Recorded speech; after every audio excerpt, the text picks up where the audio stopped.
Come to think of it, I haven't chatted with Sunny in ages. Let's go see what he's up to.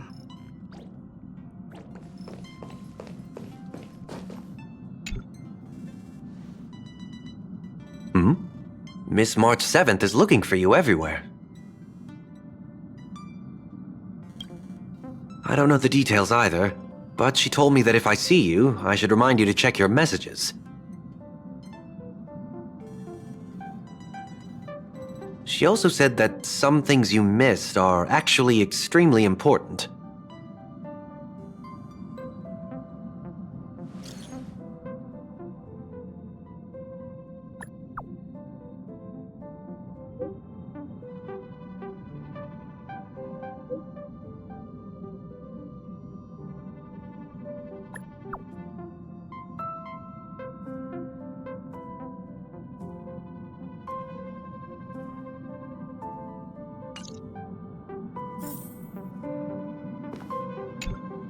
She also said that some things you missed are actually extremely important.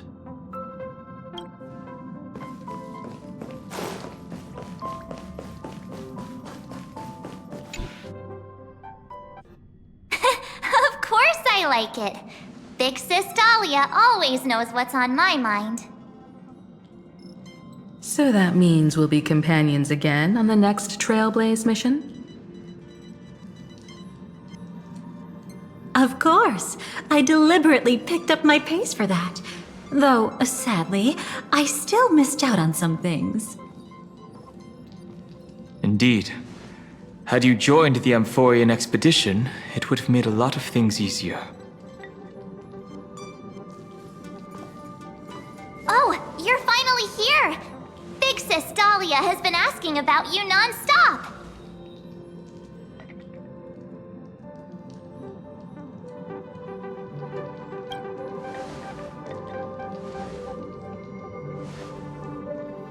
Whoa, whoa! Have you gone mad? Did you forget that we should never mention words like old or senior in front of Big Sis Dahlia?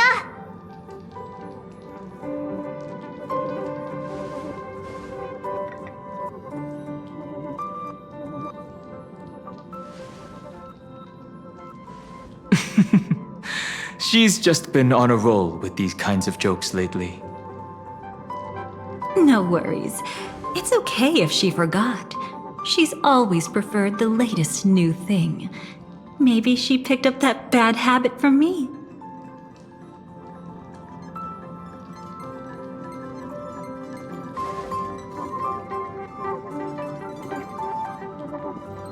Long time no see. Now, does anything ring a bell?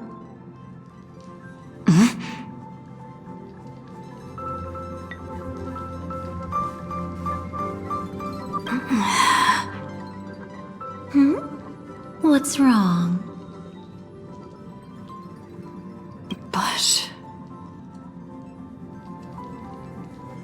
But what? Don't tell me. You forgot something? Who exactly are you? What's gotten into you? Did Amphorius give you amnesia? How could you forget about Big Sis Dahlia? She was the one who helped you suppress the rampaging Stellaron back at the space station.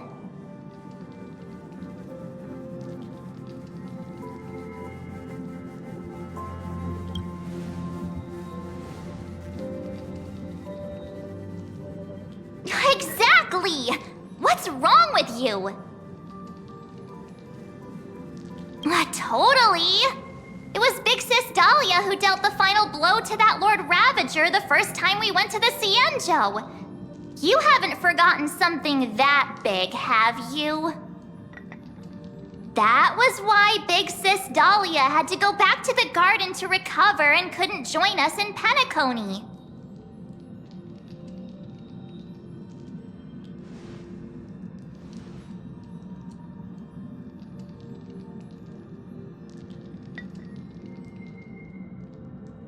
No need for reminders from us. She has spent more time with the Dahlia than anyone else. Why don't you let her diagnose you? She's the Express's resident expert when it comes to matters regarding memories.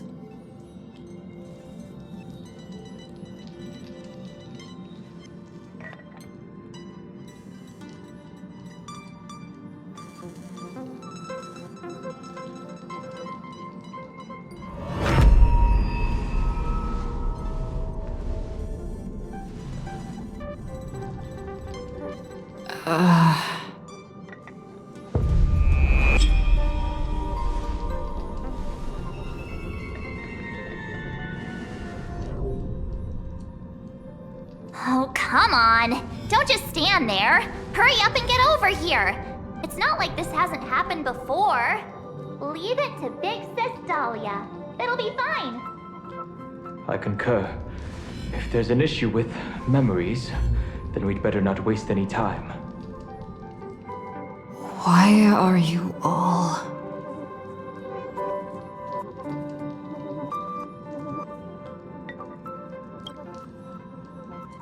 No, this isn't right.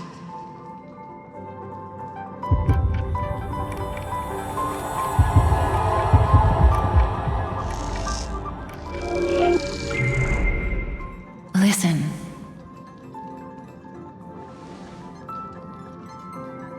You'll face betrayal, lose your way, and seek answers. It was a wish from the cosmos that set you in motion. And in the tale where you are the protagonist, the stars themselves will defy the destiny of finality. Hang on.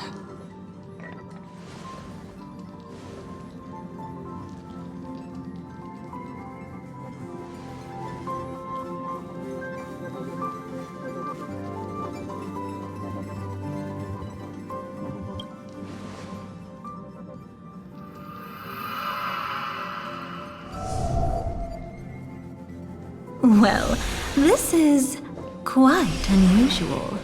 Your memories are quite tricky. Is someone protecting those memories? Let's try again then.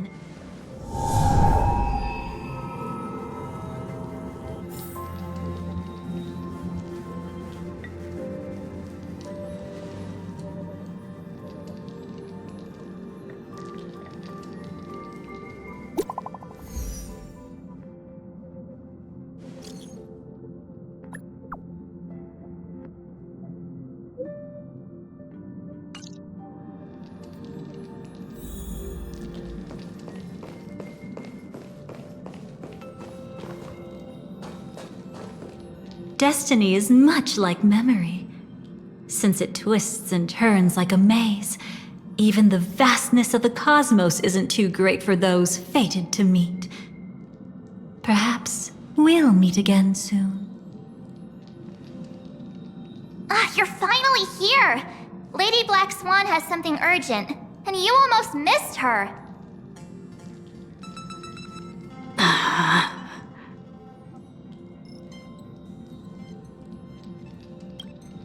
Now's not the time for jokes. We didn't have to be this direct. Guess there's no point in wasting any more effort, right? Your memories are truly extraordinary. It's as if they exist beyond the bounds of time itself. Why take memories so seriously?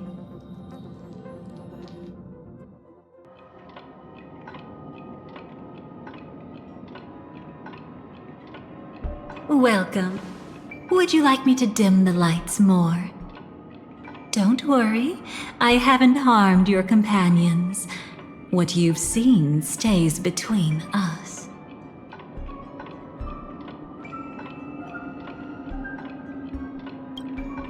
I'd feel a bit hurt if I didn't leave any impression on you at all. My name is Constance, an ordinary memo keeper. If you'd like, you can do what everyone else does and call me the Dahlia for now.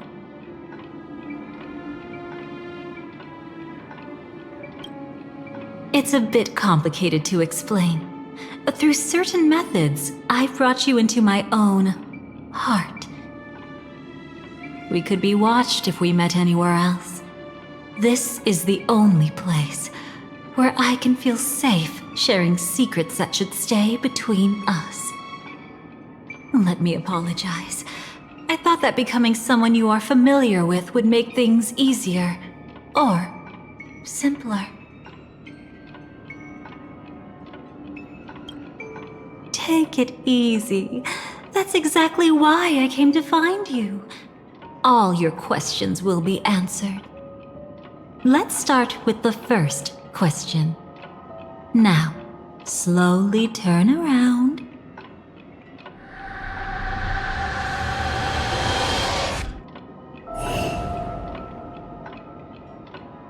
And witness your own death. How does it feel to see your own corpse like this? I know death doesn't faze the nameless. It's practically just another day at the office for you. So don't worry, this scene isn't real. It comes from something you're all too familiar with. This was foreseen by the script. It's another possible ending for you in Penacony, but it was prevented by the Stellaron Hunters long ago. It's a tomorrow that never came. In other words, it's a non-existent memory.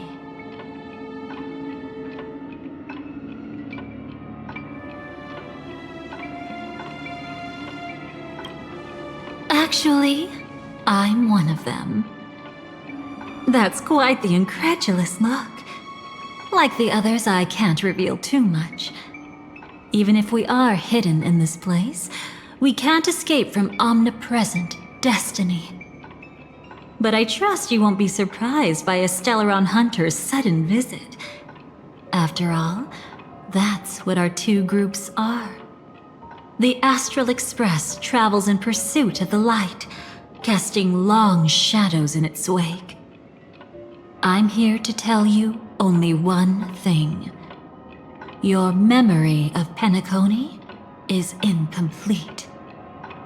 A part of it has already been stolen.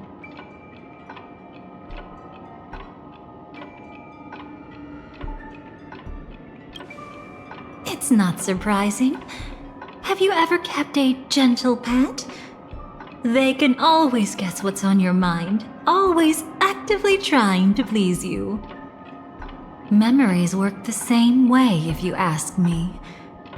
Once your brain discovers a void in your memories, it'll carefully fill in the gap on its own, whether you need it or not.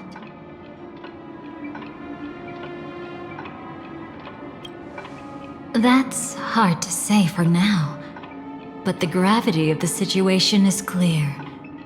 Someone might have made you forget some critically important information. Either way, I must help you recover everything about the finality. I will keep my promise. I will awaken your memories and save the cosmos's future.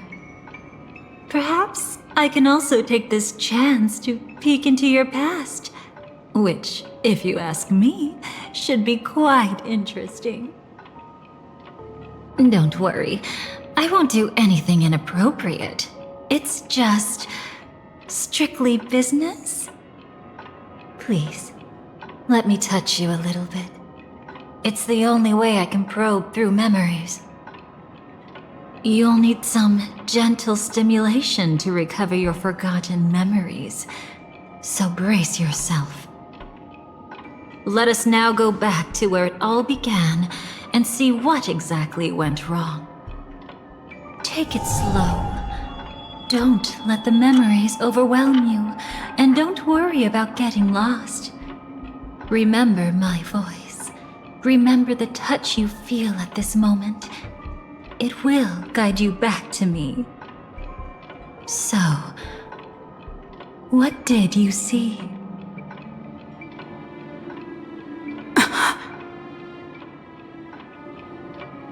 seems like a rough start. Don't worry. Chaos is pretty normal in the beginning. Can you still remember where this journey began?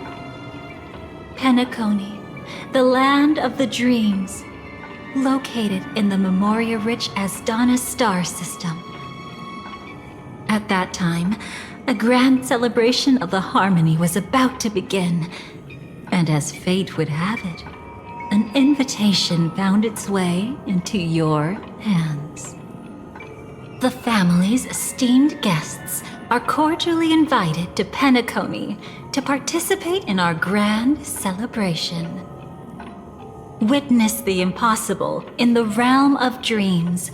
Find the legacy of the Watchmaker, father of Penacony, and thus the answer to the question, why does life slumber?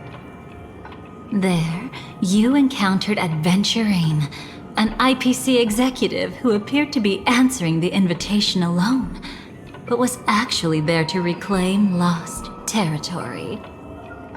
He desperately sought allies, attempting to tip the family's scales with himself alone.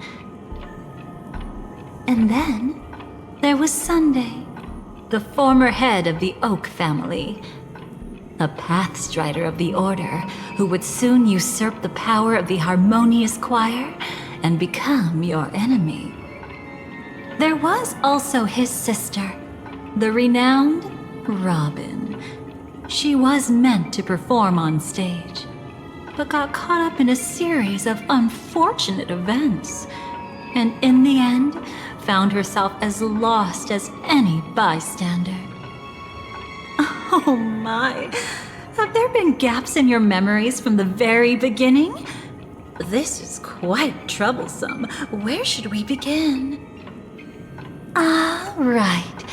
Let's start with her. You must remember. That girl who called herself an artist and was hunted down by the family.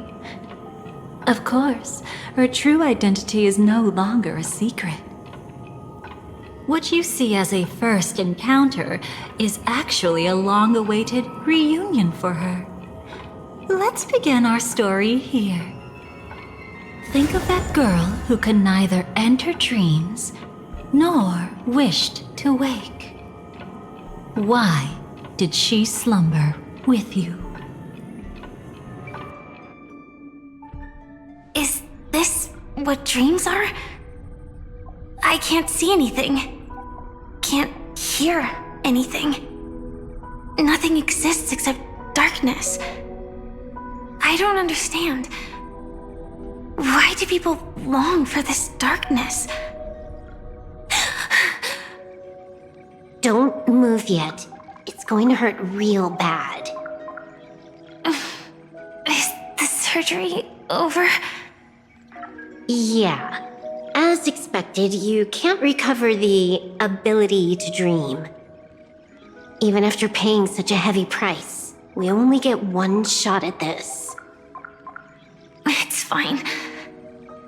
One chance is all I need.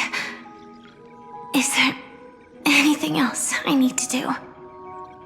Just don't die. Take a breather. Once the calibration is done, I'll let you officially enter the dream. And then I'll be able to enter that land of dreams. Don't get your hopes up. It's just a nickname. Your dream might not come true. I've been waiting for this day.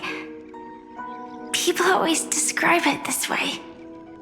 Once you wake up, it vanishes without a trace. That's why sweet dreams are so precious. Sounds like you're just trying to make yourself feel better. Maybe.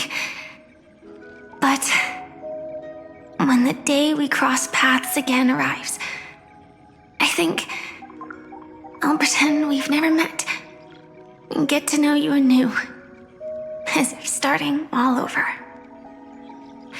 I made a promise with her. Our reunion is right before us. I have no reason not to give it my all.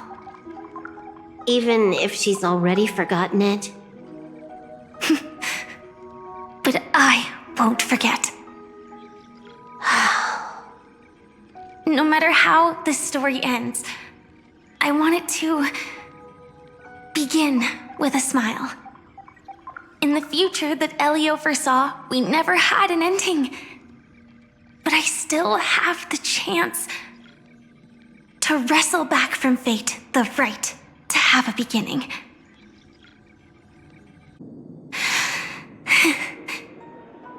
Thinking hard over there? Just spacing out for a while. This is my first time dreaming, so it still feels a little odd. Everything here seems just like the real world. It's mind-blowing to think that I'm actually still lying in a life support pod. Are you sure? Never mind. Hurry up. The Astral Express has arrived. How is the situation? Can we avoid the family's surveillance? ID's already taken care of, but there's a snag. Let's walk and talk. Head to the room I prepped.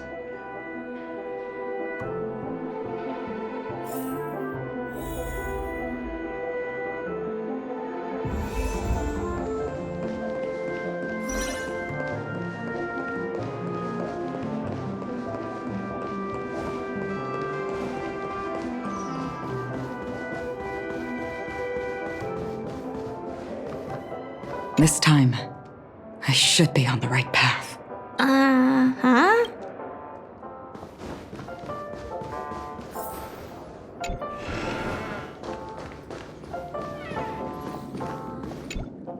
So, what's the problem?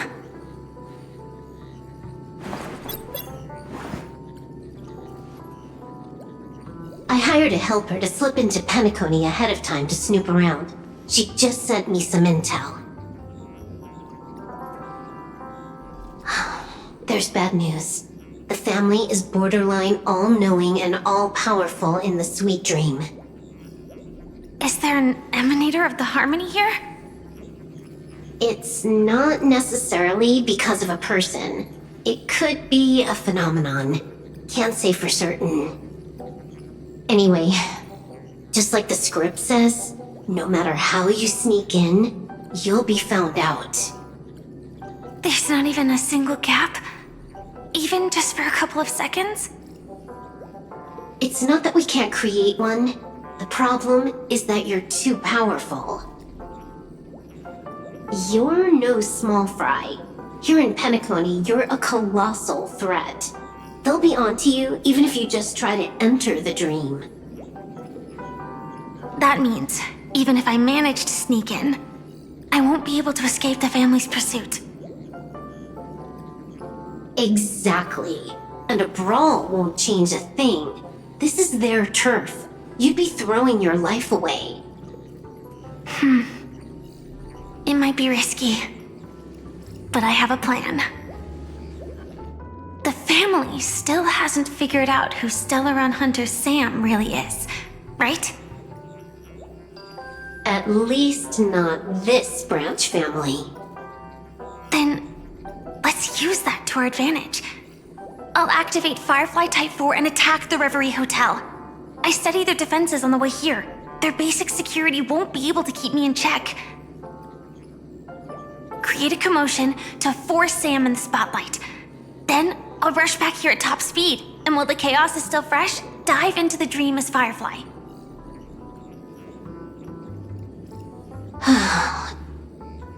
Too risky. It's not worth it to expose our trump card Sam just for an uncertain gamble. But we're already here. Might as well give it a shot. Let me extrapolate the route and calculate the security response time.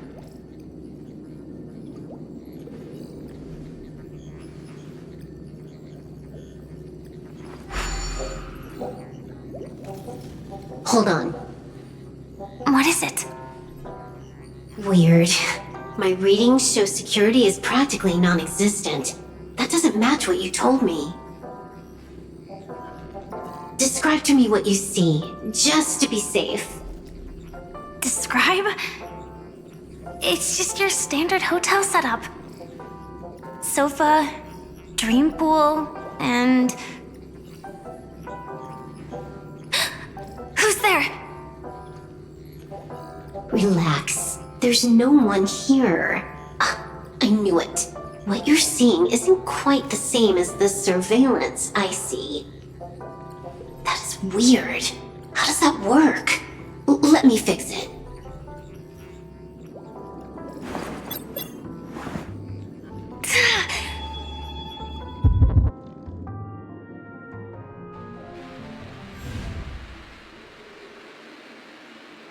I told you, dreams are never as simple as they seem. How about now? This place is... You haven't gone anywhere.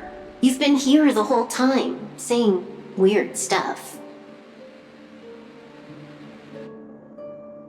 This is my first time dreaming, so it still feels a little odd. Everything here seems just like the real world.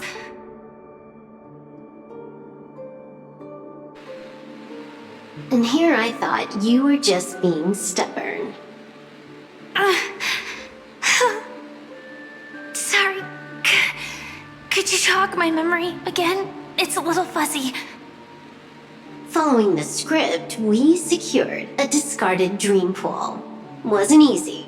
Some IPC lackey decided to fight us for it. IPC? Forget it. It's not like they won. I converted it into a life support pod. Right now, we're both drifting at the edge of the Astana system. I see. We're using the synesthesia dreamscape. But it seems I haven't made it into the real Penacony? This scenery doesn't exactly scream sweet dream anyway. It's probably some kind of buffer zone or something. What you saw just now was probably a mirage. Right. Then the plan to attack the hotel won't work either. Exactly. The only thing you can attack right now is me. In other words, I'm still in the clear. And I'm just one step away from the 12 hours. You always manage to find a silver lining in a pile of bad news. At least things are much clearer now. Let me take a look elsewhere first. Maybe I'll stumble upon a good entrance to become a stowaway. You scout ahead. I'll get in touch with the temp helper.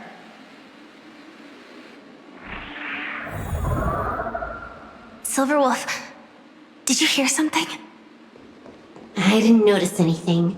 Strange disturbances in the memory zone are nothing unusual.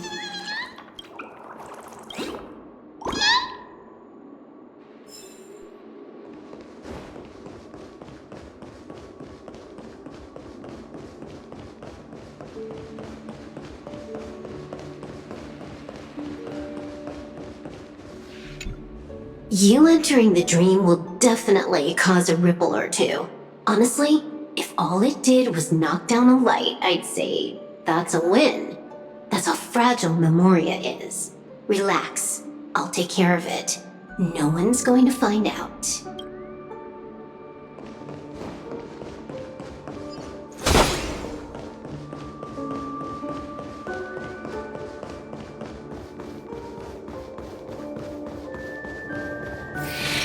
No. Wait.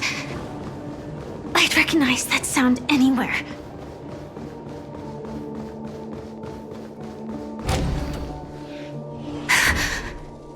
Just as I thought. But why? Shouldn't you take cover first? No need. I know them too well.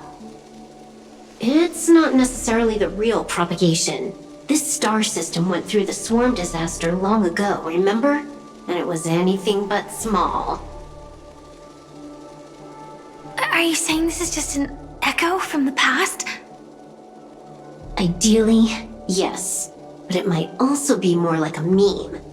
fear buried in the Asdanians' hearts like a nightmare.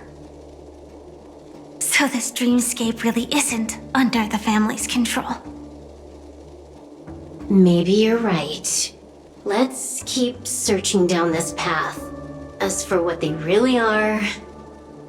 Let me try it out. Then we'll know.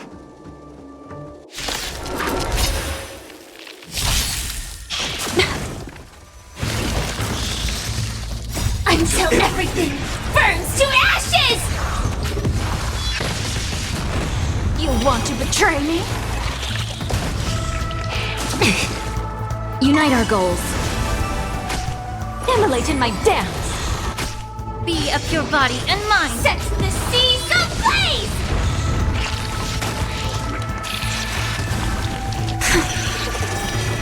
Way too weak. Nothing like in real life.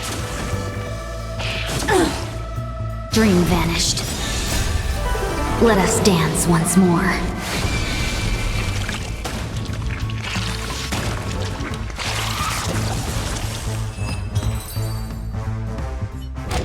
The remains are gone. Was it just an illusion formed by Memoria after all? Figures. No wonder a scrapped dream pool isn't worth a dime. Without the family's protection, any regular visitor here is just begging for trouble. Better stay on guard. Not every illusion has good intentions. Got it. Also, you can actually just go around them. No one said you have to pay attention to the bugs. That's your bad habit. Sorry. I just can't bring myself to look the other way. Never mind. Everyone's the same. They all try to do something for the past, even when they know it's futile. If it makes you feel better, I'll leave it to you. Just be quick about it.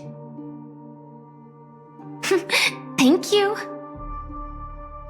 But reliving old memories isn't always such a bad thing, is it? Looks like this business trip has put you in good spirits.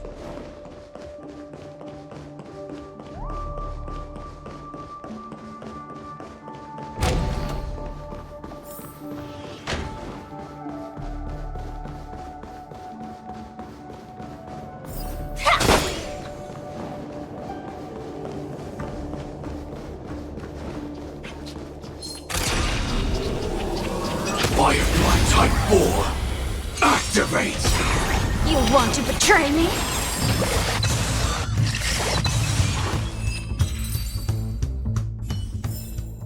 Every victory is hard won.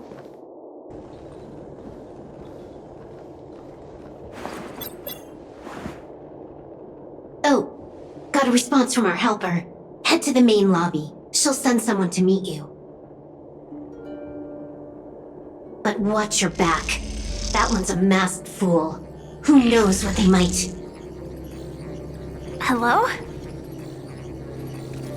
The signal's gone. Here we go again.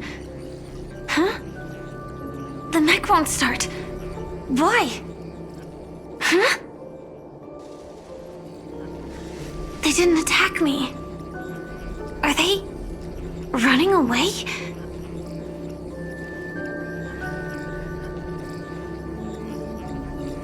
What lies at the end of this corridor?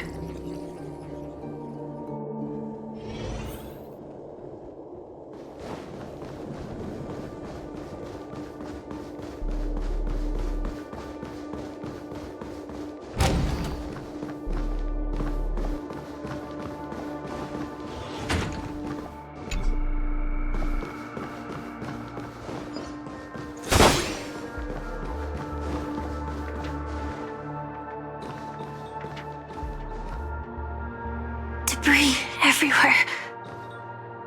But weren't they just illusions? Could it be that there's someone else here besides me? The true Sting died from a high heat reaction, and the scar. can this be? I know it all too well.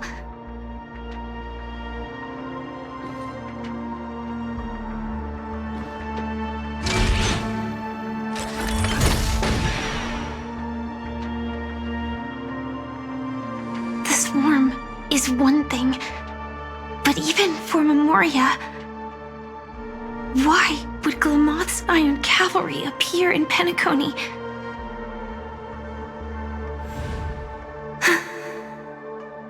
I hope we can see the stars on the next battlefield. Will we see each other again? Then we should be able to find each other.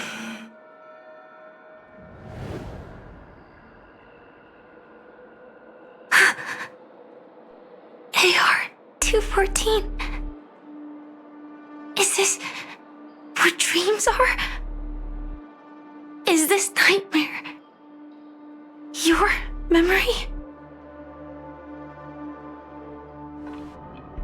All right. Not the best timing, but that's as far as this first try goes. So, how are you feeling? Any discomfort? Strictly speaking, these are my memories. I can't presume to speak for others. You had just arrived in Penacony at that time, and were checking in at the hotel. By now, you should know that memories are both precious and dangerous. I must be extremely careful in allowing all the details of the past to come to the surface. If too many memories come flooding back at once, it would be too much for you to bear. I'm afraid I can't tell you directly. Whether intentional or not, putting memories into words would only distort them. Relax. The dust is being swept aside, speck by speck. Look. Though part of it was stolen, the memory of Penacony has become clear again.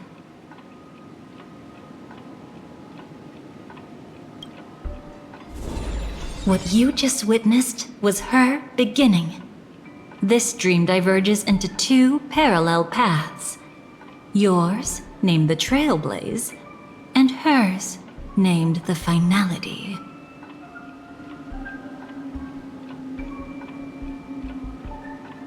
These two paths will eventually intersect, and to reach that moment, we must find more contradictions in the memories.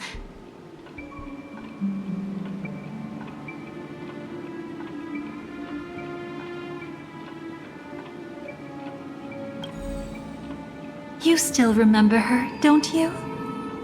Robin, known by all. You encountered her early on at the hotel, in reality. After you entered the dream, she was using the Harmony's power to help you adjust to the sweet dream. Oh, it's just that.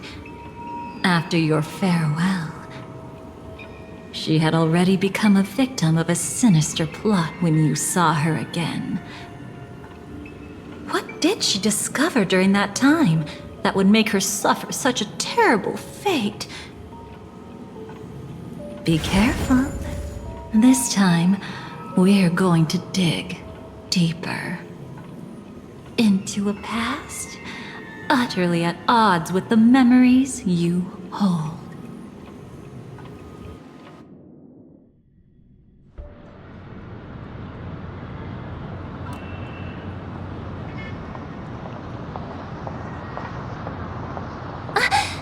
Are you all right? Surprisingly, I don't feel anything. Well, you are in the dreamscape after all. Seems like our guest here hasn't gotten used to the transition. Fret not. Feeling a sense of weightlessness is normal for new visitors. Robin, please guide our friend in getting more comfortable with the new environment.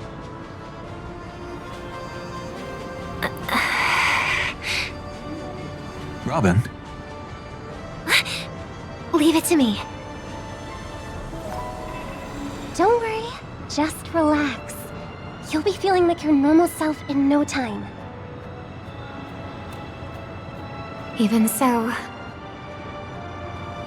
tuning is still beyond me. Don't worry. Keep going. I'll help you. But brother, this...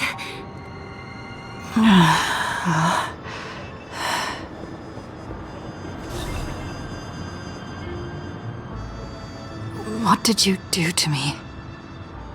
Relax. Just did some tuning on you with the resonance of the harmony to allow you to control your limbs freely in the dreamscape.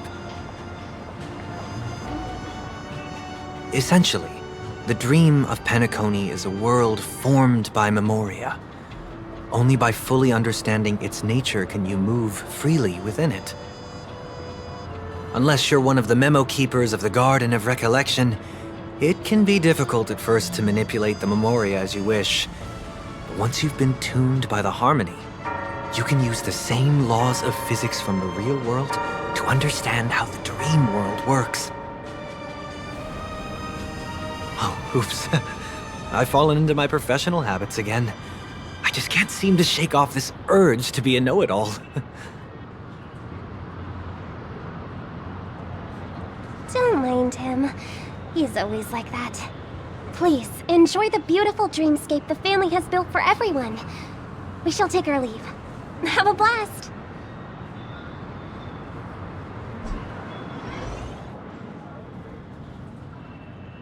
Sorry, brother. I'm the one who should apologize. I knew you weren't feeling well, yet I made such an unreasonable request.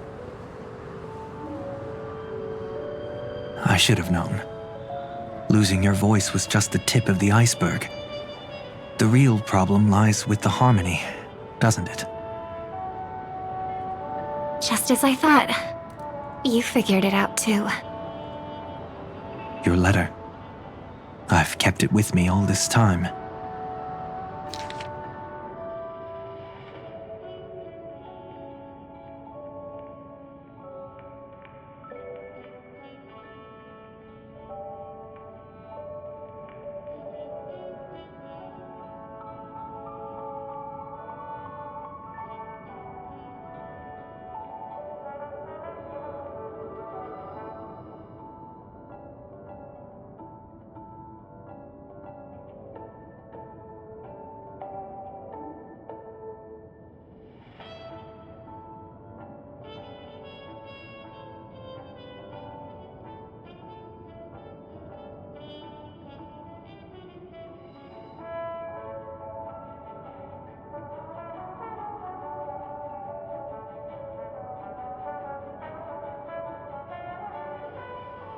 Don't worry.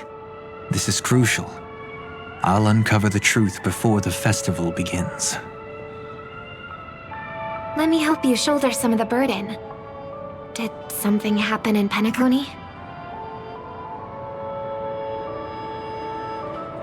The Charmony Festival is approaching, and with all sorts of guests mingling, Mr. Gopherwood must focus entirely on the preparations, leaving no attention for other matters. This creates an opening for some people to exploit. If there really is a traitor in the family, now would be the perfect time to make their move. I heard the Dream Master has fallen ill. Since I came back, I haven't seen him even once. There was an accident not long ago. He's gravely ill, and I'm afraid he won't be able to appear in his humanoid form for a while. That's why we need to help him even more. Leave the investigation to me. You don't have to worry about anything else. Just focus on the stage. But... No buts. Listen, Robin. Never get involved with death in dreams. You need to sing your heart out. I promise you, when the curtain rises, no noise will drown out your brilliance. Not even the shadow of harmony itself. That's true. Ever since we were kids, there's nothing my big brother couldn't handle. Then I'll go get ready. I won't take up any more of your time. Be careful, brother. And don't forget to save a good spot for yourself. Of course. Who says I can't play favorites once in a while? See you later.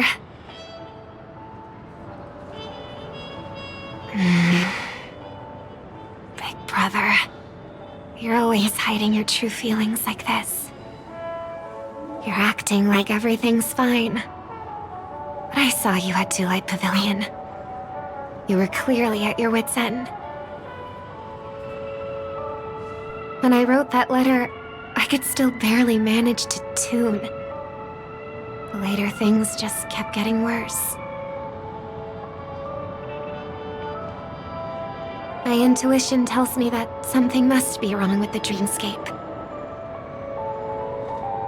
In my current state, I'm wondering if I can even sense any anomalies. I'll do my best. Let's hope this is just a false alarm.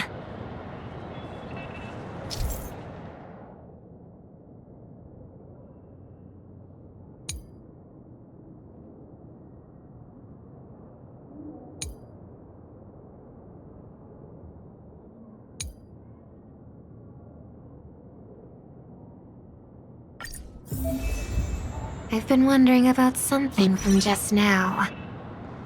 There seems to be a faint dissonance nearby.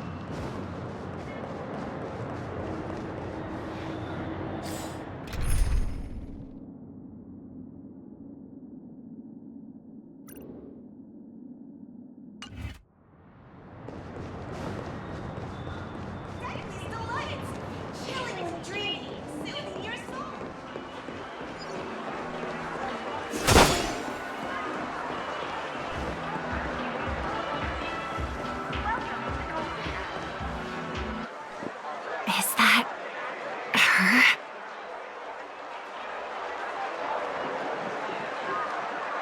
Don't even think about running away. You stowaway. Sorry for bothering you. Please, I need your help. What's wrong? I'll help you. I can't possibly ignore a beautiful lady in trouble. Hey, look! She has an accomplice. Ha! Good work! Now we can nab them both in one go! Stowaway? Seems it wasn't a coincidence. The Bloodhound picked up that strange noise too, just like I did.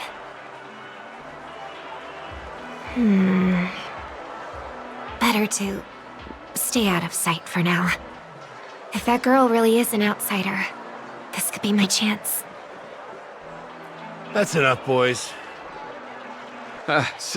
Sir. What's gotten into you all?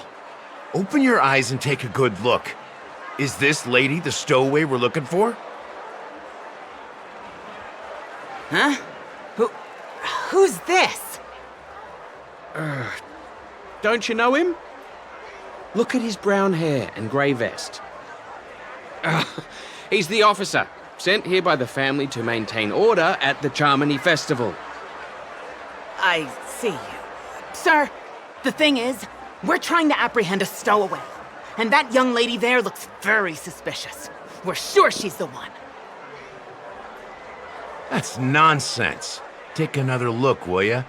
The witness report says that the suspect is a lad with silver hair, and you guys are going after a girl with silver hair. Does that even make sense? She's our guest. Well, just get out of my way and I'll take care of this. Yes, sir.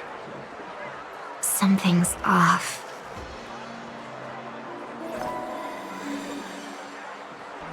He's not lying. But why?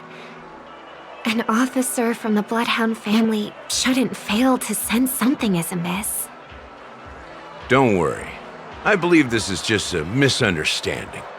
How could such a lovely girl like you be a stowaway? Thanks. Without your kind help, I wouldn't know what to do. Just part of the job. I need to get going. If you need help, you can reach out to me through the young bloodhounds in this area. I wish you an enjoyable experience in this land of dreams. Too many people know me. It wouldn't be wise to follow them so openly. Looks like I'll have to use a few methods of my own. We need to get closer. Find a hidden spot.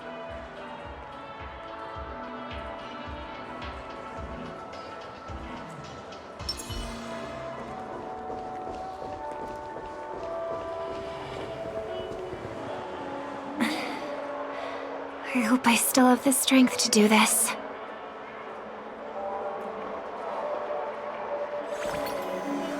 Although the Bloodhounds mistook me for a stowaway, I'm actually a local. My name is Firefly, and I'm from the Iris family. I work as a stage performer, although right now I'm just an extra. Success! Thank goodness I wasn't discovered. That girl claims to be an artist from the Iris family, but I can't hear any resonance in her voice. Well, we can talk about that another time. Right now, I want to give you a tour of the town. Here we go! If I'm wrong about this, I'll make it up to you properly afterward.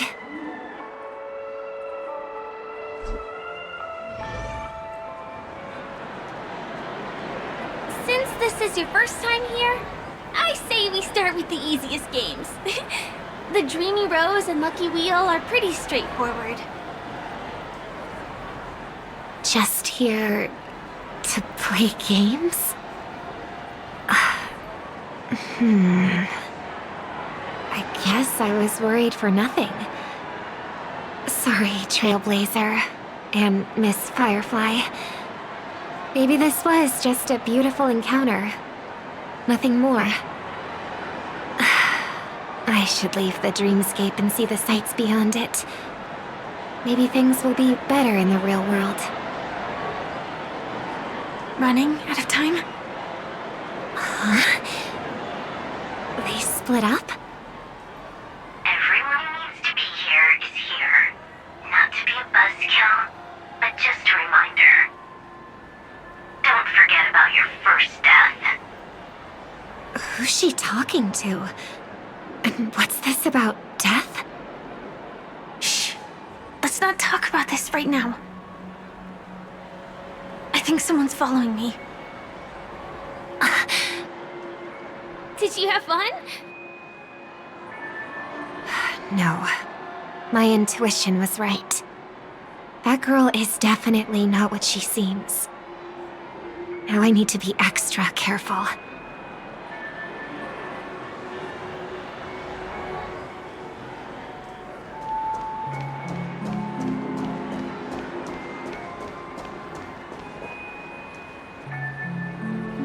He's coming our way!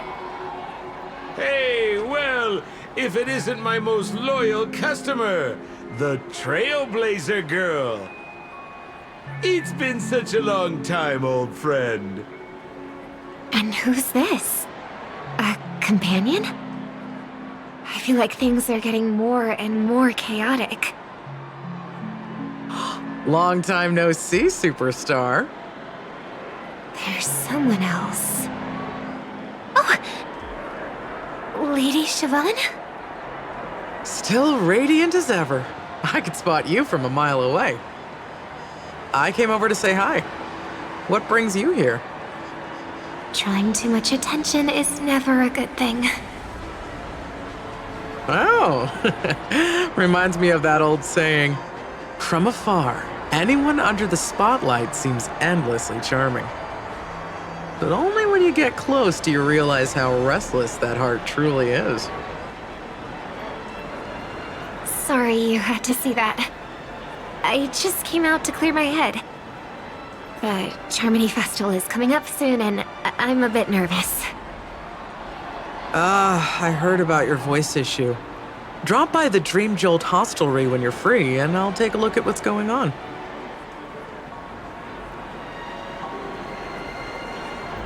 Thanks. I never thought even after all this time, I'd still be troubling you, Lady Siobhan.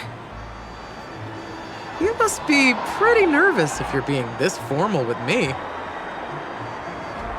Looks like my analysis is spot on. Follow me, you two. Let me give you a taste of the adult world. I'm afraid I'll have to take my leave. I'll come visit you properly. It's just that, right now... You need some alone time, I get it. It's a date then. Catch you later, superstar. It's a deal. Right. It is the Charmony Festival after all. As people say, you'll be performing for the Harmony. Remember? Before one of your tours, I asked you a question. It's been quite a while since then. I wonder if you found your answer. Robin, what do you sing for?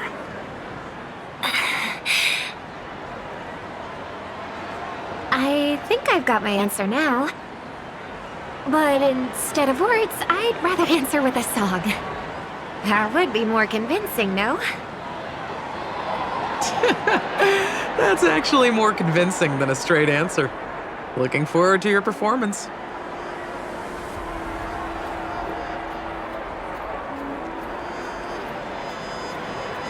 Sorry, Lady Siobhan.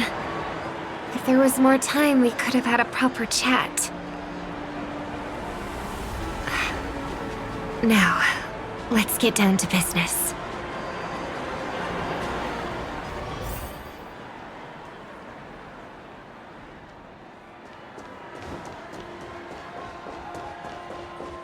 The distance. It's so far. Just where did they go?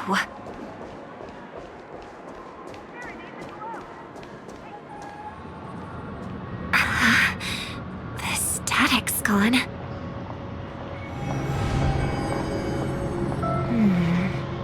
They passed through the commercial district. And past the Papashi Club. And then the voice just vanished. Did she return to reality? That can't be right. There's no entrance or exit there.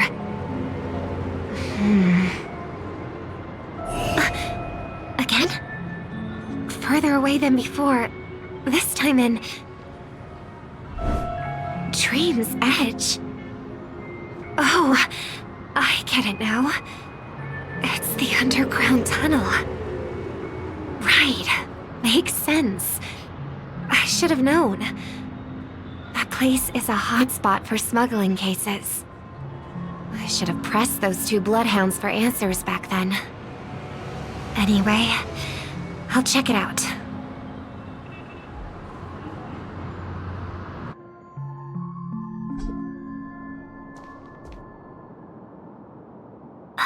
Can't navigate any further from here.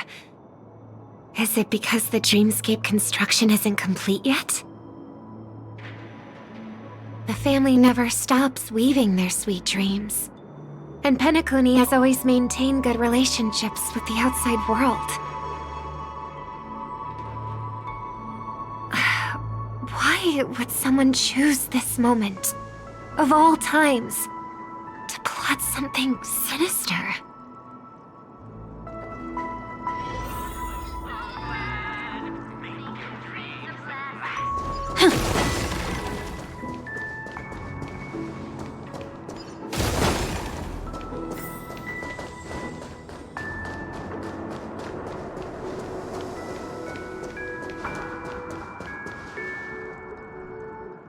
Excuse me, ahead is... Is that... Miss Robin? Hello. I never thought I'd meet you here. When I joined the Bloodhound family, you were the one who delivered the family's greetings.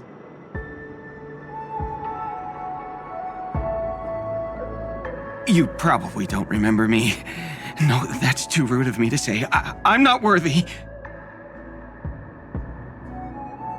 Of course I remember you, Mr. Loka. This is unbelievable. I don't spend a lot of time in Penacony, and have even fewer chances to help out the Harmony. If I'm willing to go, I always make sure to get to know everyone beforehand. After all, family greetings can't be mere pleasantries. They must be heartfelt blessings for each and every family member. Miss Robin, you're absolutely dazzling. By the way, what brings you to Dream's Edge? Do you have anything you need from us? Pardon me, but have you seen two tourists? They both have gray hair, and one of them is a young lady wearing a hair clip. You're looking for someone? I don't really recall seeing them, but I can keep an eye out for you if you like. Oh, well... Don't bother. Ah. Mr. Sunday, what are you doing here? I heard someone's up to no good, so I came to check things out myself. Huh?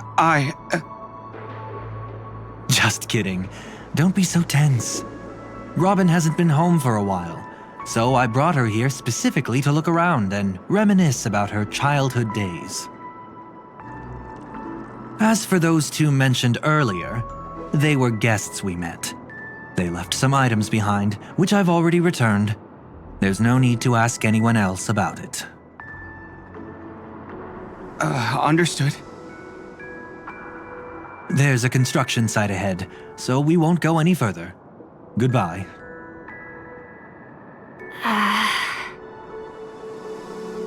Thanks a lot, Mr. Loka.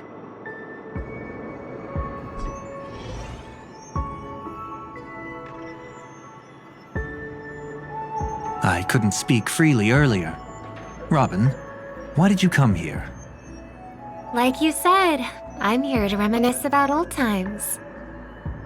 What about you? What brings you here? Tracking down criminals is my duty. And you, my dear sister, you've always been this stubborn, and in times like these, I wish you never had this trait. You're still investigating on your own, ignoring what I said? Yeah. I can't stop thinking of death, so I followed some people all the way here.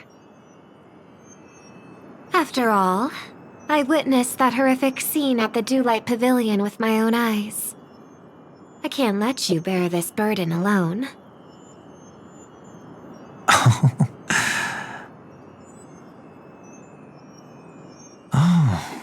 So you saw them. Those family members who were in the sweet dream, yet death took them away. I only saw documents strewn on the tabletop. If my brother had even an ounce of energy left, he would never have tolerated such a disorganized sight. Just like now, if it weren't for getting the truth out of you. I absolutely won't tolerate your arrogant and disrespectful facade.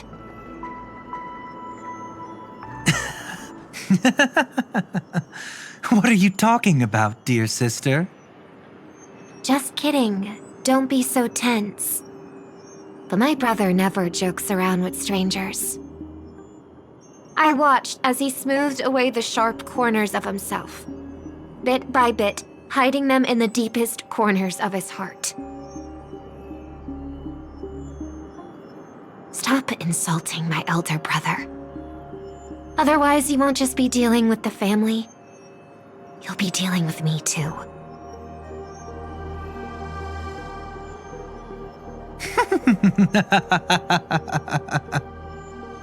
And here I thought you'd enjoy my little creative spin I'd put on him. Don't you think he's more likable that way?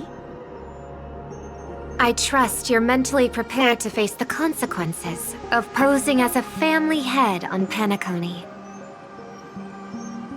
Jeez, I didn't expect to get played by a little bird. But do you really think you've got what it takes? There's no shortage of people trying to catch me, chicken-winged girlie. What makes you so special? This place is still governed by the 5 lineages. And along the way, you've seen how many of their members are stationed here. Besides, here at the edge of the dreamscape, I can also...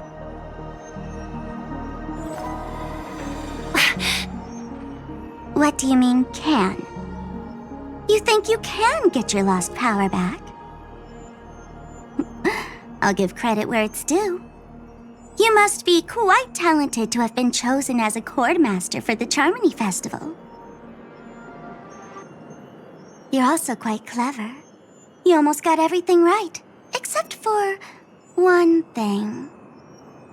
Silent little bird. Have you considered that maybe your sweet dreams never changed at all? They just stopped welcoming you because you grew up. Like a mask. Once you wear it for too long, you can never take it off again.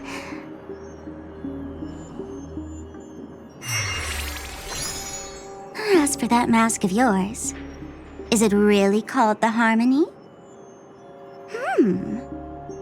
The Twin of the Order?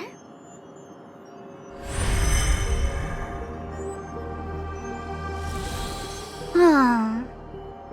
You know what they say. Robins will fight tooth and nail to protect their territory, even at the cost of their own lives. Looks like that name suits you pretty well. Oh, right on schedule. Gray hair should be wrapping up soon. Miss Sparkle, time to head to the next scene.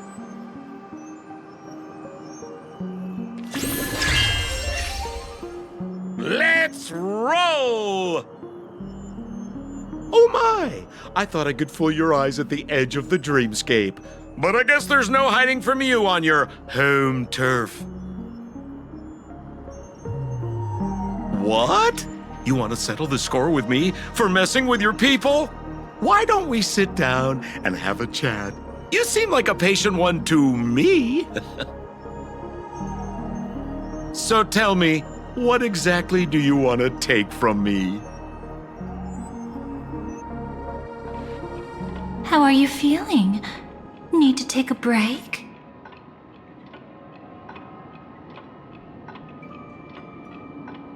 The fool killed her, and the crime scene you witnessed was staged by her. Of course, there's no such thing as true death on Penacony. For Robin, this is just a minor setback. That stage is called the Sweet Dream. Everyone upon it carries their own desires, striving to see them fulfilled. Yet when those desires intertwine and collide, the sparks that fly are dazzling, and clarity itself becomes obscured.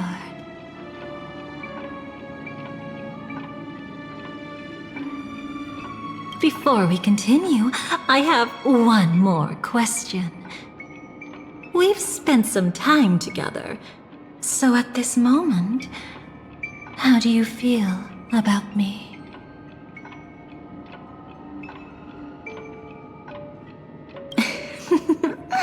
How delightful. A pity, though, because that's not the kind of feeling I was thinking about. How much are you willing to trust me? As a matter of fact, I've appeared in your memories before. And similarly, it was related to Penacony.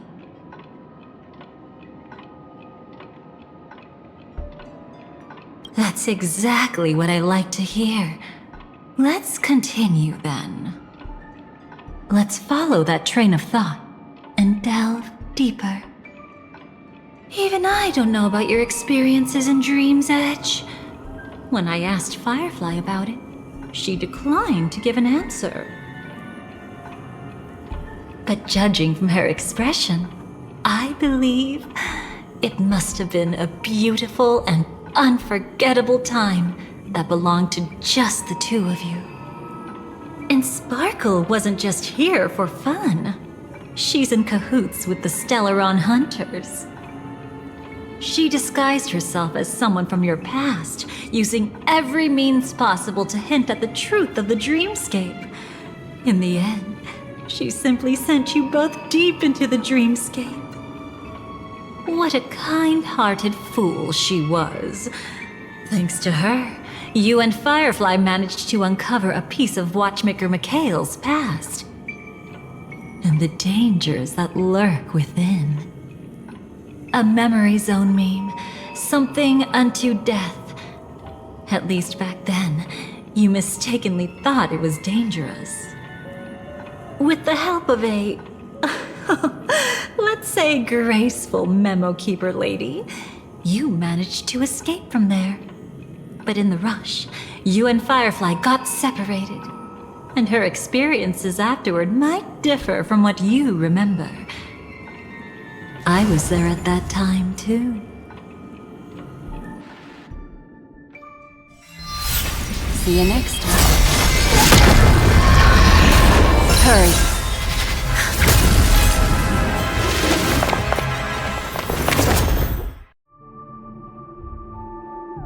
Don't worry, I've got you.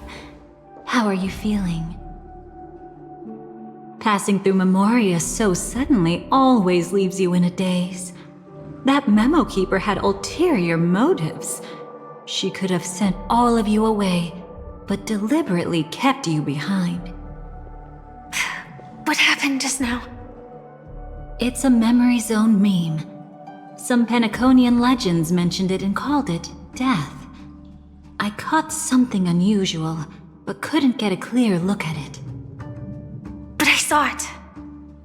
In that instant before it was about to strike, a reflection of another dreamscape appeared in its pupils. It was somewhat similar to the 12 hours, yet the atmosphere was completely different.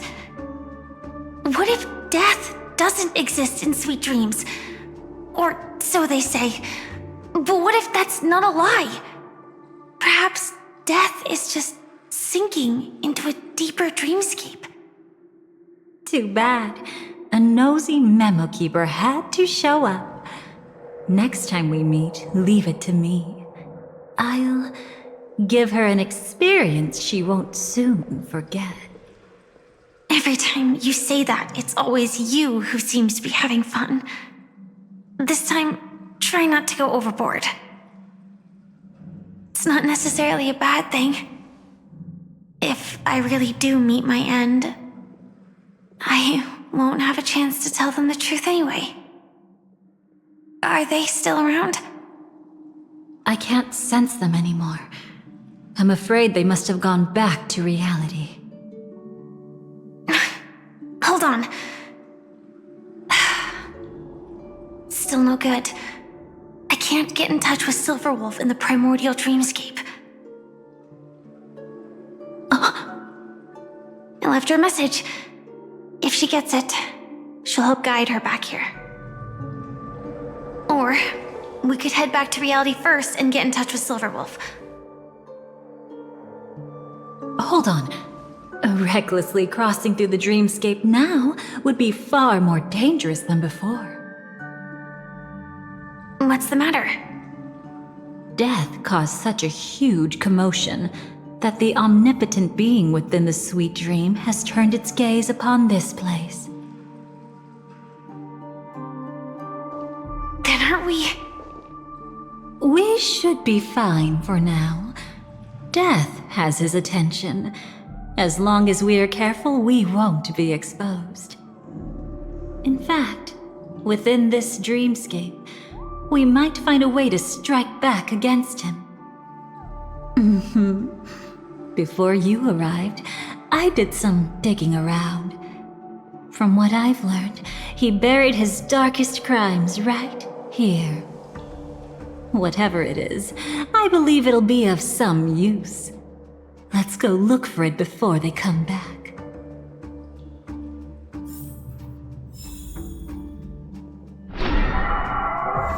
It's that memory zone meme. Be careful.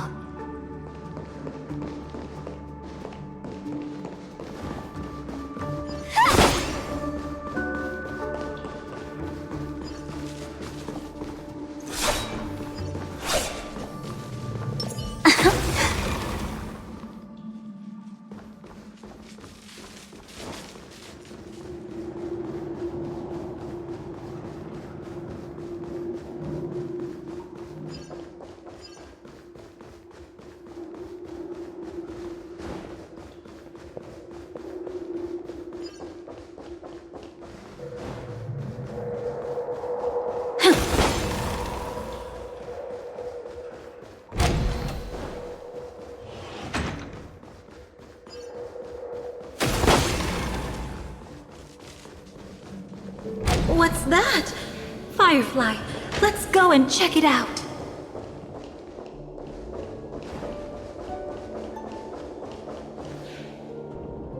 From the traces nearby, it was Death's doing.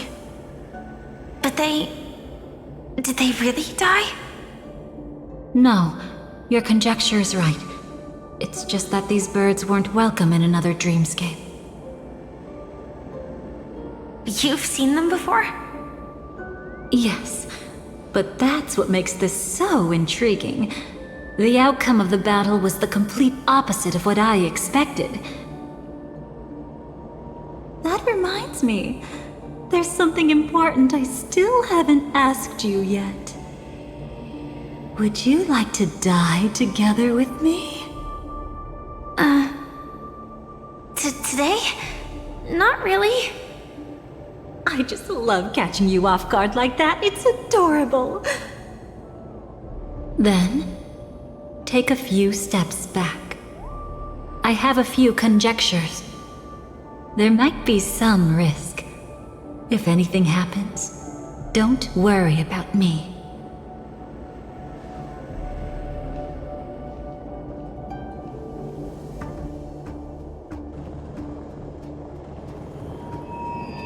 What are you... Just as I thought.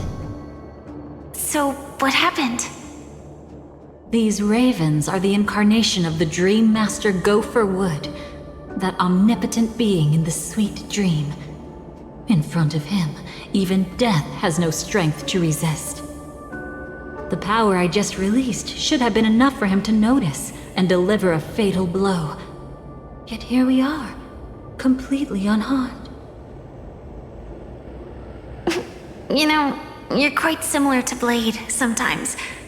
I mean, when you're staring death in the face. It's not relief I feel. I'm savoring a once-in-a-lifetime thrill. If only it was just once for me too. But was it really him? If I remember correctly, the Dream Master's body was burned to ashes in a riot long ago. And he can now only sustain his life within the sweet dream. Not only that, over the long passage of time, he has merged himself with every inch of Penacony's land. The title Dream Master doesn't mean he merely controls the dreamscape. Rather, it means he has already turned the dreamscape itself into his second body. In extreme cases, he could probably burn all of Penacony to the ground, though hopefully he wouldn't have the heart to do it. We better act fast. Easy now. We're safe for the time being. Maybe it's not that he doesn't want to act against us, but rather that he can't. At least, not yet. Lately, Gopher Wood has been claiming to be ill, never appearing in the 12 hours. Yet just recently, he buried his darkest crime deep within the dreamscape.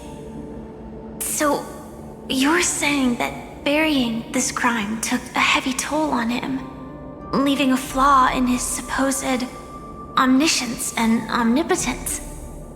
That does sound plausible. Could it have something to do with the Watchmaker's legacy? I don't think so. After all, that secret was branded as the darkest. And perhaps the legacy is not one alone. Only by seeing it for ourselves can we know.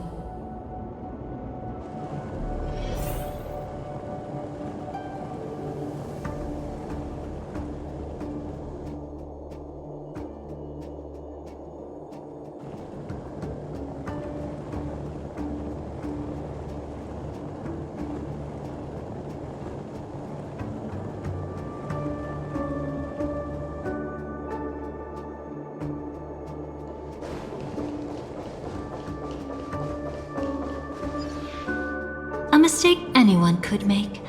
Setting up layer upon layer of security around a secret only ends up exposing its flaws. Why don't we give it a shot and build up some experience dealing with memes? There won't be any new experiences. I'll activate Firefly Type 4 and end this quickly. What a pity. I would have much preferred to see you in a pinch, so you'd have to rely on me all the more.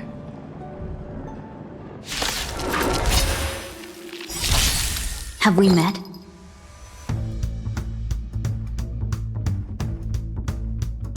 Share good fortunes. It all dies. So beautiful! Attack! You want to betray me?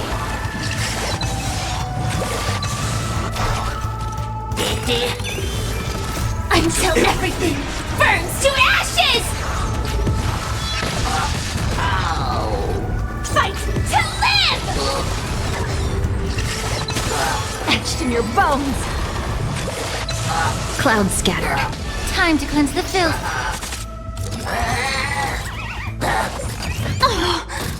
Set the seas ablaze! When it comes to this, you're the expert. Yet I'd always imagined that calling upon that power would make you profoundly melancholic. I'm not now, and never will be.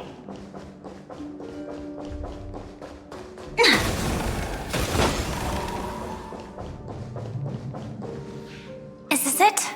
An entrance? It only looks like an entrance. That crack doesn't lead anywhere. It's a lock of memories. And the key is a light cone carrying specific memories. Clearly, Gopher Wood had help from a memo keeper. And since that light cone isn't in our hands, I fear we'll be returning empty-handed. Is there really no other way? We could try our luck. Perhaps the memo keeper helping Gopher Wood shares the same habits as me. I'll take a look, but don't get your hopes up.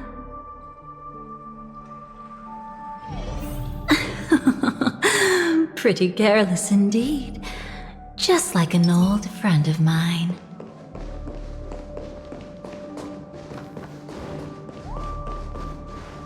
Looks like we're in luck. We found one of their contingencies. Do you have memories like that? A moment in time you never want to forget. One that you find yourself reliving over and over again. Of course. More than just one. What a shame. Huh? Don't take it to heart. I'm just imitating those annoying memo keepers. In their view, the more memory is recalled, the more likely it is to become distorted beyond recognition. Each time you recall a memory, you risk distorting its true face. That's how they justify the necessity of light cones. How tragic. They never understood the truth. The more eternal a thing, the more it stirs the desire to destroy it. But they weren't wrong about the present situation. Even if Gopher Wood were to come in person, he'd need to bring a specific light cone. His own memories can no longer be trusted. That's exactly why we have a contingency plan right in front of us. But I haven't seen anything since just now. Oh, sorry.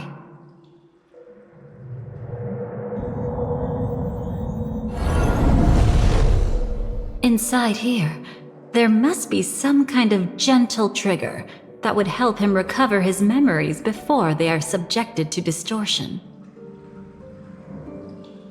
But for us, that's probably meaningless.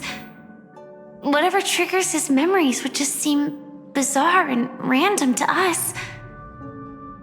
Still, let's go take a look inside. We might pick up some clues at least. That's right. Go ahead. Every action brings joy. And a price to pay. Paradise shall fall into this world of sorrow. And once dawn breaks, it will shatter in the light of day. How could anything go?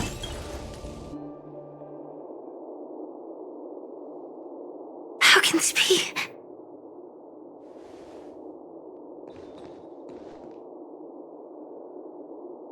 AR 214.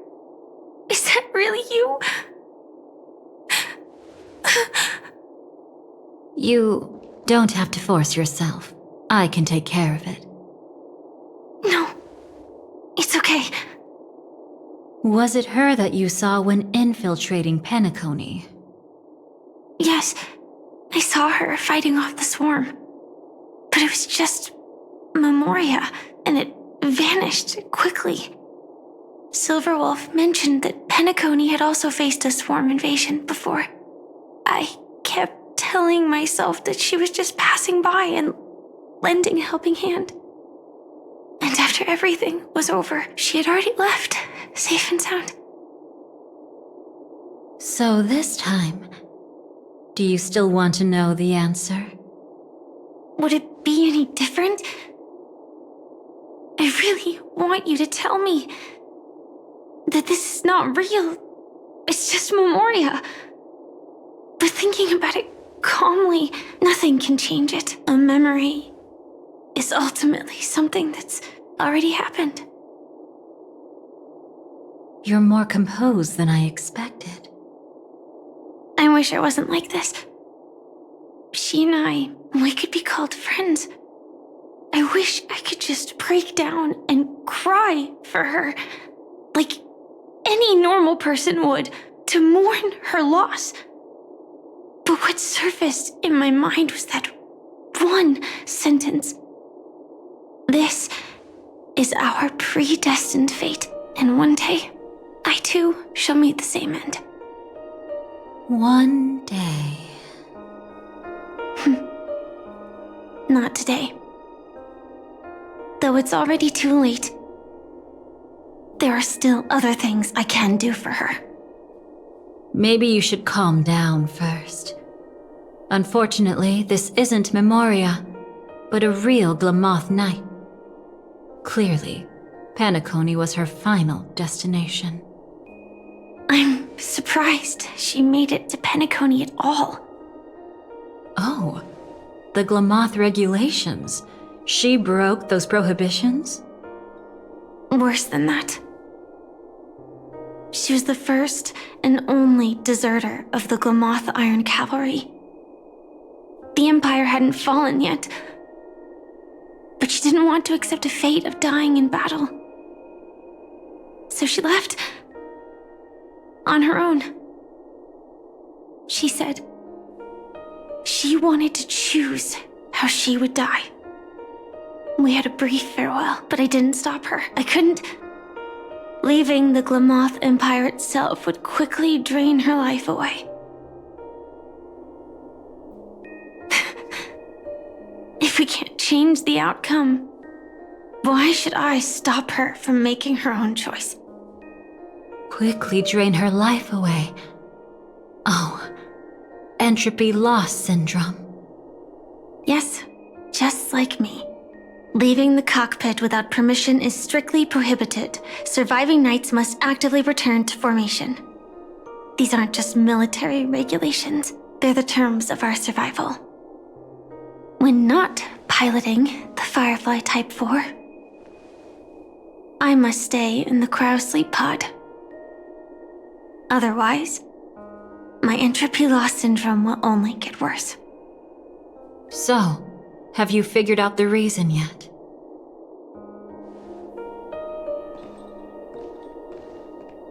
When she and Kafka found me, I had just finished my duties as a Glamoth Knight. My final battle as a Glamoth Knight. The Empire fell, and all restrictions vanished. For the first time, green flames ignited upon my body, and for the first time, I touched the true path power that the Glamoth Knights wield. That's when I realized entropy loss syndrome is a death called living. The propagation? That's the true source of the Glamoth Iron Cavalry's power? Yes, I've seen it happen. When the Swarm King dies, the Swarm completely loses its vitality and falls into silence. Just like Glamoth's Iron Cavalry, they weren't given a sense of self. The moment they stray from the hive, they're already dead. The same goes for entropy loss syndrome.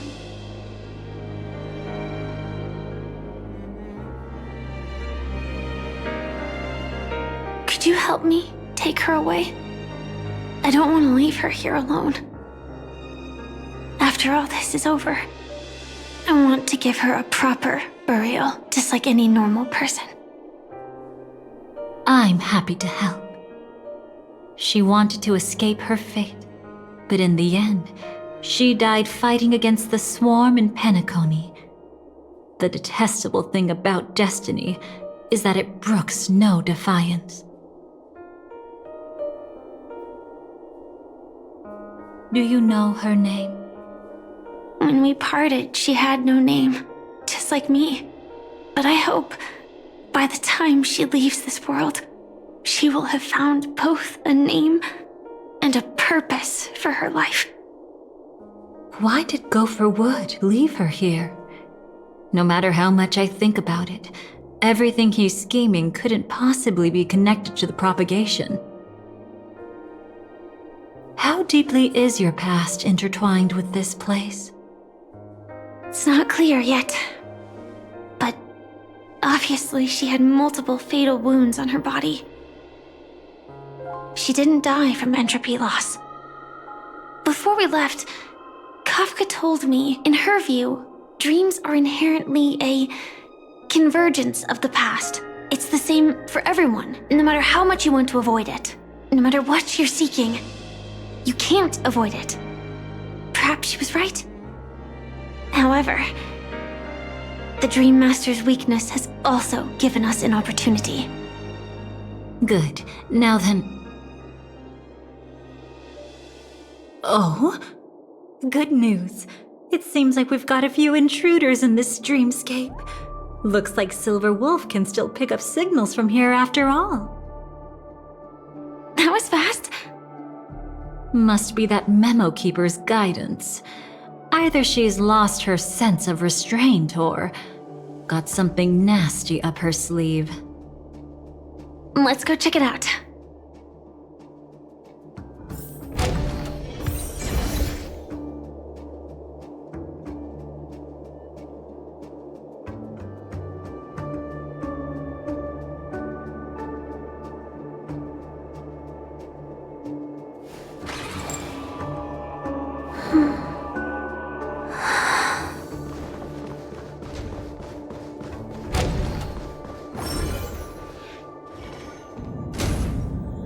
You aren't hiding anything, are you? she's okay too. Hold on. There's a troublesome stranger here. She looks familiar. She's... Oh? You don't know? Setting allegiances aside, she's much more dangerous than the Dream Master. When facing an emanator who walks in the nihility, we must always tread carefully, no matter when or where. An emanator of the nihility. Was she ever mentioned in the script? No. If it weren't for my father's death, I wouldn't have known about this either. Your arrival is timely. This dreamscape is fraught with danger. Since our destination is the same, how about we join forces? I can protect you from harm, but in the memory zone, I'll need assistance from the Memo Keeper as well. And if we run into the family, it wouldn't hurt to have one more person to explain the situation. Absolutely not. We need to keep her away from her. Shh, be careful. What's wrong? Right now, their journeying together is actually saving us a lot of trouble. I can sense it. Death has cast its shadow once again. It's close. And unless things change, they'll cross its path before long. That Miss Stellaron is clearly unfamiliar with Memoria. And that arrogant swan, always mindful of appearances, is unwilling to show all her cards. Only with Acheron present can they cross beyond death. Then all the more reason I should find them right now and tell them the truth. There's no need for another conflict with death. But Black Swan is still here, with unknown intentions. If she chooses to twist the truth, you won't be able to convince the others. Here, a Memo Keeper's word carries more weight. No need to rush things. There's still time to reveal the truth later. Absolutely not. Have you forgotten? As a Stellaron hunter, I have a 0-point mission. One that must be completed at any cost. If there's even the slightest chance that Acheron might draw her blade, I cannot let her be there. Oh? I thought you wouldn't care.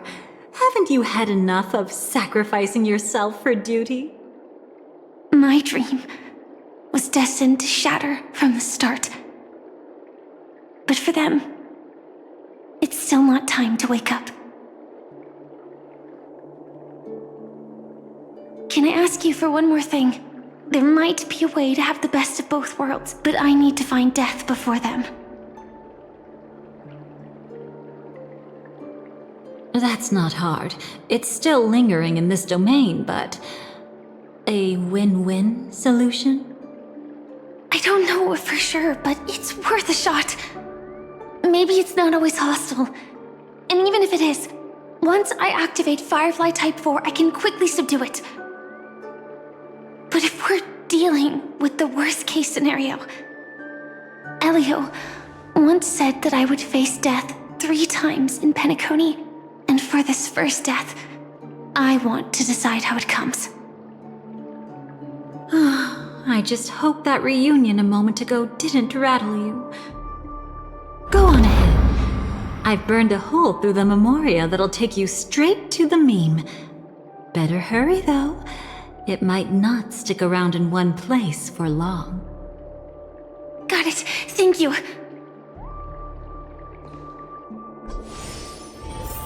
There's no sign of anything.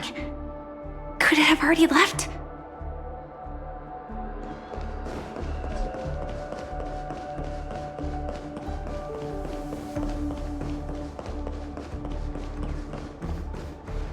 Nothing strange here either. Wait, it's right here. I need to end this quickly. Watch out! A dangerous presence lurks nearby. Already? There's no time. then I'll... It's fine, it's fine. At least I get to choose how to die. That alone is great. Besides, this is just a dream. So it won't hurt that much. This is just my first death. I still have plenty of time to fulfill the promise we made together.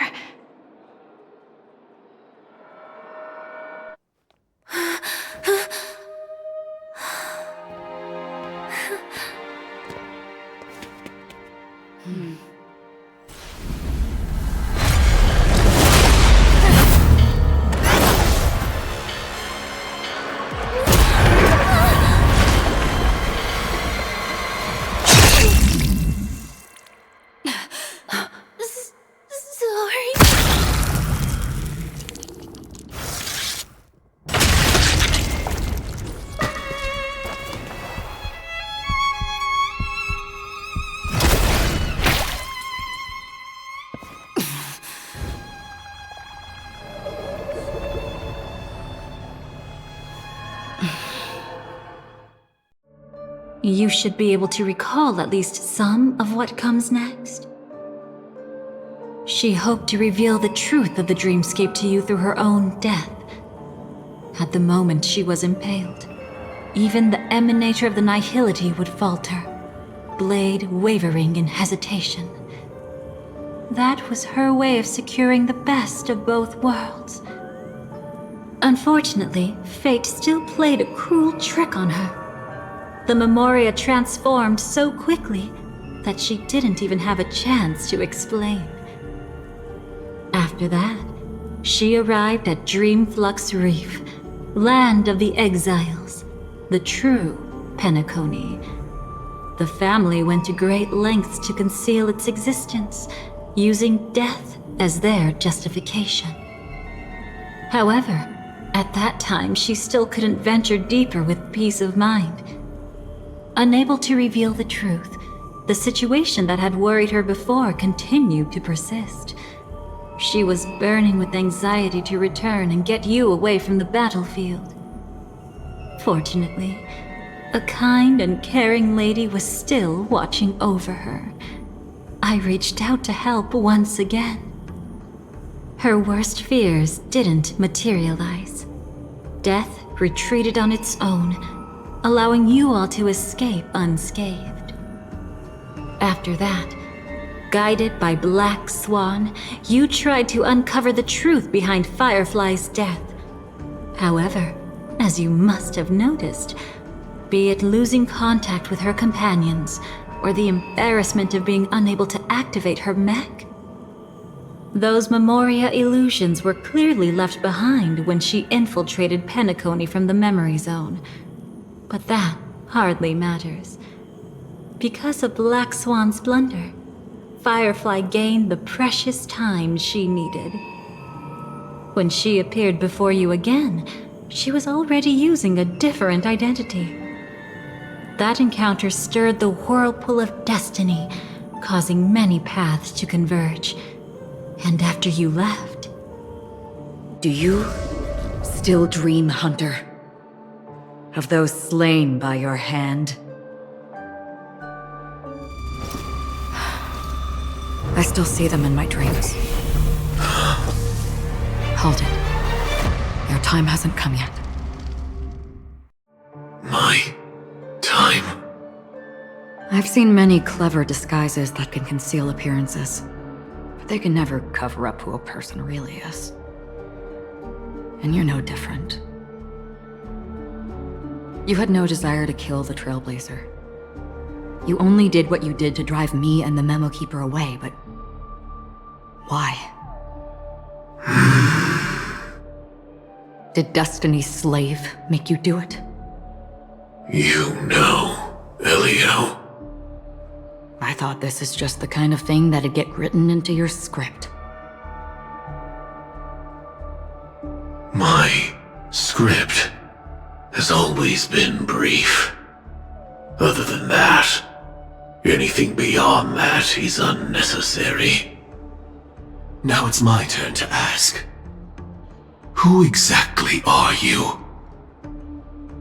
Why ask when you already know the answer?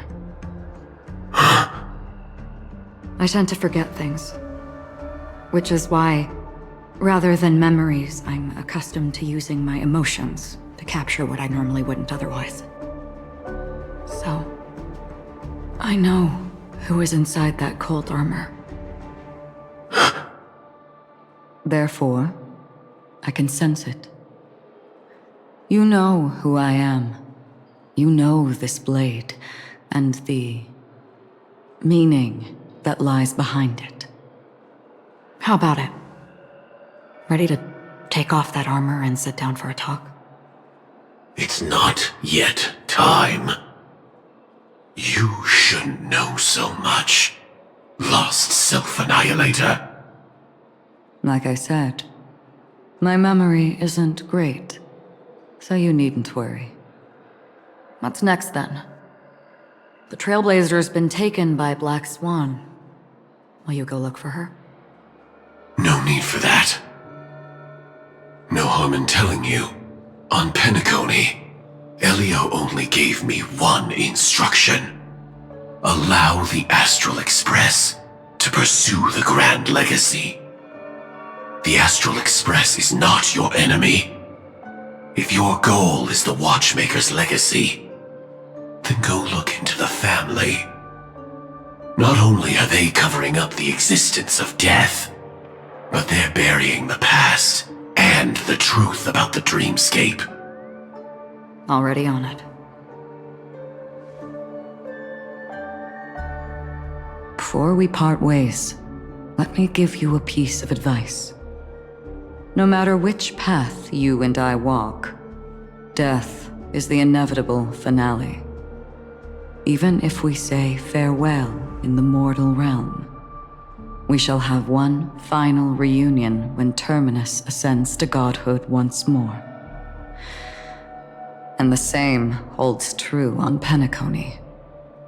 I've already been to the Dreamflux Reef. It's not a secret that's hard to uncover. Well, I'm afraid you have yet to realize just how awake you truly are. It is precisely because life dares to slumber that they can awaken. Ascends to godhood once more. Even if she's an emanator, she shouldn't.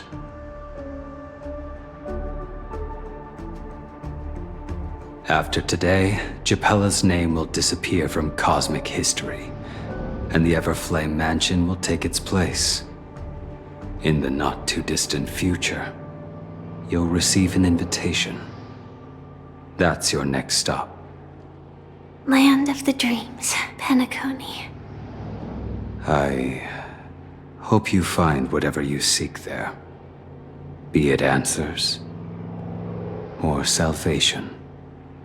Thanks. I hope. Huh? A phone call? At a time like this? You can turn him down. You know what I mean. But Elio said I'm the perfect candidate. Candidate? So Elio finally came to a conclusion. Yes. He said he saw the fourth fate clearly. There won't be any more surprises. He also chose me as the last survivor. Just like her. Which path is it? The Nihility. After it engulfs everything, I must be the last survivor. Giving my all to turn the tide. How ruthless. However, it's a bit different from the other three. Before that, I have other matters that need my attention. If possible, I must prevent her from being tainted by the power of Nihility. Even the slightest trace of it. After all, everything she carries is not only heavier, but also more precious. If possible is a bit vague. I suppose, if it comes to that. even if I have to die for it. I cannot run away. In the future that Elio foresaw, we never had an ending. But I still have a chance to wrestle back from fate the right to have a beginning.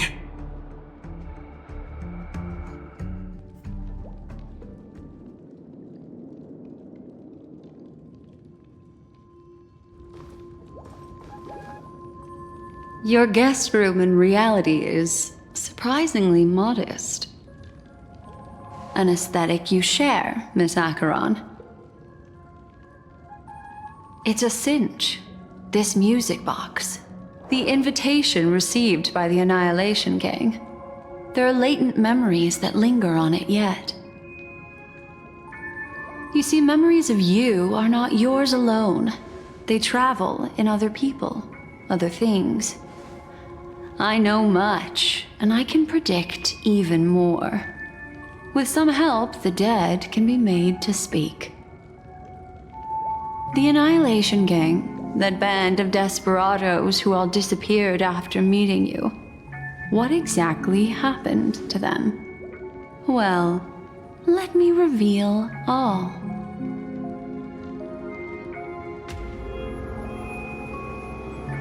Gradation 12. Dreamscape 12. Father, I dedicate this to you. Well done, Dubra. Wherever they go, shall be met by annihilation. There it is. It's hazy, but it's Ifrit's voice. The other one is probably his progeny. This is the residual memory from when the invitation was first delivered. They were abruptly interrupted. Then, what happened next is...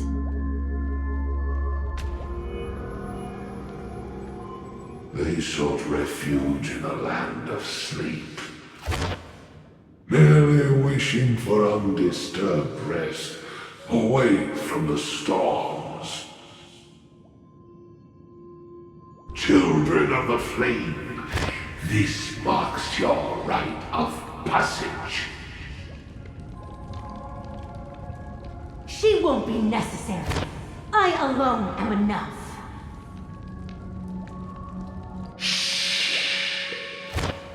When have those on the path of destruction feared death?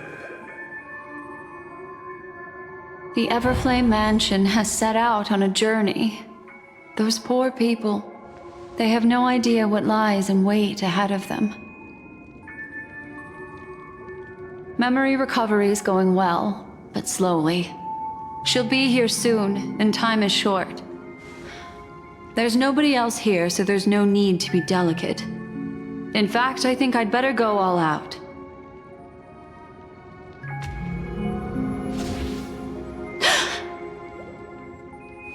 What happened?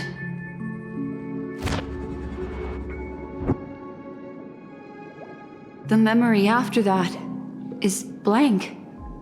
How is that possible? This music box fell into Acheron's hands, and she brought it to Penacony. That's a fact, and that's how it should have gone. But along the way...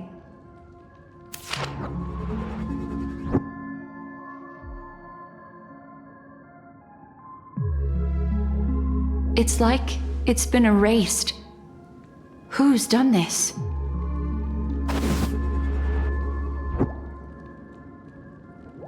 Who are you? Who are you? It's... No. Is this not a memory? Oh, a memo keeper. Do you serve the Garden of Recollection? Or the Cremators? My name is Constance. A pleasure to meet you. We were supposed to meet in Penacony and spend an unforgettable time together.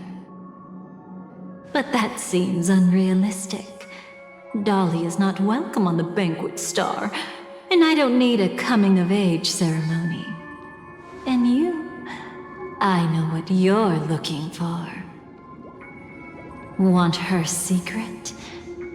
I can give it to you.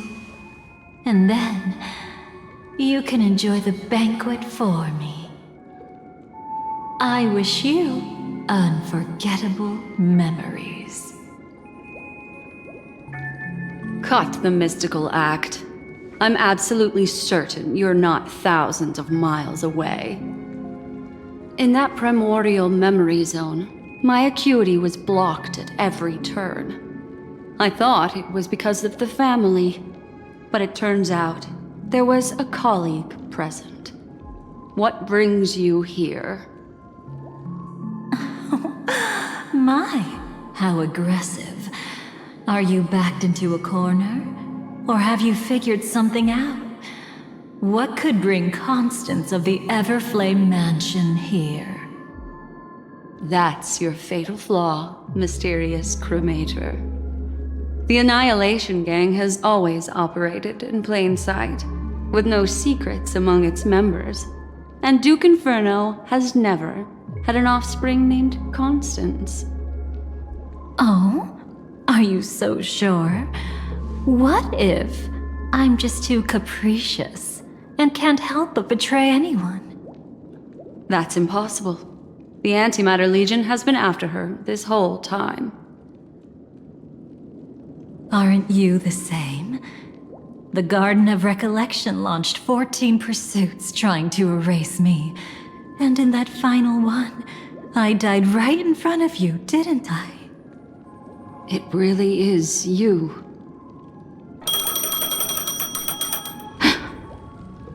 To interrupt another's reunion. Such a graceless act. But by all means. After this, we'll have ourselves a nice long talk about your ingratitude, my dear cellmate.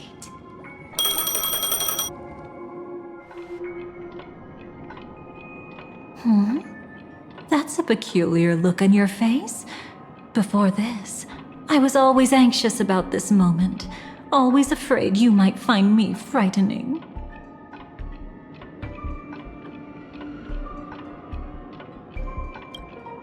Of course, everything about Penacony is more important than you think.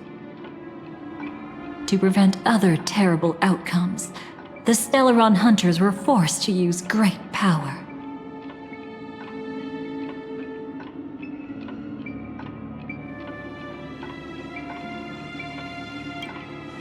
If you're willing, and if you can endure it, I can keep going. Or perhaps...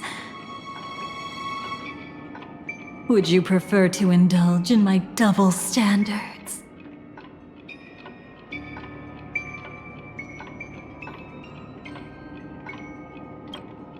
Yeah, we were quite close. Don't get the wrong idea from how I phrased it back then. I've always thought that when two people are locked in a knife fight, with their blades pressed to each other's throats, they become more intimate than any pair of dancers.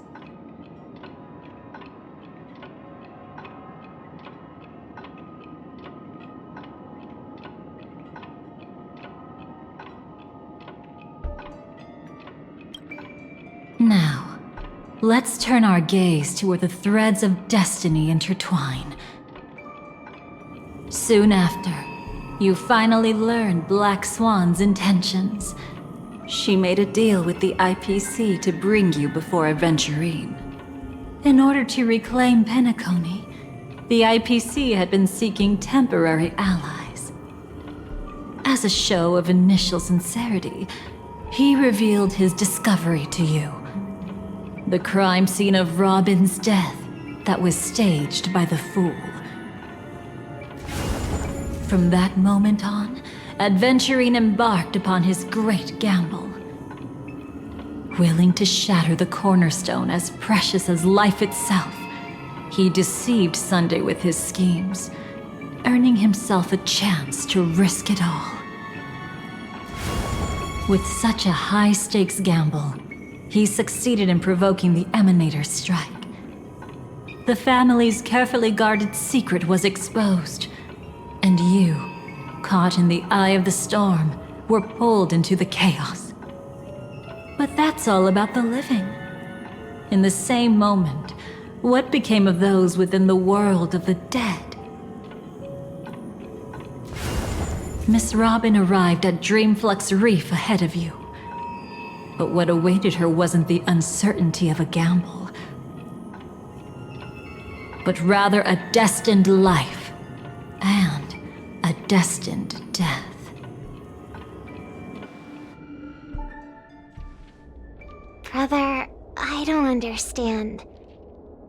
For a bird, does flying also need a why? Since it falls to us to decide whether to release it back to the sky, we must take responsibility for that choice.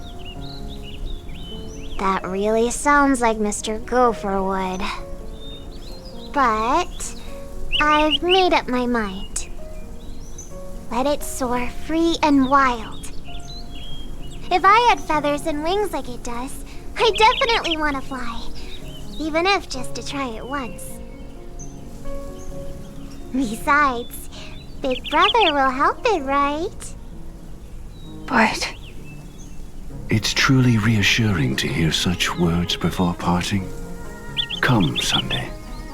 Your little sister will be walking ahead of you now. Mr. Gopherwood, how did you... The gods bestowed upon us heavenly fire, and with it divine tribulations.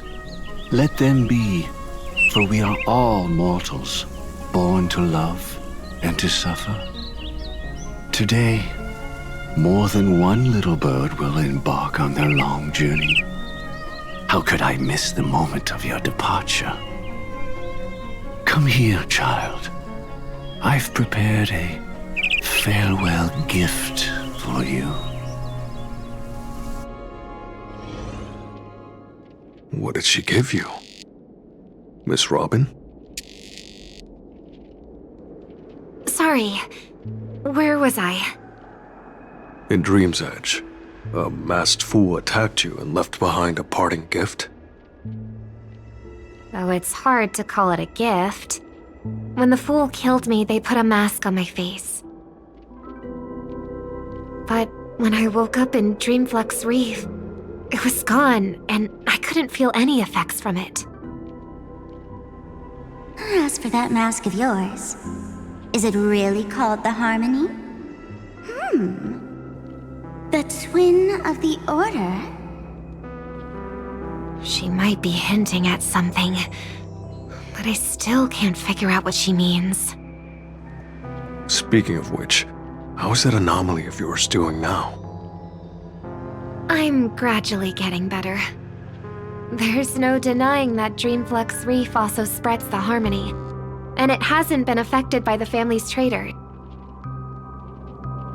As for my loss of voice, I still need to keep investigating. Perhaps I've been wearing a mask all along, without even realizing it. If you need any help, just say the word. Thanks for your help. I'm starting to get familiar with this place. But Dreamflux Reef is so isolated. Is there any way to know what's happening outside? I want to check on my brother's situation. That's easy. Just head to where all the action is. Want me to show you the way?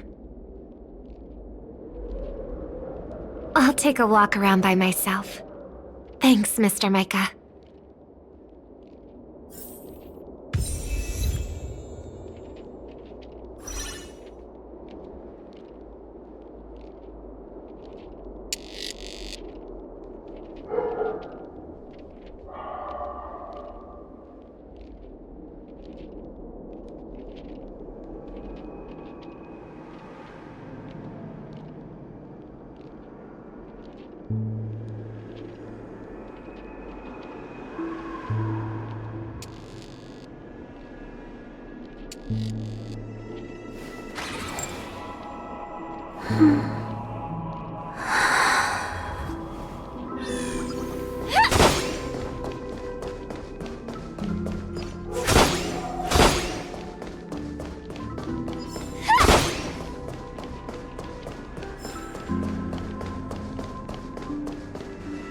Miss Robin, can you hear me?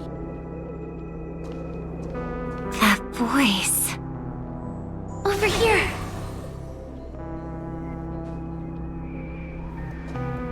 Are you Miss Firefly? So you did notice me after all. Sorry, but I can't show myself right now. Could we talk somewhere more private? To be honest, I have no reason to trust you. I get it. But I can assure you this isn't a trap. If you really need a reason, there are anomalies in the 12 hours. We are suspicious of the Dream Master's true identity. Lead the way. But let me be clear. Agreeing to me doesn't imply anything about my stance. Understood. My companion will show you the way.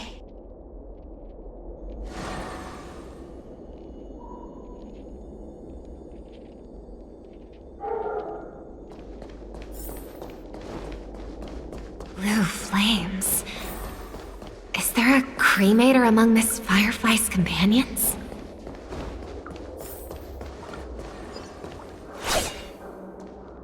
Miss Firefly, you can show yourself now. Sorry, just a moment. My companion will bring you this way shortly. This way?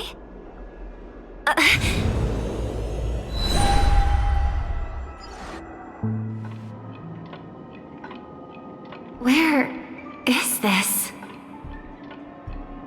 As expected of the Harmony's favorite, passing through such dense memoria without even being affected in the slightest.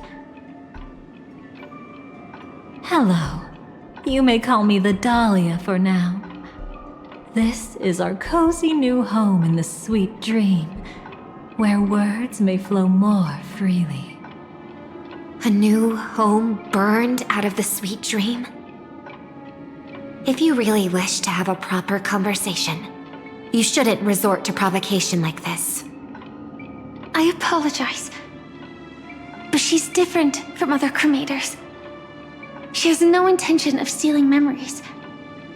The same goes for me. I have never wished to destroy the sweet dream. Sneaking into the dream was my only option. I really like Penacony as a tourist. This is my first time dreaming. And Penacony is more wonderful than I imagined. Thanks. So, what brings you here? I'm sure you've noticed it too. The Dream Master Gopher would completely merge with the dreamscape, becoming virtually omniscient and omnipotent in Penacony. But now, he's losing his grip on the dreamscape. To find out why, we conducted some investigations. In the primordial dreamscape, we uncovered a crime that he had buried away. We suspect that's why his powers aren't what they used to be. And that's why he's been telling everyone he's under the weather. Crime? I'll show you later. Belonging to his family, you wouldn't believe me unless you saw it with your own eyes. You've indeed uncovered many clues.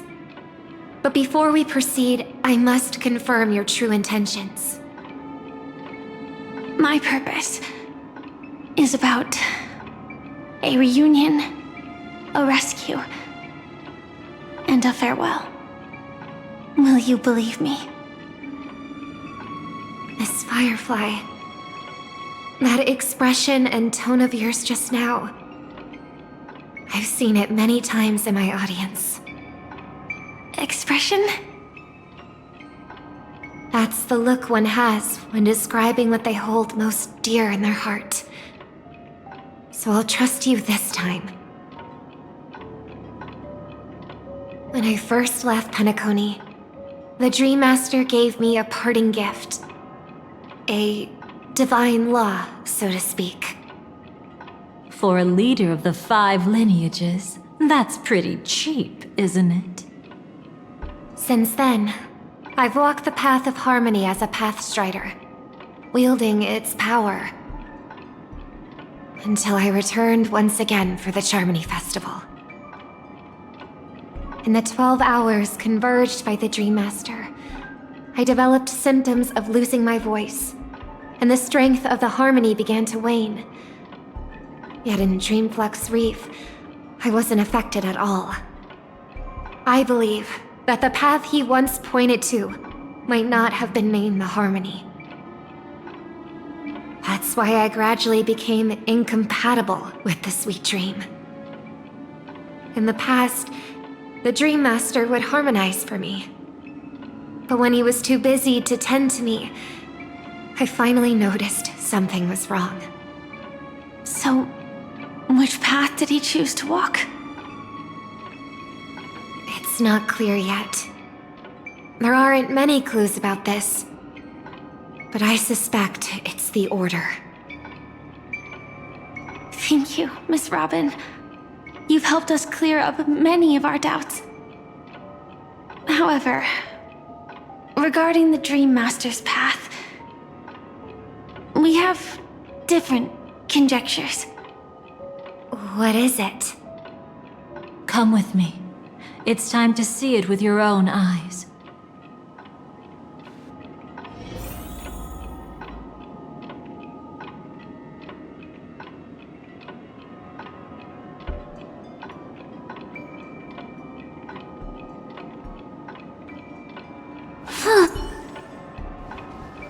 Thank you, Miss Robin.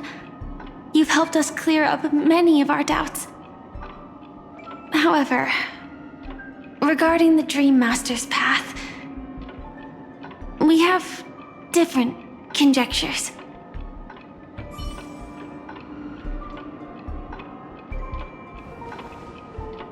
Come with me. It's time to see it with your own eyes.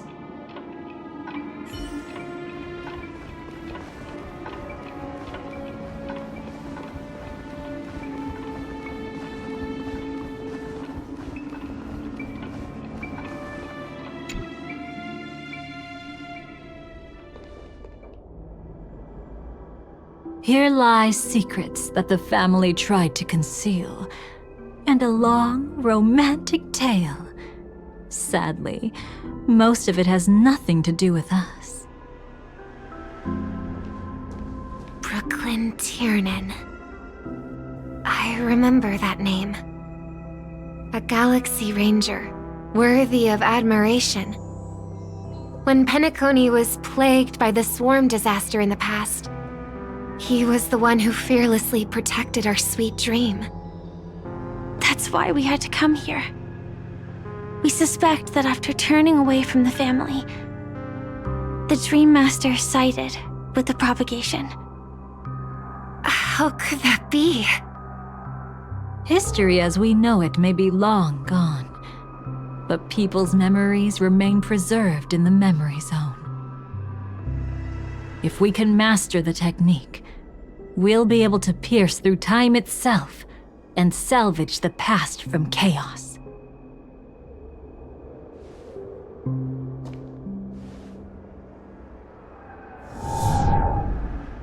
Is this Memoria? Every disaster brought by the swarm was accompanied by countless sacrifices. Some names were remembered, but others were not only forgotten, but betrayed. What are you doing? I am not your enemy. Indeed. Our true foe is that abominable fate. Then why? Why? Easy, child. Your struggle only adds to the pain. The strike I just delivered, dishonorable though it may be, did not miss. Here and now, your death is certain. But I was clearly helping fight against the swarm here. Indeed. As the swarm ran rampant, a Glamoth knight passing through joined the battle without asking for anything in return. Truly admirable. But have you ever wondered why, right after that, the infestation only grew worse? Could it be? The Glamoth knight, born to purge the swarm, turned out to be a pathstrider, walking the path of propagation. The sweet dream has never been tainted by the propagation. You brought it here, and only your death can remove it. How can this be? I can leave and never come back here. I can't die. I don't want to die. That's precisely why I said that strike wasn't honorable. I explored your secrets for the sake of the sweet dream. But striking you down, that came from selfish desires after glimpsing eternity. Paradise shall fall into this world of sorrow, and once dawn breaks, it will shatter in the light of day. How could anything golden abide in glory forever? You shall become my darkest crime, and the beginning of a great undertaking. Your remains shall become the foundation for eternal paradise.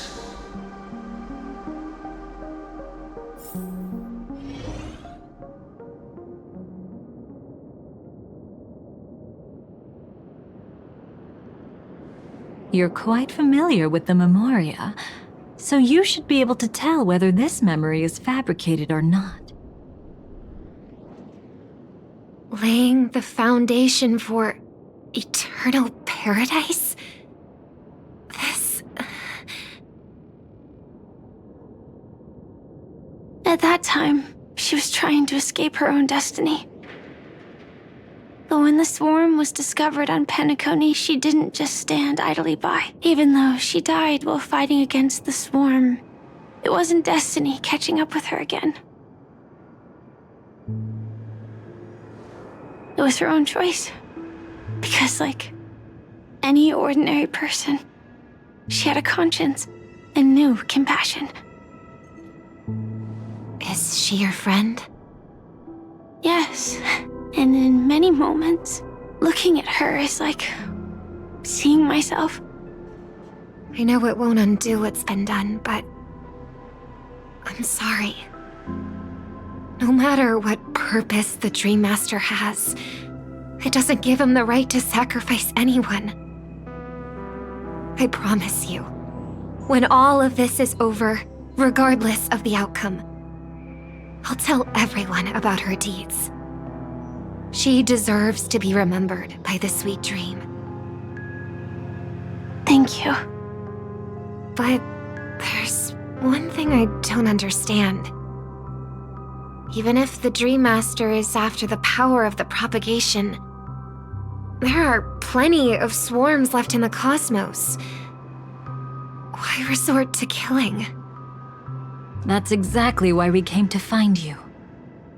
With the Charmony Festival about to begin, it can't be a mere coincidence that the Dream Master is pushing forward with his various machinations now, and you were chosen to perform for the Harmony.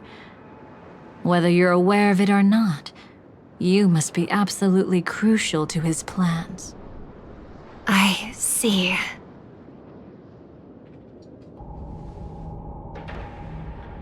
You want me to become the conduit to retrieve the past from the memory zone? What exactly do I need to do?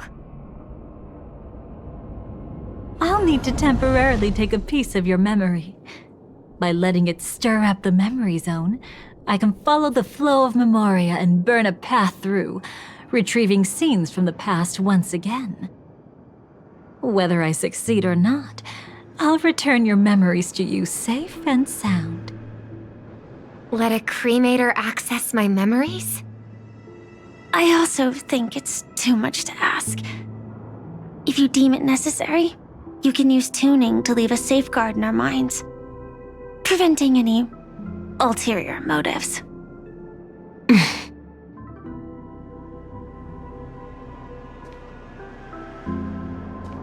There's no need. Let's get started. May the harm that befalls you never lead to your downfall.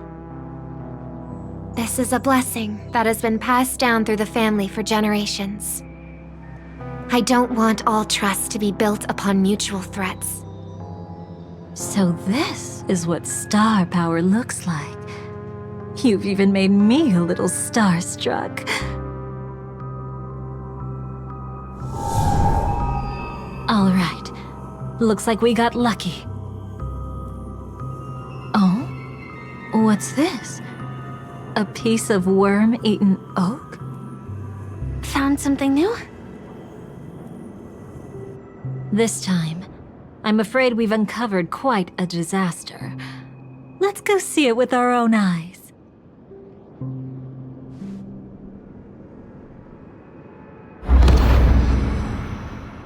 Nothing but lies, my dear. Hiding behind the title of a memo keeper? Tell me, how long have you been lying to them? You really seem determined to savor those unforgettable moments, don't you? Be smart and take a hint. I don't have time to entertain you right now. Oh, because you're busy, pretending to be a Stellaron hunter? Who are you talking about?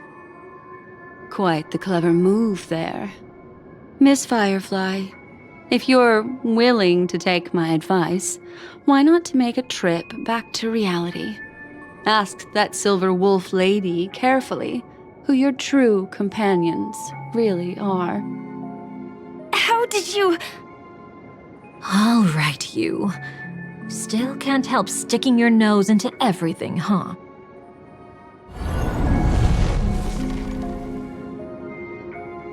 Who exactly are you people? She's just a cremator who manipulated memories and pretended to be a Stellaron hunter's companion. She fooled all of you. What about Miss Firefly? Is she all right?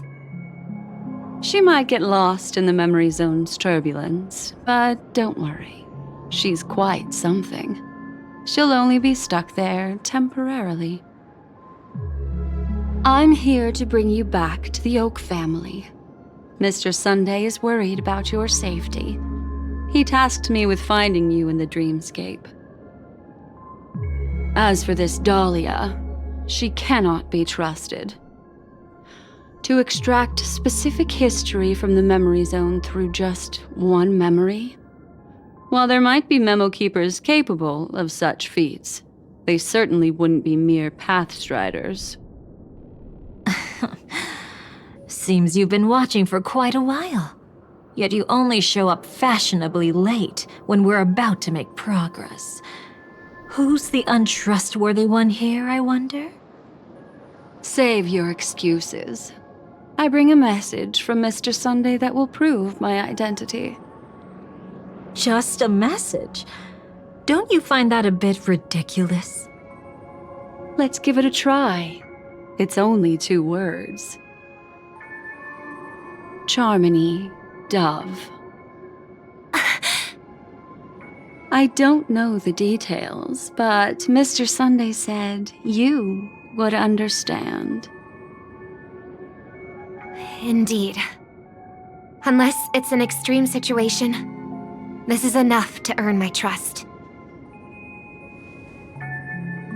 The IPC, Astral Express, and now you're even taking assignments from the family?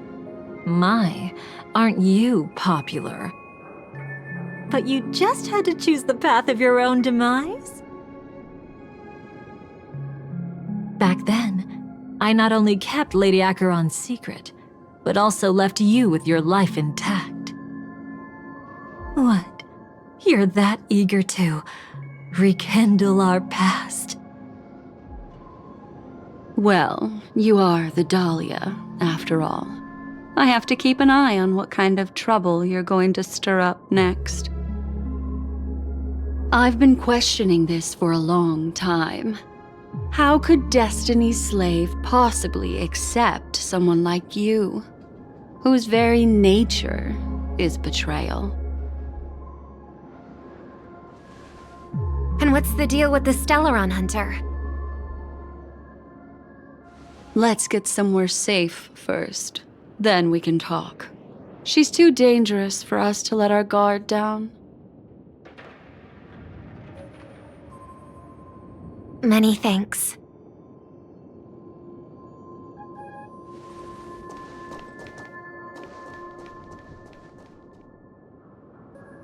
You've gotten more composed. Or have you just gotten slower? She's already left this area. There's no way you can catch up to her now. Catch? Why would I chase after her? Arrogant swan. If I didn't take her memories just now, then what exactly did I do to her? I might as well tell you. I planted a spark of the cremator's fire in her memories. It will spread silently, and in an instant, it will burn away all her memories of seeing me. She'll believe she was never here. The suspicions that have already taken root in her mind will also gradually fade away. No matter what she has discovered, the moment she attends the Charmony Festival, she'll revert back to that good child who was born to walk on the Order. You're the one who's run out of time. I see.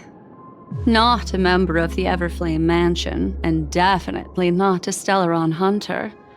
Your true ally is the Dream Master? Oh, aren't you clever? How about a little reward for that? Cut the act. Even with your usual reckless methods, you can't handle me alone. You're right. I can't do it alone. But I rarely feel lonely anyway.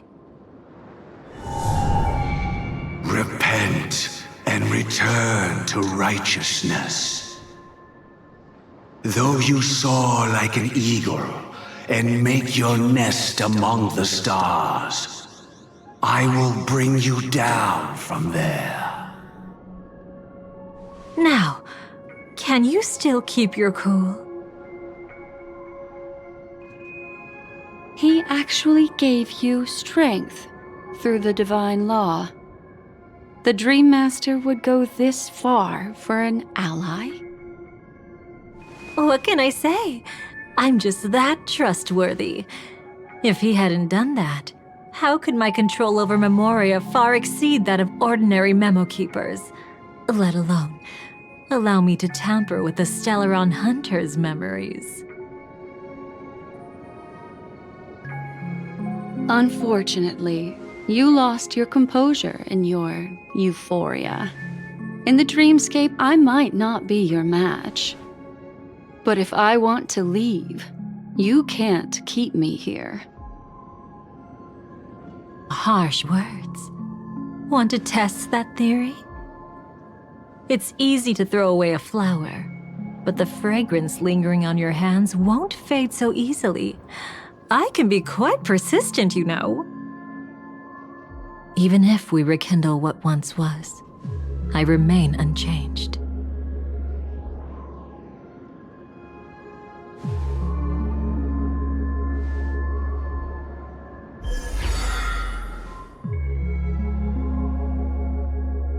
Run faster! I love watching people resist, love watching them flee. Let's savor this moment a bit longer. After all, for us, this will be an incredibly crucial moment. No matter where you run, I will always find you.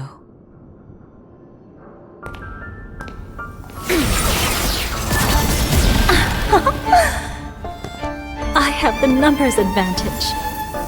You have no chance of winning. I don't want to use a cremator's tricks. Not that I can't. I knew it. Your ever-shifting morals. Never changed.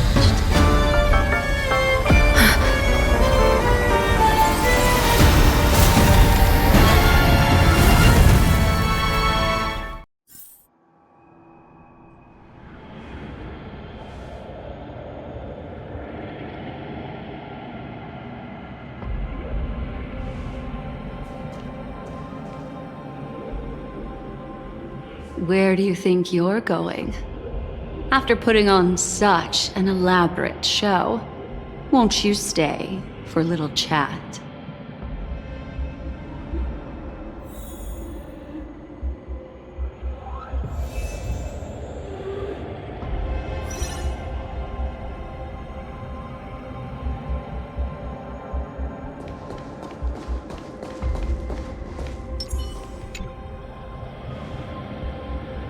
The most trustworthy thing about you is that you're never to be trusted, darling.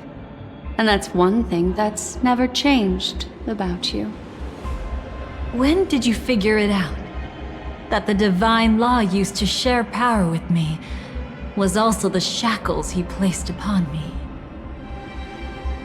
The moment you admitted to being the Dream Master's ally, I began to suspect your true intentions.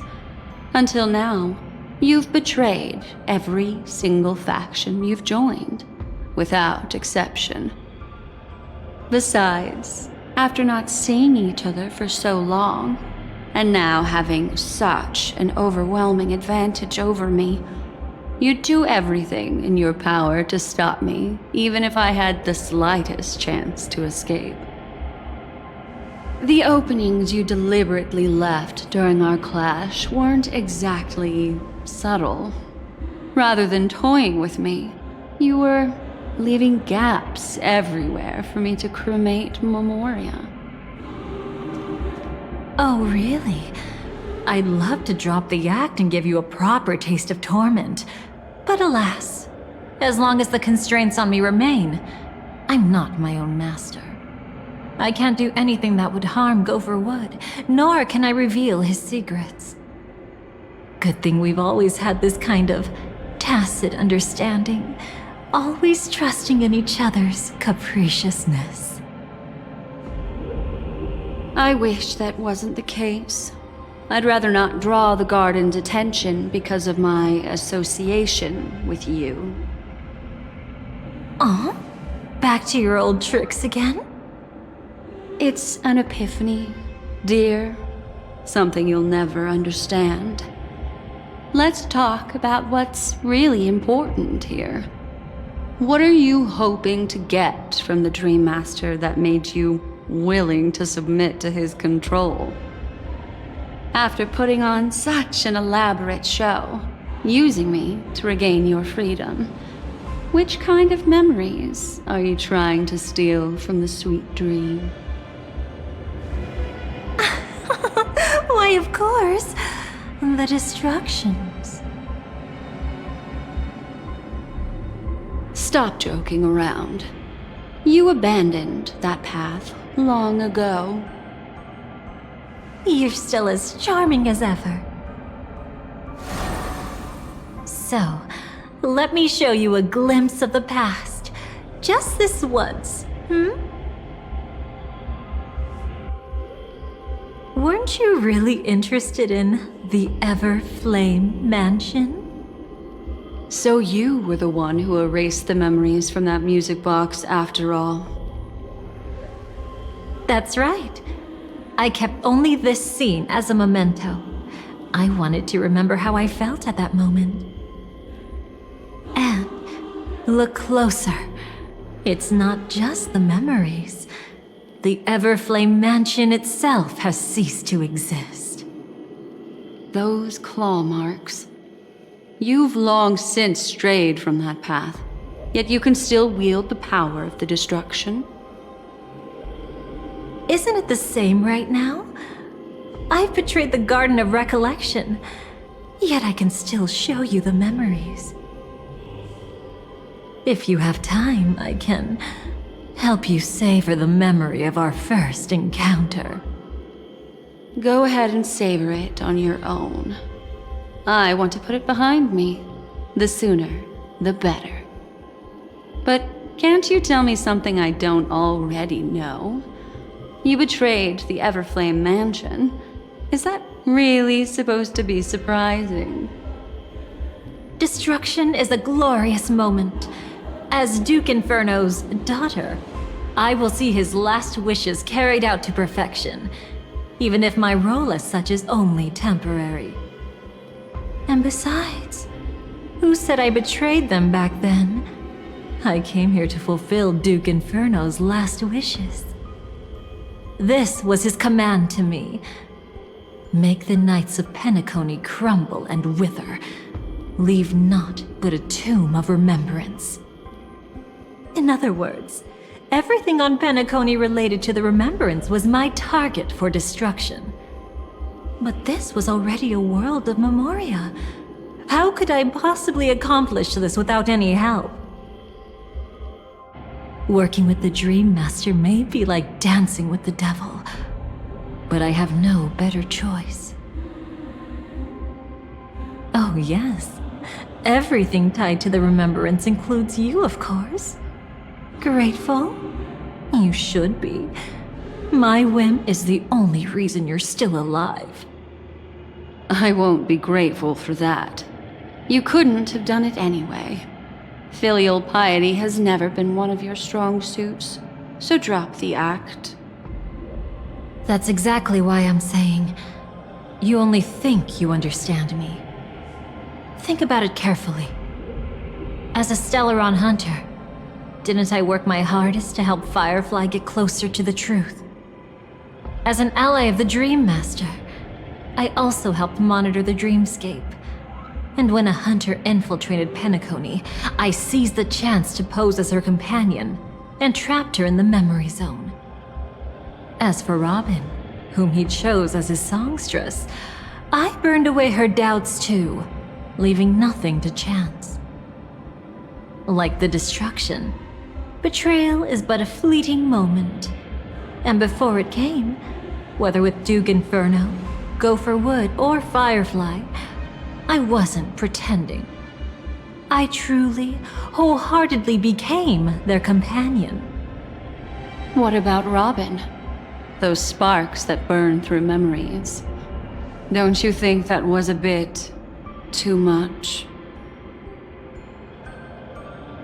Oh my! I thought I could fool your eyes at the edge of the dreamscape. But I guess there's no hiding from you on your home turf. What? You want to settle the score with me for messing with your people? Why don't we sit down and have a chat? You seem like a patient one to me. So tell me, what exactly do you want to take from me? Don't worry, I only went with the flow, suppressing her power a little to make it easier for you. I trust. You're someone who knows how to return a favor, right? There's this thing called the script. Now that, I find quite intriguing. Stellaron Hunter collaborator. Soon, Robin will understand the true purpose of those sparks, and thank me for it. I can hardly wait. Even though I'm not a Stellaron hunter, this time, I might have a chance to betray destiny too. So stop thinking you've figured me out. I don't want to miss out on any possibility life has to offer. Betrayal isn't in my nature. Greed is. Darling, are you fatally wounded or terminally ill? Unless you're on your deathbed, I don't believe you're actually being this honest. I can make an exception for you, but most people, I certainly don't want them to remember. Sometimes I resent memories, because some people don't deserve to witness my radiant bloom again in their memories. And besides, you're no better when it comes to greed. On my deathbed, I suppose that's not entirely wrong. I was hoping a little honesty could talk you into dying with me. No, thank you. Too late. You're already caught up in the secret. Come on, just a few steps more. Even if I tried to turn you away, you wouldn't want to.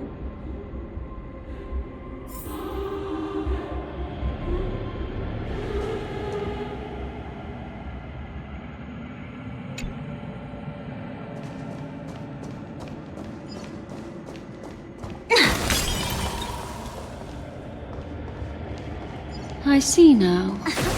A piece of worm-eaten oak. You weren't just making that up. Oakwood is prone to insect infestations. Nothing surprising about that.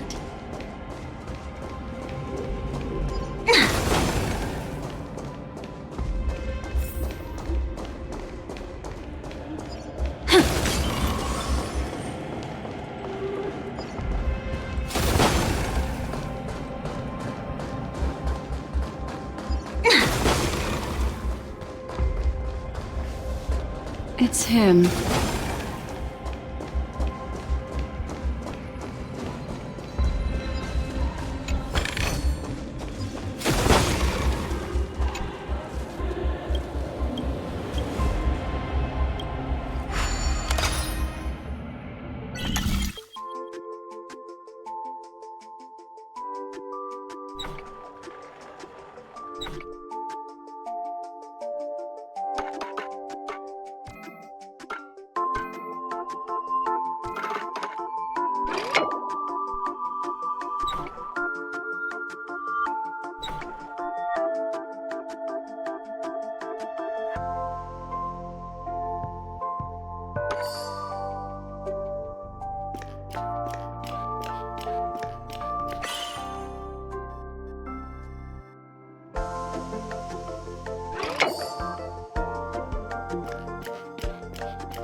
Just look at this place. Shouldn't be this lively here. Ladies, which one of us would you say is the uninvited guest? Mr. Aventurine, what are you doing here? Well, the game's over. And I scored a big win. Oh? What did you get out of it? The Nihility Emanator cut me, and I died in the most spectacular fashion. Oh, speaking of which, you must know exactly how that feels. My dear lady who loves to dance. Still better than having no invites at all, my dear helpful lady. You two are really something special. You're quite interesting, Mr. Aventurine. However, you weren't supposed to find your way here. Unless you can give me a reason, I'll indulge you by letting you die once more. That confident, huh? You haven't hidden your weakness well, even though you're one of the 10 Stonehearts. Right now, you'll be easy enough to handle. I wouldn't be so sure. Since you know who I am, you should know better than to gamble. Consider this warning a welcome gift from a friend. So long as my trump card remains unplayed, none will dare see the hand through to the end. Too bad you've used up all your luck for today. I've always found losing more interesting than winning. What's the harm in giving it a try? Hold up. No need to rush into making enemies. Mr. Aventurine, congratulations on uncovering the truth behind death. But from what I know, you should be at Dreamflux Reef instead. Well, after taking a solid hit from the Emanator's blade, I never got the chance to enjoy a good nap. Thus I sank into the chaotic memory zone, and then my desire led me here. As I thought. You two haven't noticed. The answer was right under your noses this whole time. You can traverse through Memoria without relying on roads, which is exactly why you missed it. Ladies, you didn't think the IPC would enter Penacony unprepared, did you? Backed by a most attractive package, I quietly assembled a team to research the memory zone. And I only asked for one thing in return. How to escape alive if I accidentally got lost in Penacony's Memoria. To be honest, they didn't contribute a thing. But they did help me discover a certain legacy. Rosalina Jane Estella, the former undertaking once belonging to this nameless. She once boarded the Astral Express as an outstanding surveyor. Years ago, in pursuit of the primordial dreamscape secrets, she ventured alone into the memory zone and was never seen again. Everyone believed she had perished, taking the mysteries of the dreamscape to her grave. But that wasn't the truth. Before departing from this world, she single-handedly forged the pathway of Memoria. Mr. Aventurine, do you even realize what you're saying? Look, I didn't believe it at first either. But the Nameless, as it happens, had quite a unique background that led her to devise a brilliant solution. Using the technology from the Zarina Erd system, she gave her life to the memory zone, giving Penacony's dreamscape a unique signature. When dream chasers wander into the memory zone, they'll drift towards places that can fulfill their desires. Those who yearn for freedom will witness the form of the primordial dreamscape. Those consumed by obsession might encounter certain special dream bubbles.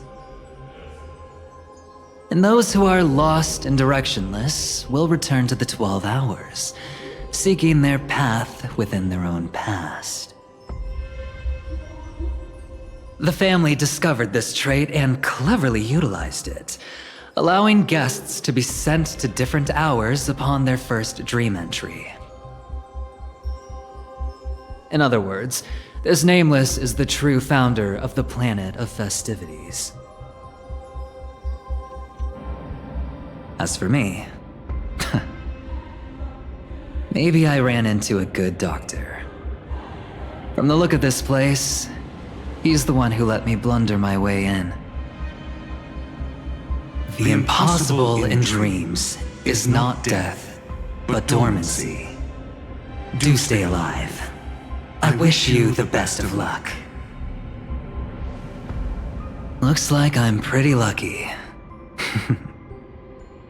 I can't wait to see what I'll discover here.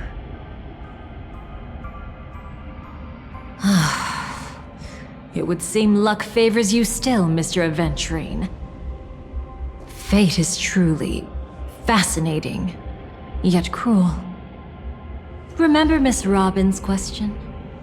If the Dream Master was after the propagation, why did he have to harm the Glamoth Knight? Years ago, he had already completed this plan, waiting for a Glamoth Knight to enter the dream. Unfortunately, with the sudden fall of his empire, his hopes seemed to have been dashed. Yet just as the Charmony Festival was about to begin, a descendant of the Glamoth Knights appeared uninvited, and everything began to turn once again. The Dream Master was never afraid of Firefly investigating the propagation. That was exactly the truth he wanted her to see. Wait, is that why you trapped her in the memory zone? Correct. This place is where the Dream Master wanted her to be.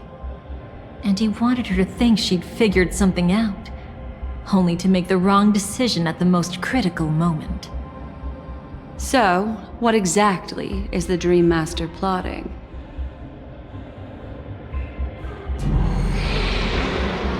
It doesn't matter anymore. We've missed our chance to stop him. Even if we catch him in person? From the very beginning, he never existed anywhere at all. When he attempted to merge with the dreamscape, he transformed himself into 4 primordial divine laws. The gods bestowed upon us heavenly fire, and with it divine tribulations. Let them be, for we are all mortals, born to love and to suffer. The first law, as his parting gift, he bestowed it upon Robin, guiding her onto the harmony. Repent and return to righteousness. Though you soar like an eagle and make your nest among the stars, I will bring you down from there. The second law is the power he bestowed upon me as his collaborator. At the same time, it serves as a constraint to ensure I won't act recklessly. And the third law... Paradise shall fall into this world of sorrow, and once dawn breaks, it will shatter in the light of day. How could anything golden abide in glory forever? I haven't seen it myself either. According to him, it was an all-out attack, like a torrent of fire pouring down from above. And the last one? Nobody knows. After claiming to be ill and withdrawing from public view, even though the constraint remained in place, he never contacted anyone again. Not even me, his collaborator. It's just my theory, but I'm pretty sure I'm right. By then, he had finally completed the last law, and used it to eliminate the one weakness that exists in any plan. The mastermind himself.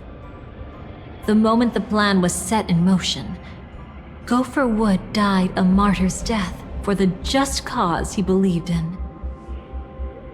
And the swarm disaster shall reappear again in the sweet dream. The moment has finally come. Resentful from being deceived, confused by conflicting memories. Your expression right now is so similar to what I had imagined.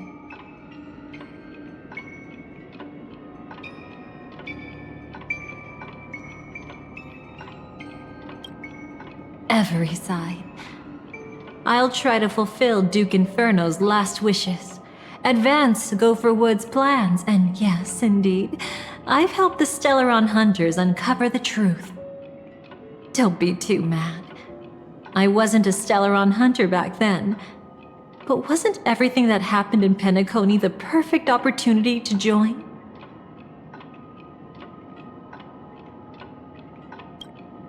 Though it wasn't my original intention, I wanted to help her, to keep her from getting caught up in Gopher Wood's schemes and facing such a detestable fate.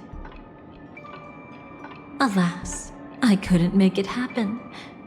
The path your predecessor Rosalina left in the Memoria pushed Firefly towards a new lease on life. Indeed, how could a nameless who walks the path of the Trailblaze leave behind a legacy built on evading destiny?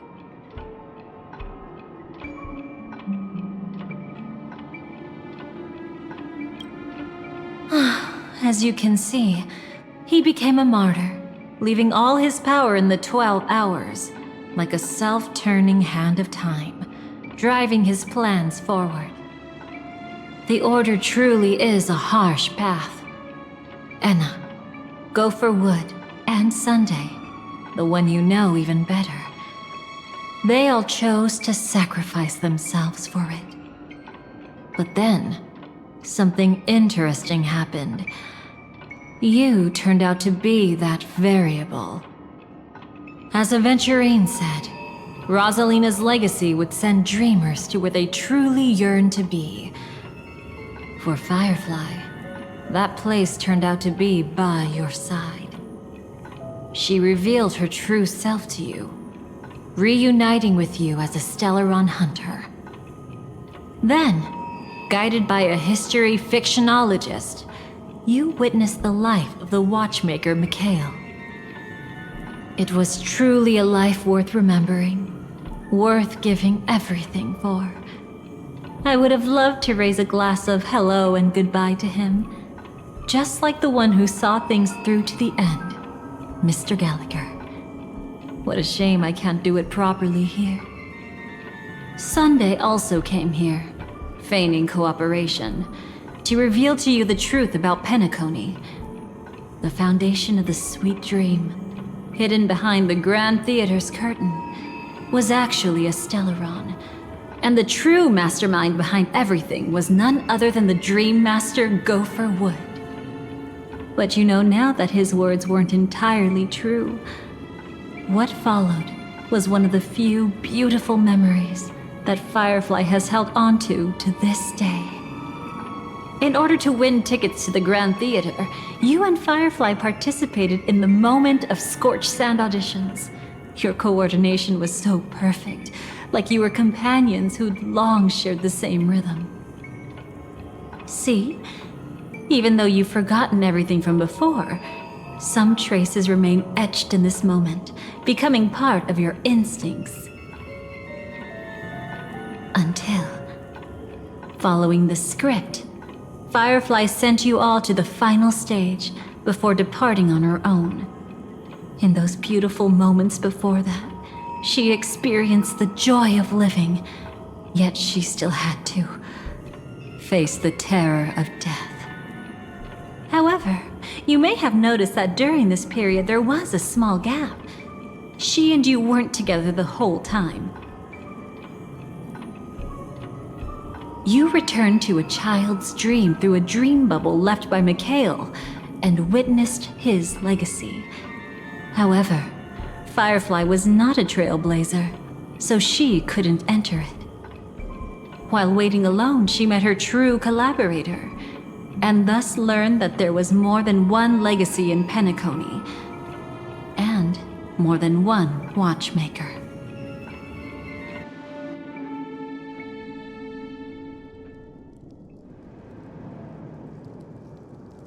Did they enter that dream bubble? That's right. Unfortunately, you won't be able to follow them in so easily, even if you've traveled together as companions. That old man can be so stubborn sometimes. He'd rather have the Nameless be the ones to witness his legacy. No, I think it's quite romantic. A legacy left in the past will give them the courage to continue walking towards the future. Even if I can't walk alongside them, I'm content in knowing this. Ha! You're quite like the Nameless. Awkward, but admirably so. Maybe we can't walk the same path, but...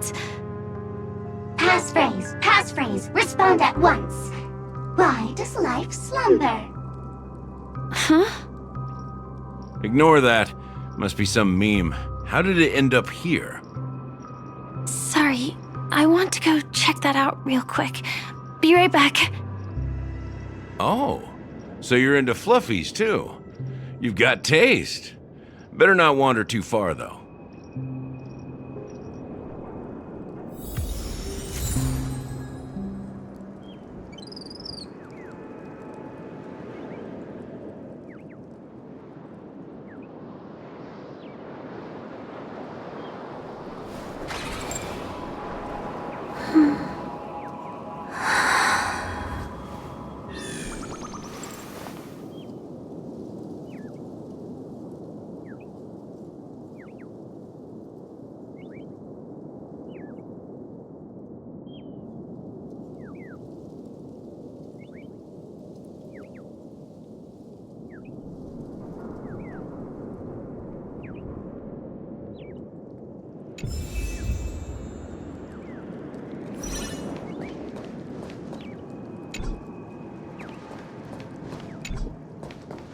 That old man can be so stubborn sometimes.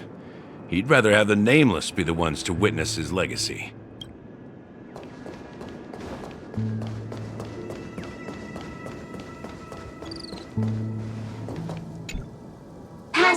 Passphrase, respond at once. Why does life slumber? Because people are afraid to wake up from the dream. Perfect! Identity confirmed. Welcome, Agent Mech Tycoon. Please proceed to the next rendezvous point. Our people will be waiting for you there. Is this really necessary? Gotta stay in character. Follow the instructions, Mech Tycoon.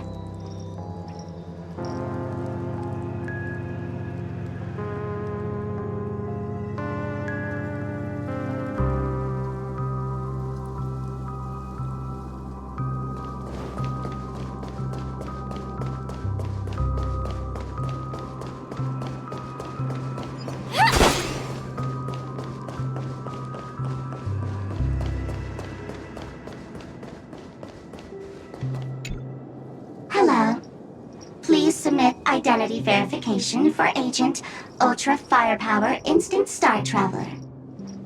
Who? Mech Tycoon wasn't cool enough, so...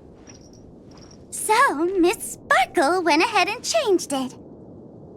Masked fool. You shouldn't be here. Well, someone's been kept in the dark this whole time, completely oblivious to their real body standing right in front of them. Buddy. Don't tell me you still haven't noticed. That memo keeper has already stabbed you in the back once. No way. Silverwolf never mentioned me? But she's the one who invited me to team up. The family's omnipotence in this sweet dream, that was my intel.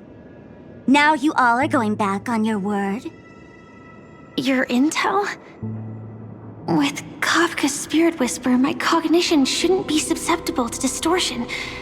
Could things be different now that I'm in a dream? Before heading to Penacony, Silverwolf did tell me to keep an eye out for anyone asking, why does life slumber? But as evidence, that's not enough. Oh, really? Then what if you were to die 3 times in the sweet dream? Then why is this the first time we're comparing notes? What else could I do? As a fool, how could I ever catch up to a memo keeper in a dream? Every single time, just when I was about to reach you, poof, she'd vanish with you. Who exactly is Constance? She works for the Dream Master, but she definitely has her own agendas. She secretly made a deal with me.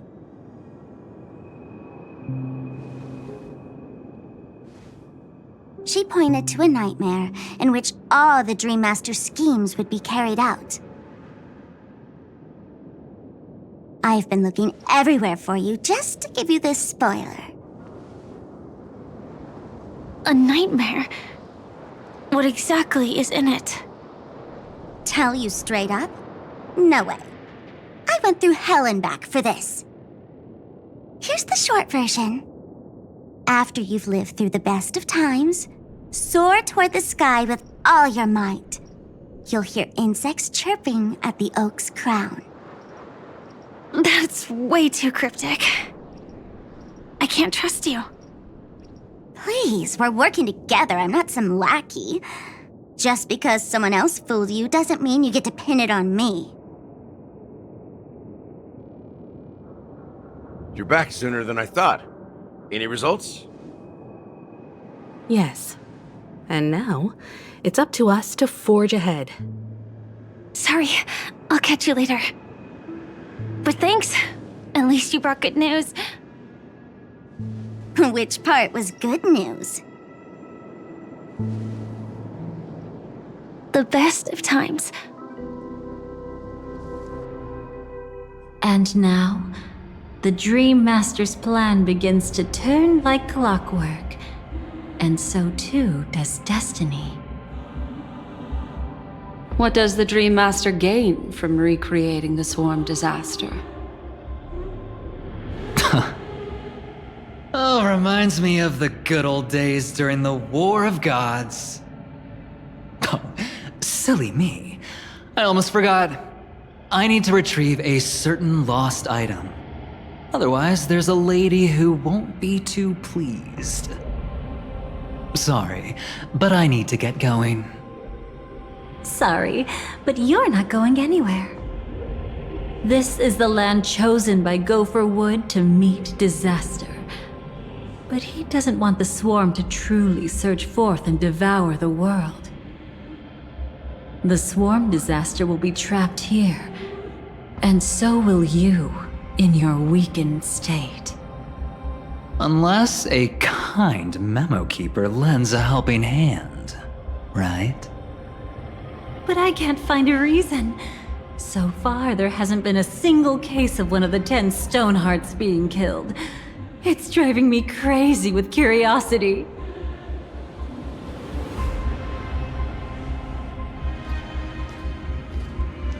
Glory above all! My friends, in the face of the omen of evil, we must stand united more than ever. Allow me to prove our resolve with my spear and pierce through this darkness. Huh? Whose backup is this? Pardon my late introduction. I am Argenti, of the Knights of Beauty, traversing this cosmos to eradicate all that is unsightly in this world. In the name of beauty, the one and only has brought me to this place. Perhaps it is destiny's guidance that led me here. In this dreamscape tainted by the propagation, I shall uphold the name of beauty and clear the path for all of you. Ah, passing knight. You found just the right person. I am an IPC envoy trapped here. Lend me your aid. For Adrilla the Beauty is the most peerless beauty of them all. Someone's a quick learner. Nothing else to say. This is far too much of a coincidence. What else is there to say? Would this Sir Knight even listen to us try to reason with him? That's the fascinating thing about destiny. Some people are just born lucky. Let them be. We should get moving now. Where are we going? To find your dance partner, darling. By an unexpected turn of events, the Dream Master's plan is about to come to fruition. And to deal with him, we'll need an emanator to step in.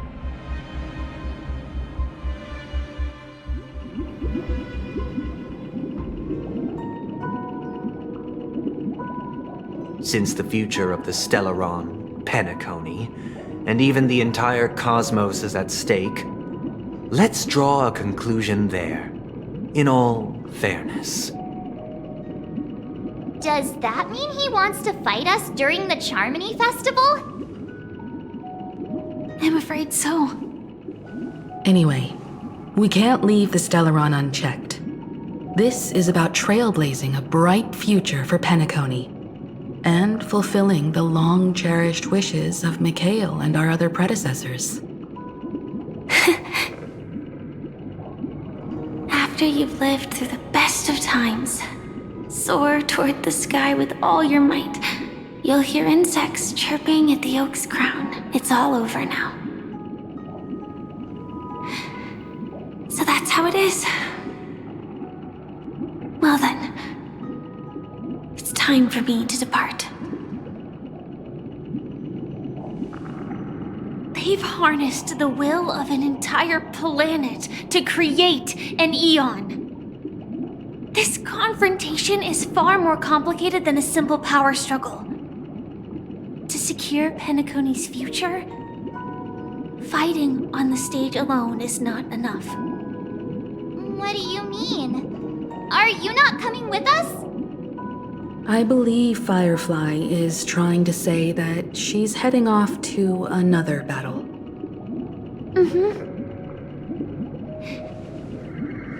Before I left, the Destiny Slave told me that this journey would bring unforgettable rewards. Even though the script he gave me only had a few lines, I couldn't ignore them. Because one of the lines said, I'll experience death 3 times in the land of the dreams. 3 times? This can't be serious, right? The first time was a painful death when I was stabbed by the Blade of Dormancy, which led to all subsequent events. The script will always come true, but in a way that will only be revealed when that page is turned. But the death granted to me by the planet of festivities was merciful enough. For my first death, I chose how it would come and what it would change. For the next 2, I want to try my best to achieve the same outcome. Have you made up your mind, Firefly? Yes. Otherwise, I wouldn't be here. Thank you again for your assistance for the Astral Express. May we meet again, in reality. Yeah. Farewell, everyone. May your trailblazing expedition never end.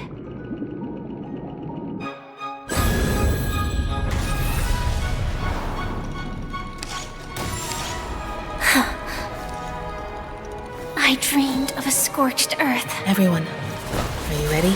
A new shoot sprouted from the earth. It bloomed in the morning sun and whispered to me. Like fireflies to a flame, life begets death. May we meet again in reality.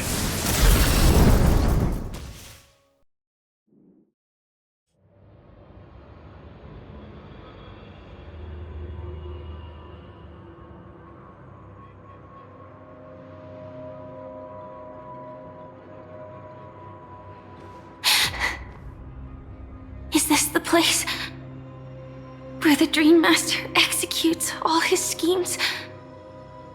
Or perhaps it's the place where he'll find redemption. Dream Master? No. Just one of his divine laws. Don't think I'll let my guard down. I know your true nature. Whatever your goal is, I will stop you. No need to be so tense, Miss Firefly. I am but a thought, formed from memory. Feel free to strike me if you wish to verify this. But his actions aren't baseless. There's a reason for my presence here. Please continue. Thank you for your openness.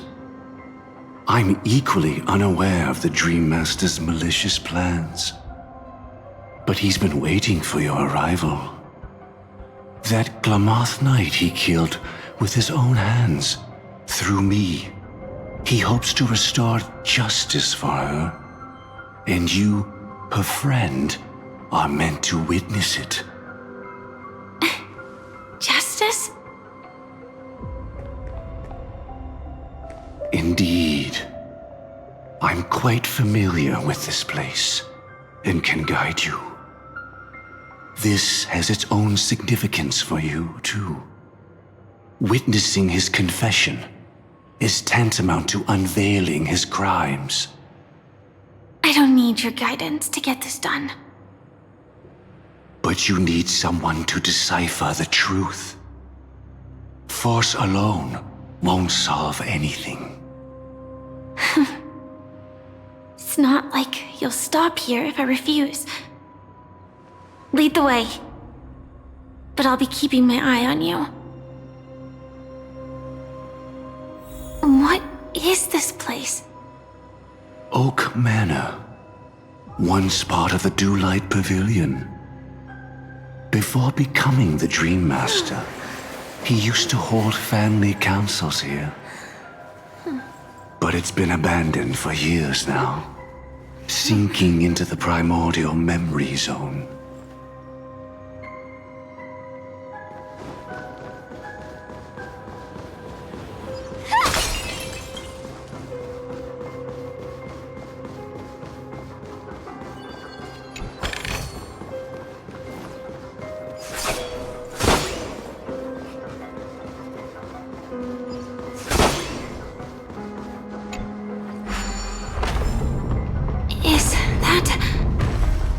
I'm afraid it's pain.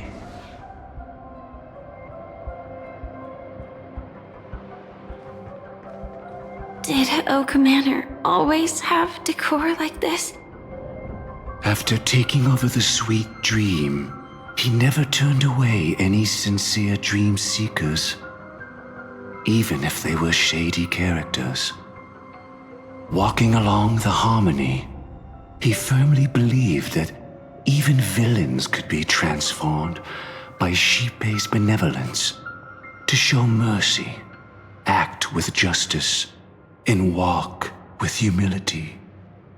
It seems his wishes didn't come true. Indeed. Those villains never learned their lesson. They even conspired with one another, foolishly attempting to establish their own family lineage. Such arrogance.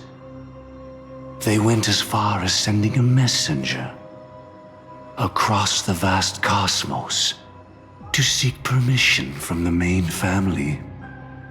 In the end, they only brought shame upon themselves. And then there was a revolt. Fortunately, his heart was already aligned with the Oak family, allowing him to survive by sheer luck. Though he could never leave the sweet dream again.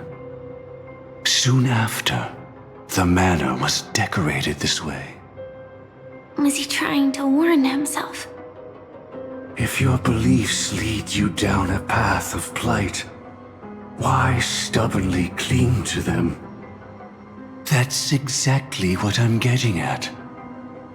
At least now, I can understand those feelings. And I think I've come to understand why I exist here.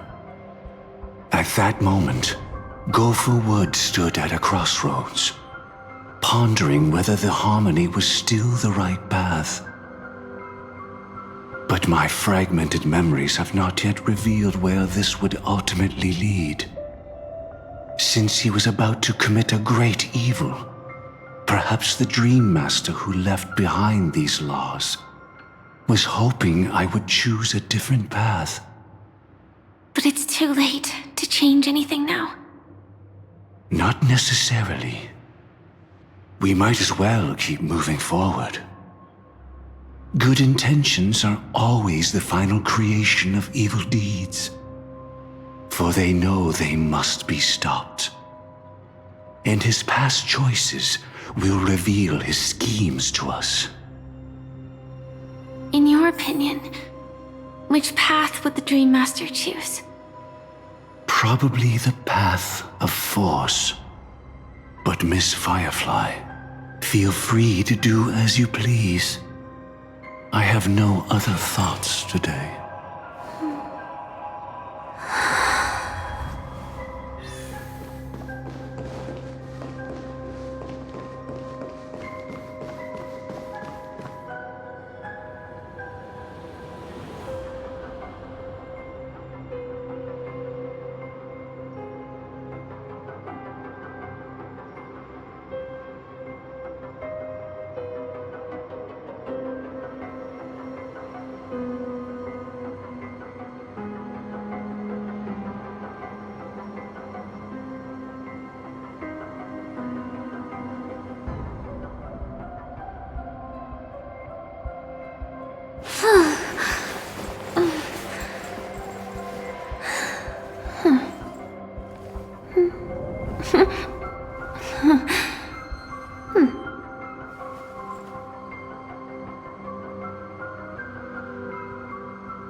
The road not taken can never be retraced.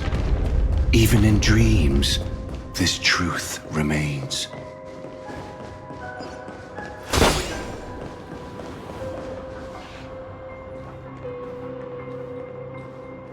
In the end, all paths lead to the same destination.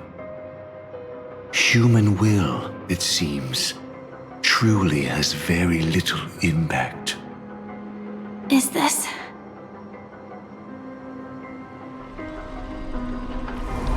The manifestation of Nanook and the fall of the Eternal Centurion. Such news has shaken the universe, and I've long since known about it. So why would a messenger of the main family take the trouble to visit this frontier? Just so you know, I'm here to deliver punishment, and you're the guilty one. I barely escaped death, and I still can't reveal my true form. Tell me, why have I been branded a criminal upon returning to this place? You've already confessed to your crimes. The family doesn't tolerate incompetence, even from a branch leader on the frontier. Not only did this one fail to quell the situation, he was even murdered. If it weren't for Nanook's manifestation, the Eternal Centurion would have descended upon Penacony to eliminate these villains. But you survived by sheer luck, and I set out for this very reason. You must settle this matter yourself and reclaim your lost respect. Not for yourself, but for the family. To survive, but without the power to do anything. Therefore, your crime shall be punished with a blessing. I shall bestow upon you another crime. Its evil reaches even the heavens, and once known, the name Gopher Wood will lose all meaning. You will be alive in body, but dead in spirit. I know my sins. Please bestow your punishment. Here and now? That's not possible. Before I lead you to that honeyed fountain, I shall tune you, so that you can no longer speak out. People believe it to be a creation of the destruction, for it always arrives coupled with calamity. I shall clear the shadows before your eyes, so that you may once again behold that almighty force that giveth and taketh, and worship the mercy bestowed by the triple face. The harmonic cancer, the Stellaron.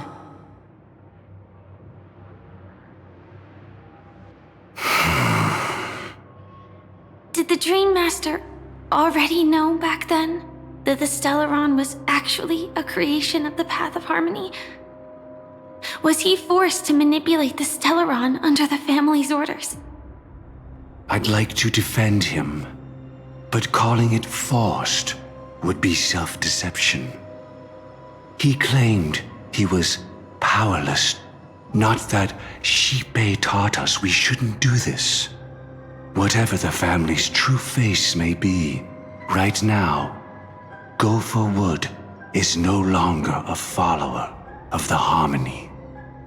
What if you were the one standing there? Perhaps I too would betray the Harmony. But in any case, that would only mean I found the family unworthy of obedience.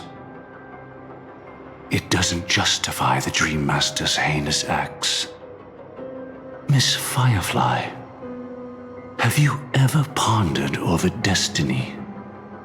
I often wonder if we could face our past decisions again, would we really make different choices?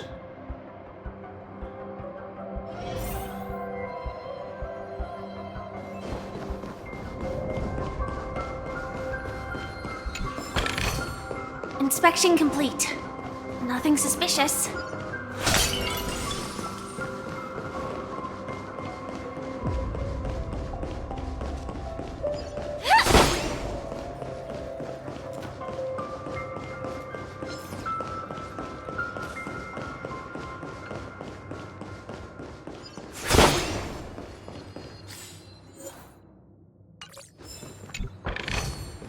No danger detected. But never let your guard down.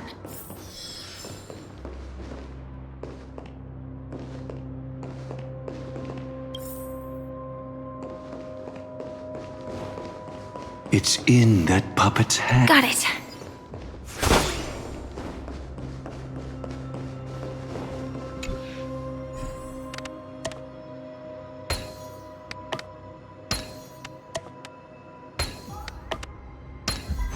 Mechanism deactivated. Rest in peace now, old friend. Mikhail, was it you who killed him? Is that what you think of the Dream Master? Someone so unforgivably evil?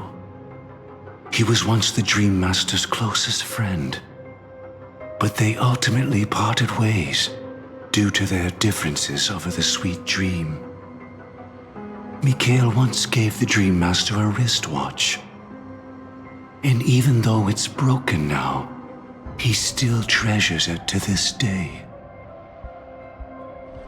I came for confession, old friend. I wonder, what did death feel like to you? I died once, yet returned to the mortal realm. If you were as fortunate as I was, would we still walk different paths? In my eyes, you can still hold on to hope precisely because you've never faced inevitable death. Would you blame me? Would you, Mikhail? I tried to unveil Xipe's third face, but I was wrong. It wasn't the propagation. Yet destiny was so merciful, making me realize the propagation was able to continuously evoke people's prayers for the Order through the fear brought by the Swarm. When the Swarm disaster ravaged the universe, that was also when the Order reached its unprecedented peak. But after that, the Great One deliberately ignited a war among gods, leading to their own downfall. They would rather fall than let the Order ascend upon a staircase of falsehoods. They were wrong too. The Great One wished to restore justice to the mortal world. But what people prayed for wasn't justice. It was freedom from fear. Will you forgive me? Will you, Mikhail? I shall commit an act of transgression, mending the errors of the gods. I will restore the missing hand to the celestial clock and show mankind death. I know my sins. They are ever before me. But I shall never repent. Using the propagation to lay the foundation for an eternal paradise. So what he meant was recreate the Swarm disaster using fear to force people to pray for the Order's return? Perhaps that's why your friend was killed. The Dream Master wanted to find out how the Glamoth Iron Cavalry obtained the propagation's power. That's not a power that can be easily controlled. We need to pick up the pace.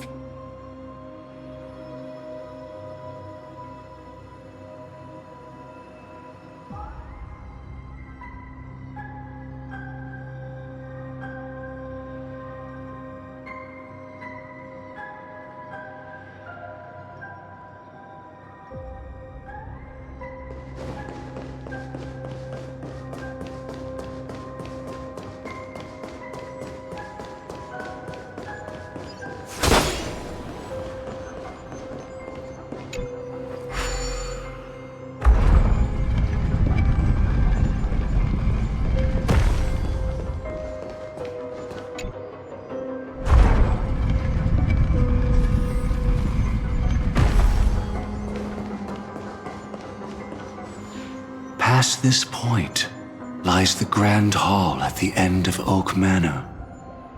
And before us lies his final decision. Where to go after turning away from the Harmony. Since he wants you to choose again, which side will you take? Go ahead with whichever path you think is right. I'll take the other one. Don't worry. I can't change anything. Even if I have a sudden awakening, it would only give the Dream Master peace of mind. He deserves absolute punishment and must be brought to heel. So you made a different choice after all. I will stop him.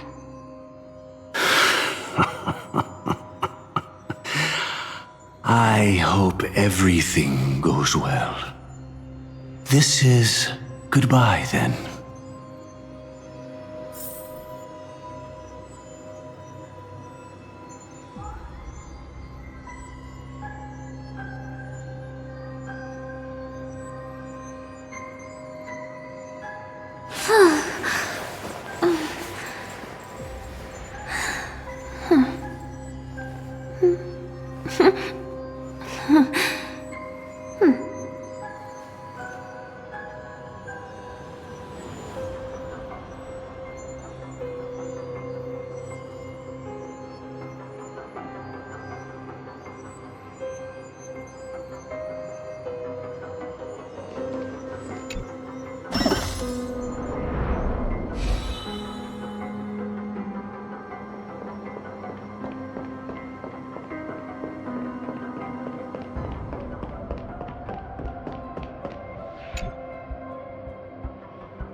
Let the propagation rain down heavenly fire once more, heralding the mournful cry of death.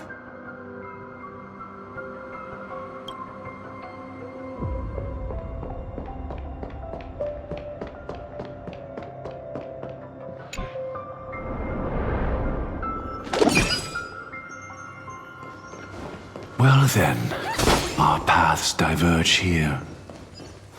You go towards life, and I towards death.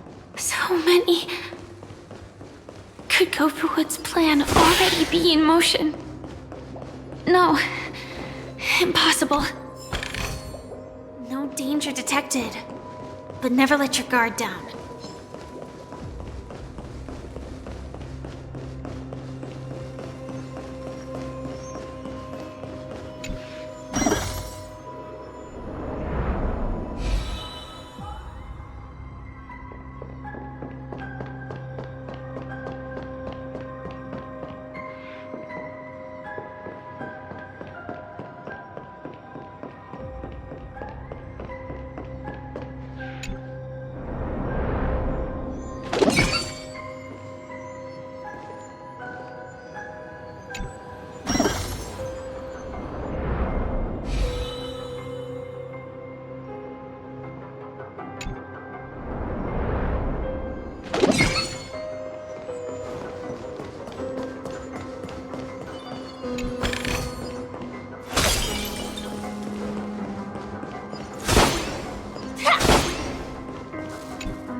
Inspection complete.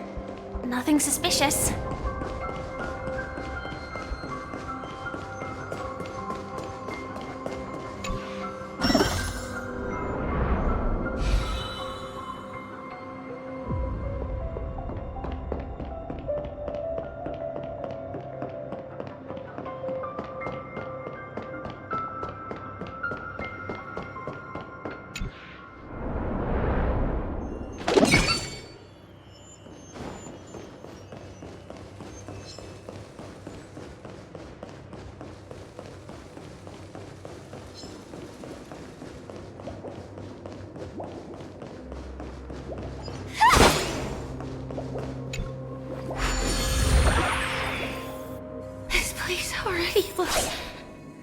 We need to hurry!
I will have no choice.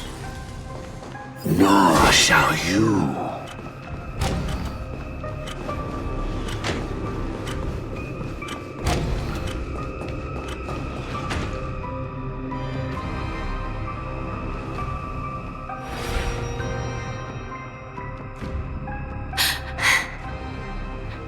No doubt about it. This is the place. My apologies for keeping you waiting, Lady Firefly.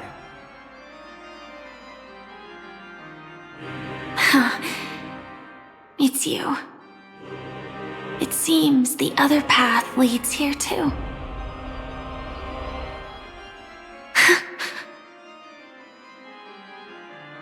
What is this? It's the terror that humanity dares not recall. The swarm disaster's chrysalis of extinction. The Dream Master's devastating strike, like a torrent of fire, lies hidden behind the stained glass, waiting to shatter it and unleash the swarm disaster once again.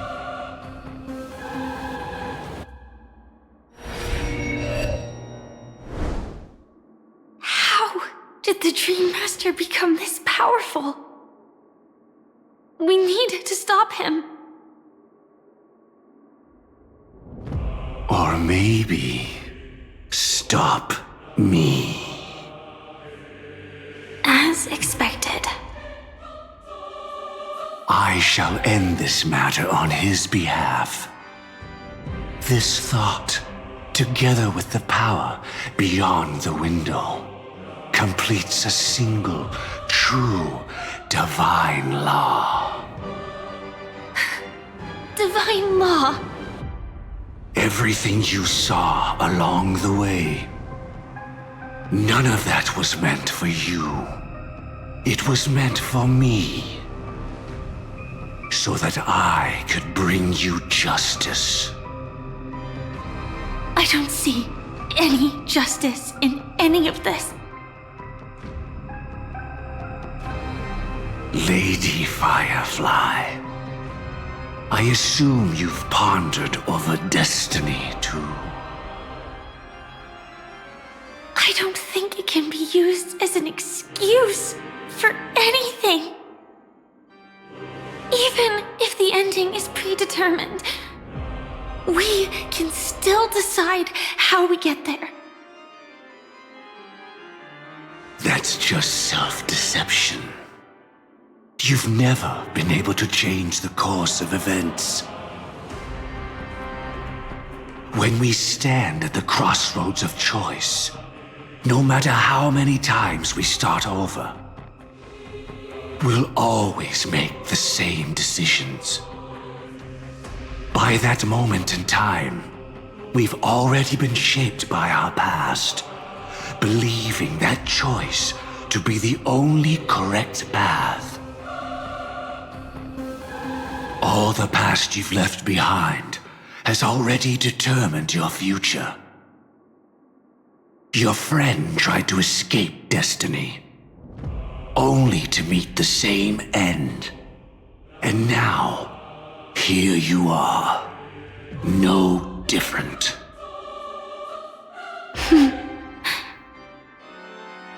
But the person you met today is someone who has rewritten their destiny. Well then, I'll offer you my sympathy, Hunter. As far as I know, there's only one way to rewrite destiny. Give up your true desires and stop walking your own path. In doing so, your destiny will indeed change, and you may even sway the course of the world. But from that moment on, you will have killed yourself, alive in body, but dead in spirit. This is the price price we're willing to pay to defy destiny. Not everyone chooses to surrender with their hands up. Everyone has the power to see the world as it is, and to bear that weight. This is the true meaning of sacrifice. I admire your resolve. Since you don't mind sacrifice, that's enough talk. Stand down, Hunter. You can't stop that strike. I won't let you get away with this. Oh, really? How did the Harmony succeed in spreading its cancer across the universe, then?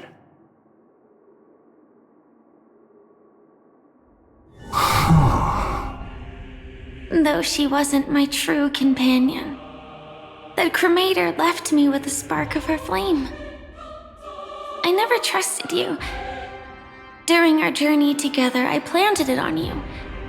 And now, I'll let it reignite. It can burn away a thread of thought with ease. Impressive. But do you really think you can get ahead of me?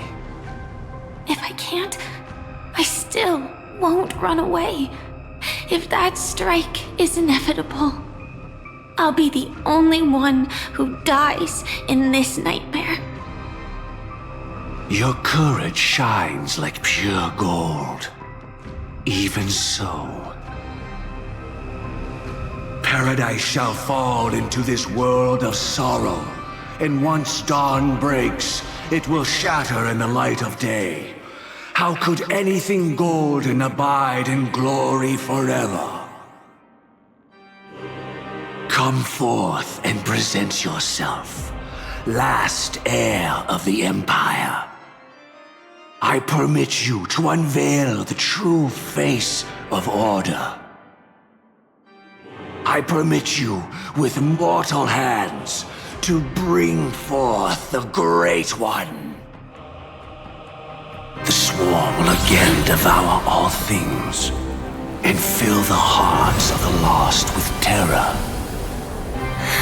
Someone must cast down rage in their stead.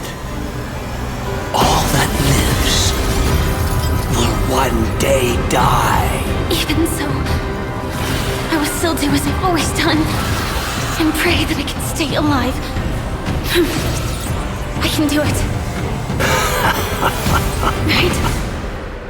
But death will come because you, out of all people, are the foremost in seeking life.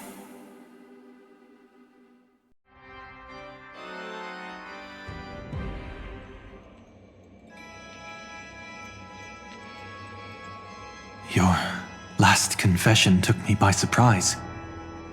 Mr. Gopherwood. No. The final divine law. I suspect there was never any chrysalis of extinction from the swarm disaster to begin with, was there? What exists in Oak Manor is nothing but a disguise. The only thing hidden within is a Stellaron.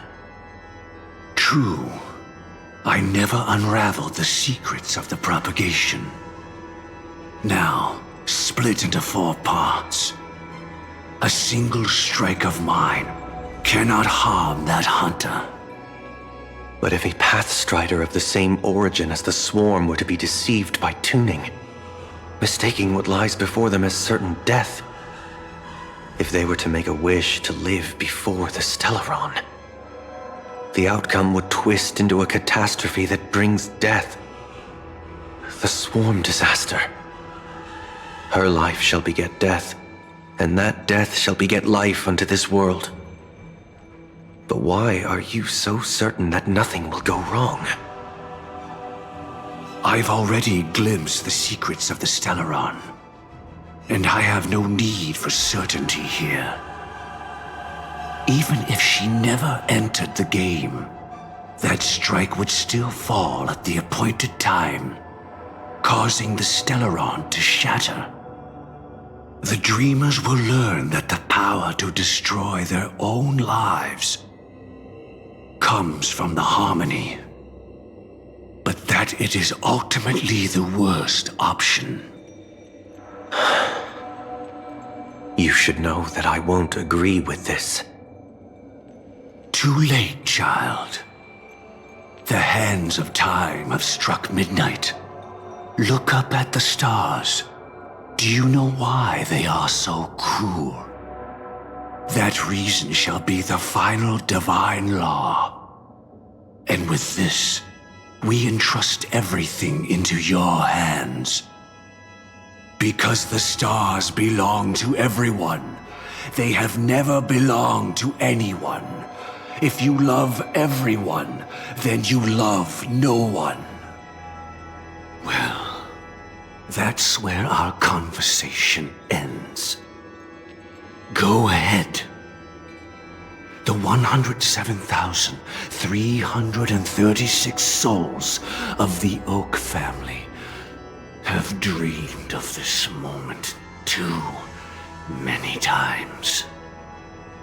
The opening is near. Go, my child. Seize the power of the harmony and reveal your karma. I shall walk the path of the Order to its end, as you wish. But I can no longer accept your divine laws. If I become the only star in the sky, even if I belong to no one, there would still be no cruelty. The stars are cruel, only because they have never shared their heat with the masses, burning fiercely only for themselves. Well, there can't be two suns in the sky. I'll step up and take down the other sun if necessary. Moreover, how could I allow other stars to shine during the day? Paradise shall soon be created, not at midnight, but at noon. I shall initiate the first and only divine law of the great Septimus. I shall ascend to the heavens, becoming the scorching sun. Bathed in my light, my people shall flourish, while all evil shall be eradicated.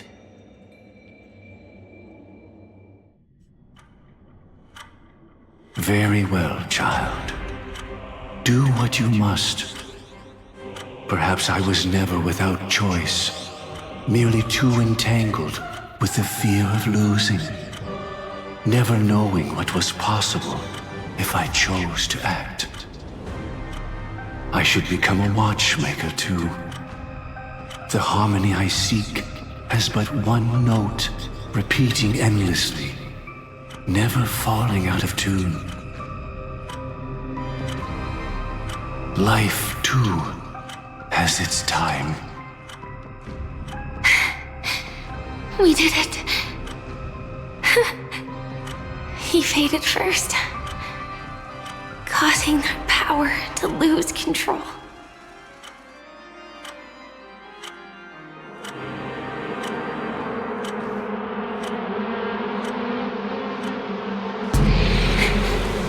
Is that...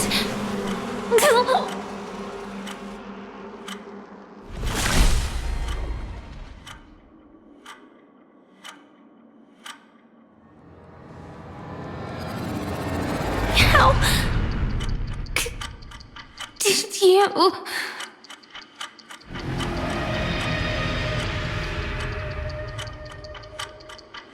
Death comes for us all, eventually.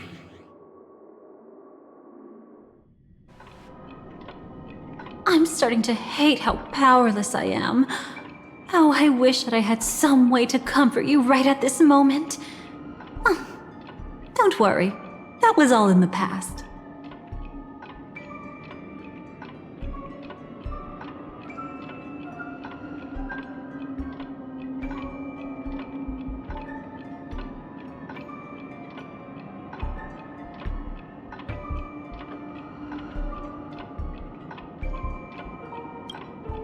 She had almost reached her demise, yet she survived. Her second death hadn't come yet. It would be upon her soon.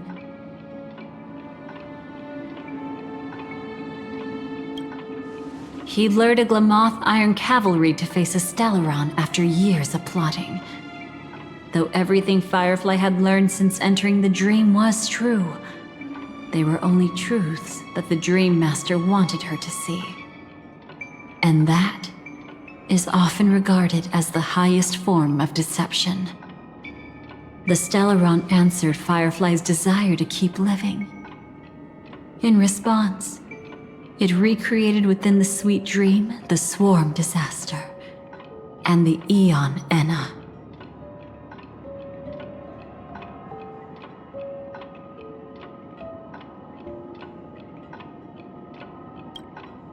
It was confined within the dream. Even a Stellaron could not truly revive the Swarm disaster. The Dream Master's actions could only evoke fear in those already dreaming. Yet this Swarm was frighteningly real when you consider the next steps of his plan. Enna's dream had enveloped the entire star system, which meant the Swarm disaster would gradually become indistinguishable from reality. The propagation would awaken the most primal fears in all dreamers. Through their cries, the path of order would be sustained, until the entire cosmos drowned in a singular dream. You engaged in a decisive battle with Sunday at the Penacony Grand Theater afterward. He had, without question, become an emanator at that time after usurping the Harmonious Choir. But you showed no fear, and gave it your all in your fight against him. And you emerged victorious with the help of your allies. Yet that battle, the setbacks, the victory, was just an illusion woven by Sunday. Enna's dream had already enveloped the entire Asdana system. It was impossible for you to beat Sunday at that time. Enna's dream was so terrifying that even memo keepers could not act freely in it. Fortunately, we sought out Acheron first, and she lent us a helping hand. That allowed us to take action and try waking people one by one. Indeed, don't forget that, even within the sweet dream, there were still many people yearning, striving, and pushing forward with all their might. At that moment, you too would face a similar deathmatch. Being woken up by Black Swan was a watershed moment. Due to the existence of Enna's dream, your memories from that point onward can no longer be viewed from the same perspective as before.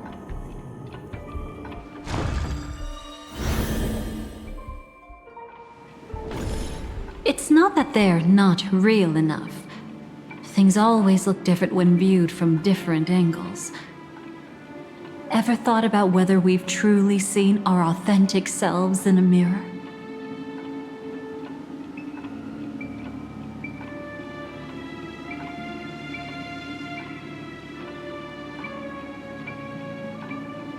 And from that moment forth, I would also no longer be able to help you.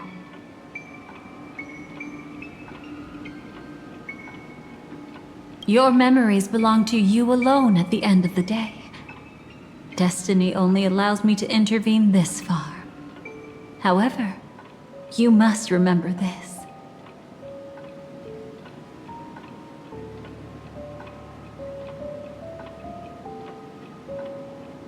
How your memories manifest is ultimately up to you. People can't dream of things they've never seen before. They're afraid to wake up because the sweet dream is woven from their own past. A past they still can't let go of. It's just like your actions at this very moment. Only by embracing the past can you find the strength to walk towards the future.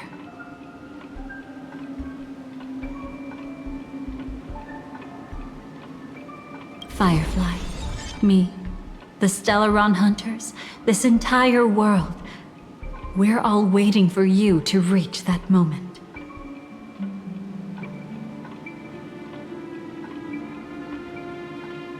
I can hardly tell if this is nervousness or excitement. You are different, unique, and worth waiting for.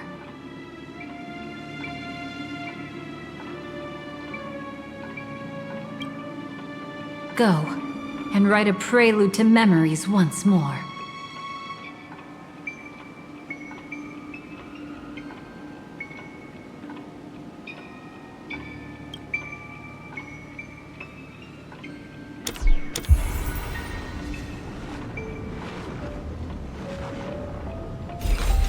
From within the ashes of time, you must reignite destiny.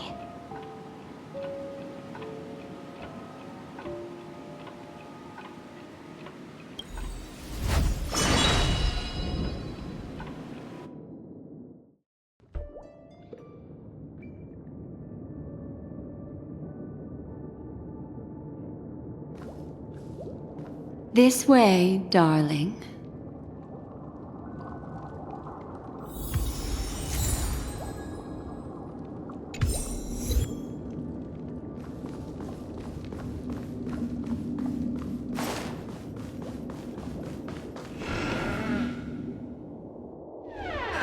Not another one.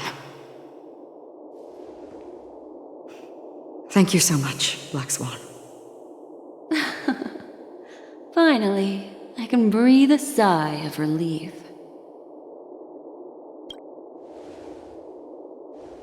I understand you must be confused, and will do our best to shed light on the situation. However, before that, it's essential to know that this place is the rift between dream and reality. A place reserved only for those who have awakened from Enna's dream.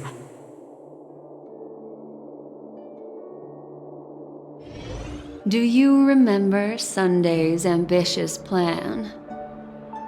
He intended to harness the power of the Stellaron, the collective will of over 100,000 Oak family members, and the desires of everyone in Penacony to usurp the harmony and restore the order. Unfortunately, it didn't stop there.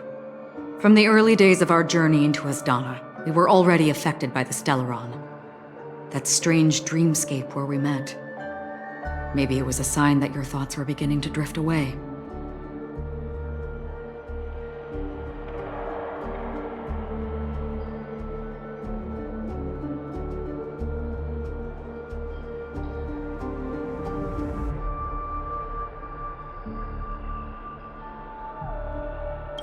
I don't think the goal of the Order was to put everyone into a deep sleep.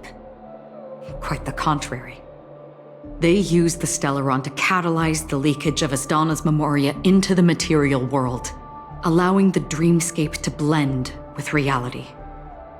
People think they are awake, but their spirits have long since stepped into the Temple of Order.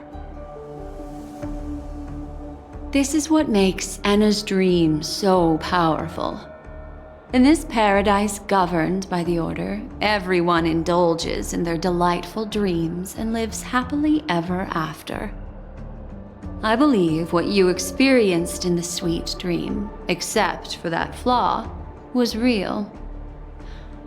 Only in this way could you reach the destination, lifting the crisis in Penacony and embarking on your next trailblazing expedition. If it wasn't for Acheron's plan, we might have been trapped in this dream forever. Well, I'm not as fortunate as she is. Even if I'm a memo keeper, I was still influenced by the power of the Order and fell into hallucinations. However, thanks to your memories, now we still have a chance to turn the tide. We still have a chance, though. To make it happen, please, Black Swan, guide us to those with a strong will. The truth of the dreamscape runs deeper. We must notify anyone willing to wake up, so we can end the long night together. All right, please come with me.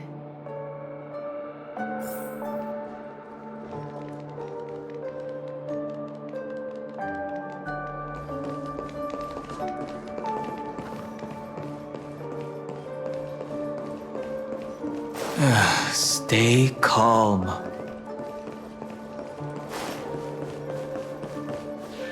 I bet that even if I don't resist, you'd still...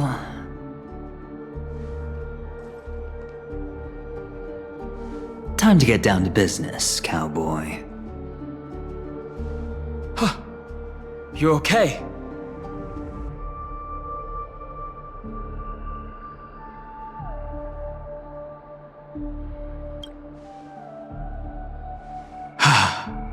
Me too.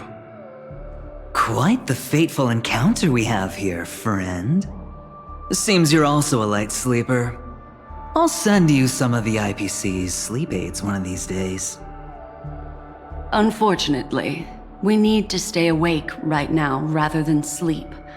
We're still nowhere near capable of breaking free from Enna's dream. Let me break the bad news first. The enemy we're up against isn't just Sunday anymore, nor is it the harmonious choir that he's usurped. The Dream Master has awakened the swarm disaster within the sweet dream, and cast shadows into the hearts of all dreamers through Enna's dream. The primal fear taking root in people's hearts had led them to call out to the Order for protection. The path of order is gradually being restored, and this has transformed Sunday into Enna.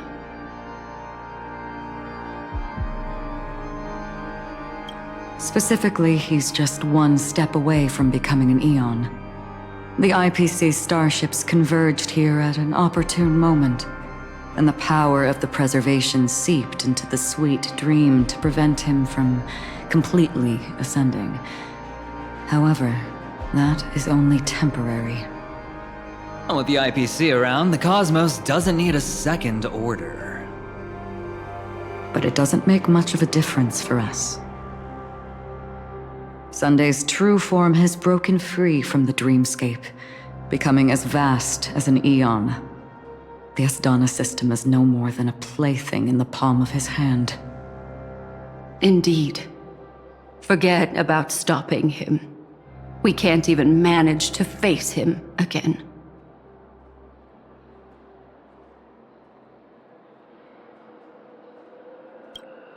The key still lies in Enna's dream. Fear and sweet dreams. He relies on these two lies to gather the dreamers' shared wishes. He's still just a false god who barely managed to ascend. If we can wake people up and break Enna's dream, Sunday's divinity will fall with it. But the current sweet dream is extremely complex. Miss Black Swan, could you please explain the rest of it? My memory isn't the best, after all. Time is of the essence, so I'll cut to the chase. There are 3 layers to the dreamscape trapping us. First, there's Enna's dream controlled by Sunday. It wove a beautiful illusion for every dreamer, making them flounder in it. Second, there's the primordial dreamscape, which includes Dreamflux Reef. The swarm disaster is manifesting again in the Oak Dream within this layer, and is continuously empowering the Order through an endless stream of fear. Third, there's the 12 hours established by the family. This layer was the first to merge with reality and is itself an enormous trap.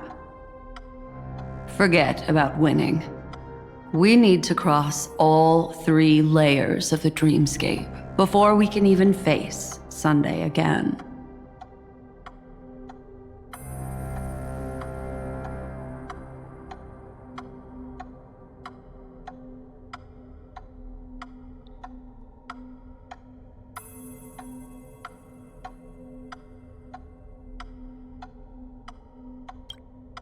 Unfortunately, we're still in the first layer, which is Enna's dream.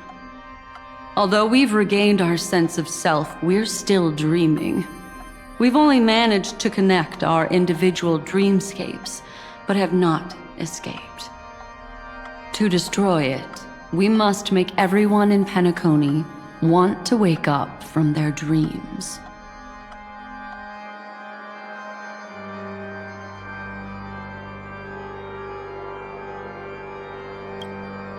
Humans yearning for sweet illusions borders on obsession, leading them to subconsciously resist the harsh reality.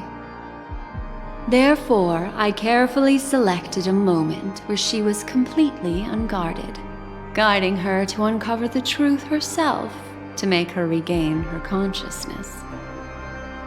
However, to wake up everyone in Penacony and get them to share the same determination, that would be nearly impossible. But we can't just stay here and do nothing. This is the first step of our plan. With the assistance from the Garden of Recollection, those who possess a strong will, like you, will gradually awaken from the dream. These free wills are the discord that will sway Anna's dream. However, awakening a mere handful of individuals is insignificant compared to the vast number of people immersed in the dream. We must find other ways to awaken the free will of millions of people within a short period of time. Looks like the Jade Abacus of Allying Oath will be the only solution. No need for that. Keep your once-in-a-lifetime treasure. We don't need to bother the Cienjo Alliance for such a tiny request. You want thousands of people with unwavering free will? That's easy. Just leave it to us Galaxy Rangers. Do you know what it is, Acheron? It's the relic I returned to you. Exactly. Its owner must have told you that it's meaningless to anyone other than a Galaxy Ranger, and that it can only fulfill its purpose when returned to its rightful owner. Because it's a burial artifact, worthy only of a hero who has served the Galaxy Rangers with honor. When its light illuminates the universe, it means the fall of a hero, and in the direction it falls, countless meteors will streak across the sky. Those meteors are Galaxy Rangers, coming from all corners of the cosmos, driven by a shared purpose, without questioning the cause or counting the cost, because we abide by a bottom line. The shooting stars of the hunt only descend on the longest night, and with them comes the dawn. We've stayed silent for far too long. Now, it's time to remind all the cowards, oppressors, and villains of the universe of our presence. I'll be the one to ignite the first spark. This should be enough to delay his ascension to godhood. As for the foundation of Enna's dream, it would take an immense power to shake it in an instant. I think that shouldn't be too hard. So, you're the key in the end, I assume? Even if it is just a counterfeit god, we'll need an emanator to step in. Perhaps it's not about being an emanator. This is a different collective wish. I will do everything in my power to strike down that evil god for you all. What about the other two Dreamscape layers? There's nothing we can do about them. They're even more dangerous. Unlike our current gathering, the dissipation of Anna's dream will take time, which will draw Sunday's attention. Exactly. Once we enter the next layer of the dreamscape, we'll be facing an eon's strength head on. But by then, we'll have played all our cards.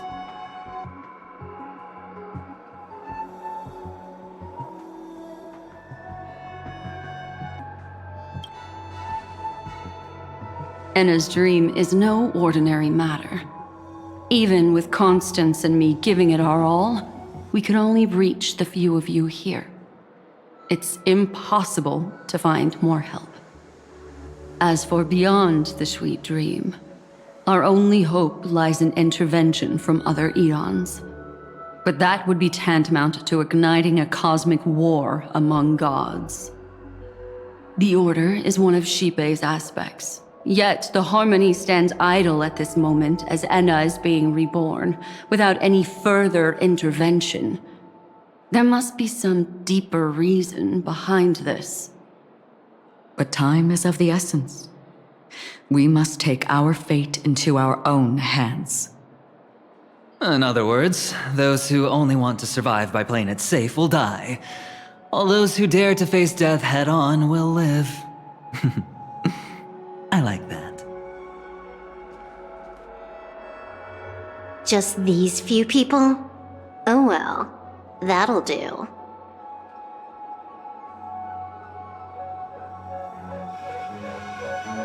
Quiet down. You're just a kid yourself. It's not just Penacony. The entire Asdana system is done for. A Stellaron hunter? She was at the edge of the Asdana system, but she still got dragged into this mess. Just finding her nearly wiped me out. Quite a bold investment strategy. Tell me, with such a huge risk, what kind of payoff are we talking about? The other two layers of the dreamscape will be handled by the Stellaron hunters. One of our associates is searching in the 12 hours for the other person chosen by the Harmony. Oh? Miss Robin? She broke free from Enna's dream through her own strength, and left behind a song for those in slumber. It's true that some people are born strong, and others are born weak. If the Trailblaze is the target of heroes, then the Harmony will guarantee that the strong help the weak. Only the people of Penacony themselves can be the saviors of their homeland. Their path of happiness should be forged by themselves. While I may not be a nameless, I'm willing to instill courage in all those who need it. This includes my brother as well. Anna's dream is too cruel for him and everyone else. I see. So, we were able to wake up thanks to Miss Robin's help. But the flaws rooted in human nature can't be eradicated overnight. Do you believe that these efforts alone are enough to convince everyone to choose the right path? I agree with you, Black Swan. That's why the most critical aspect of this plan is not to convince everyone to choose the right path, but to inspire them to save themselves. They'll stir up something big to help break you free from the 12 hours. As for the primordial dreamscape, Sam is standing by, just waiting for you to break free from Enna's dream.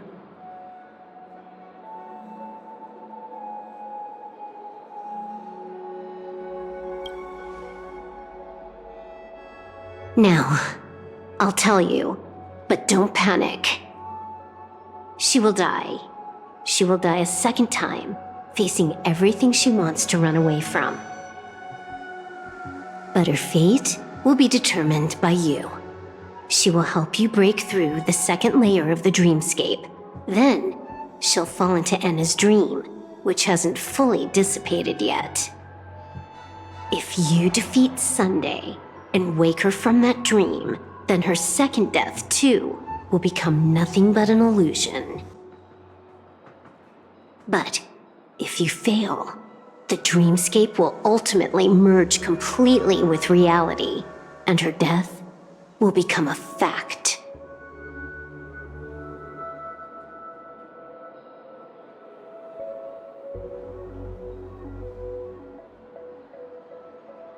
But that still doesn't solve the fundamental problem. What about Sunday? He could wipe out all our efforts with no more than a glance the moment we cross the 3 dreamscape layers. Oh, Miss Memo Keeper. It's time for a game of recall. I once said something to you lot back in the Oak Dream. So long as my trump card remains unplayed, none will dare see the hand through to the end. And now, it's time to reveal that ace. Let me point out 2 mistakes. One of them is yours. Having personally been to the heartland of the Dream Master's plans, wouldn't I have already found a way to inform the IPC? The fleet's deployment was never meant for a direct confrontation. It was to seed the preservation's heart into the dream. The other mistake was Sundays, and it was a fatal one. He should never have confiscated my cornerstone. He should have kicked me out right from the start. That's how every gamble with me goes. The moment you sat down at my table, you've already lost. A jade-colored light still sleeps deep within the dreamscape, and it does not require the presence of its owner to unleash its powers. So what? Even the power of the 10 stone hearts can't rattle an existence already approaching eonhood. That's why I said the cosmos no longer needs a second order. The Dream Master's plan is indeed flawless. However, when faced with the terror of the swarm disaster, how is calling for the preservation any different from calling for the order? The release of the Cornerstone's powers will absorb the Dreamer's desires and offer them the preservation's promise instead, guiding them to cry out these words. All for the Amber Lord. Is this the IPC's real goal? To completely take back Penacony on a conceptual path level? What, you think I'm also trampling over others' beliefs? Sorry, but that's exactly what the IPC believes in. Don't question your own ruthlessness. All that matters is profit. The new swarm disaster will end the same way as it ended before. The hammer strike will echo throughout Asdana, seizing the Order's powers on the level of paths to launch our counterattack, leaving Sunday powerless to interfere with your actions. But a new Amber Era will not arrive because of that. Today's hammer strike is not the wrath of an eon, but humanity's battle cry of defiance. I'll hold my breath and listen for that moment. Once our plan succeeds, we can strip Sunday of his godhood, but we'll be too drained to join the battle afterward. So...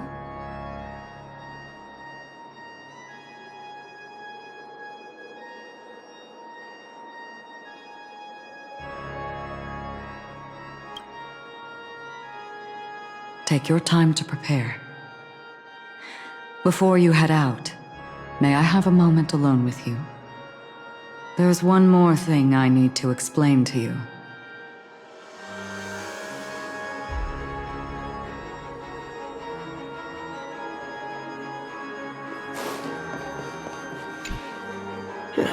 Now that our roles are assigned, let's get to our battlefields and pose a grand finale.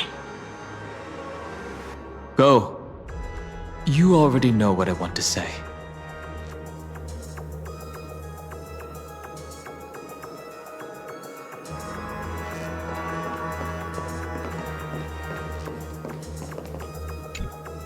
We've always been interested in the Stellaron Hunters. How about we have a chat after all this is over? A chat? You're just after my bounty, aren't you? Stay in your lane. No way, I'm just after that. If you're worried about the bounty, how about I add another billion to that number?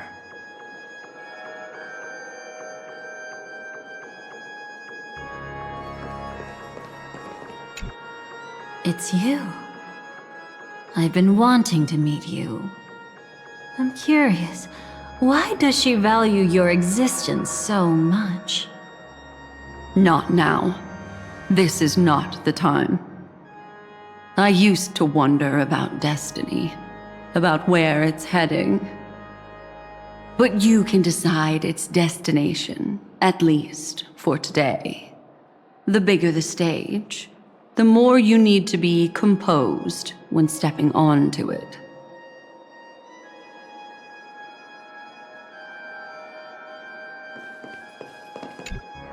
This grand festival is drawing to its close. This is the starting point for the ultimate stage of our journey. Just as it marked the beginning of all the stories in Penacony. Are you ready?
Very well.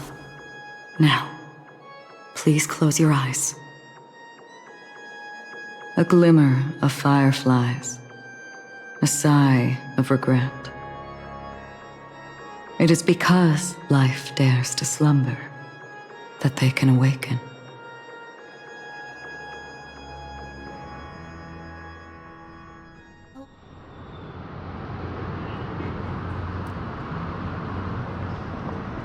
Am I awake? Sorry, Robin. It's just you. I did not wish for you to know this. It's a pity that things have turned out this way. Within the foundation of law, humanity establishes civilization, and through harmony, we obtain order.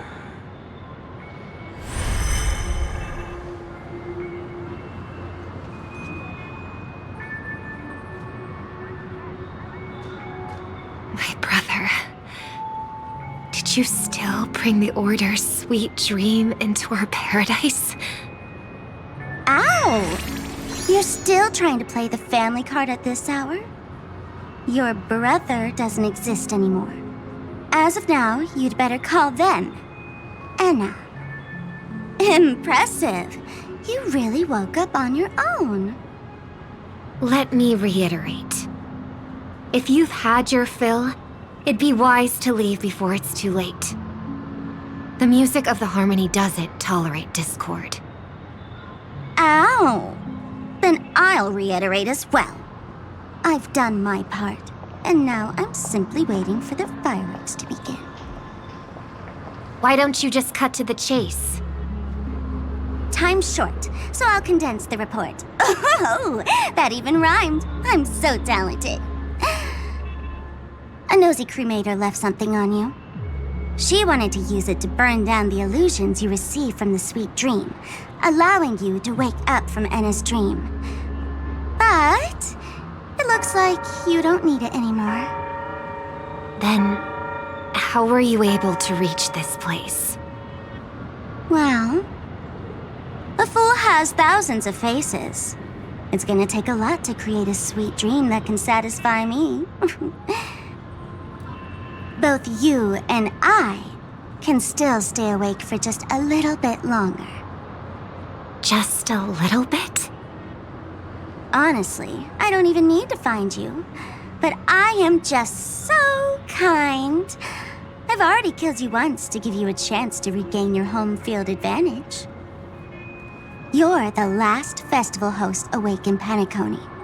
So, do you want to play a round of roulette? The wager will be the entire planet of festivities. Stay where you are. What are you trying to do by showing up in front of me? I want you to watch me blow up all of Penacony. Only then can everyone else launch a counterattack and wake up together. Think about it. Your brother is already a god beyond the heavens. You're not even gonna see him unless you rip open the sky. Ever heard of the trolley problem? Make your choice. Do you want everyone to go down together?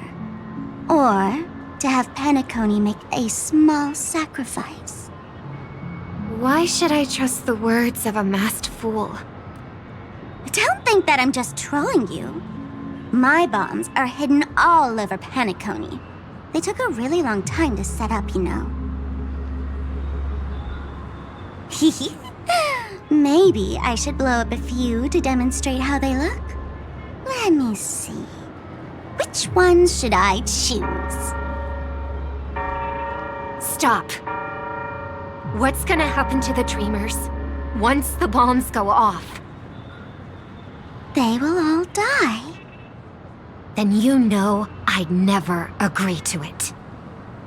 When it's time to make a sacrifice, reality won't be giving you any choices. Or do you want to replay the old joke about the Harmony treating everyone the same? Life is never a joke, fool. There is no such thing as a lesser evil in this world. Evil, just like morality, cannot be measured, nor can it be compared. Isn't that still the Harmony's same old song and dance? But that suits me just fine. Didn't I already say this is a round of roulette and not an ammunition showcase? Get ready to sing. Be like a bird. If you can make Sheepei hear you, then they definitely won't allow me to blow everyone to pieces, right? What will you choose now? You can either watch as I blow the entire place up, or you can try to save their lives. Maybe this will be your last ever performance. Last ever performance. You feeling nervous? I know the feeling. You should feel nervous when going up on such a big stage for the first time. I'm okay. I just remembered something, that's all. Miss Siobhan, why do you think birds fly? Why are you asking that all of a sudden? That was my response as well the first time I heard that question. It's what my brother asked me before I left Penacony. I keep finding myself thinking about it. I don't know. I fly when it's time to fly, and I stop when I don't want to fly anymore. There's no reason. It seems that your answer is really similar to mine. You've also asked me, why do I sing? I think I can answer both of these questions in one go. The answer wasn't what I initially had in mind. Originally, I wanted to sing because of something specific that I experienced. A Stellaron fell onto my homeworld when I was young. Everything I knew was instantly destroyed. We didn't even get a chance to react to it. No matter what we did, it was too late. But for some reason, my mother chose to hum a song when she tried to comfort me and my brother. I remember that story. Everyone thought that's why you decided to sing. No. That experience only made me detest singing. I've believed for a long time But songs can't change anything when disasters strike. That music is the most useless thing in this world. I might be extraordinarily talented in singing, and I might feel super happy whenever I sing. But its futility had always made me depressed. Then what changed? I grew up, and I realized that my brother would sometimes hum the same tune as my mother did. And I thought maybe he missed her, but I was too embarrassed to point that out. I tried to comfort him instead. However, his answer to me made me realize what I should be singing for. Obviously, he didn't give me an answer directly, but it got me to think. Maybe some things don't need a reason or meaning at all. Go and do what must be done, fool. It's for the sake of Penacony's future. But I won't let anyone get hurt. Oh, did you just have a flashback? Now I'm even more excited. Let me check one last time. If you were to die, how would you want people to remember your ending? Like a bird, she lived her life, graceful and composed. Now her beak parts slightly with a sigh, as soft as falling feathers. Like it? Drop the sanctimonious mask. Singing only needs one thing, and that's sincerity.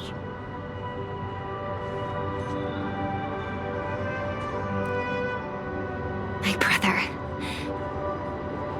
Birds born with wings need no reason to soar into the sky. And those forced to fall back to Earth don't need anyone's condescending sympathy.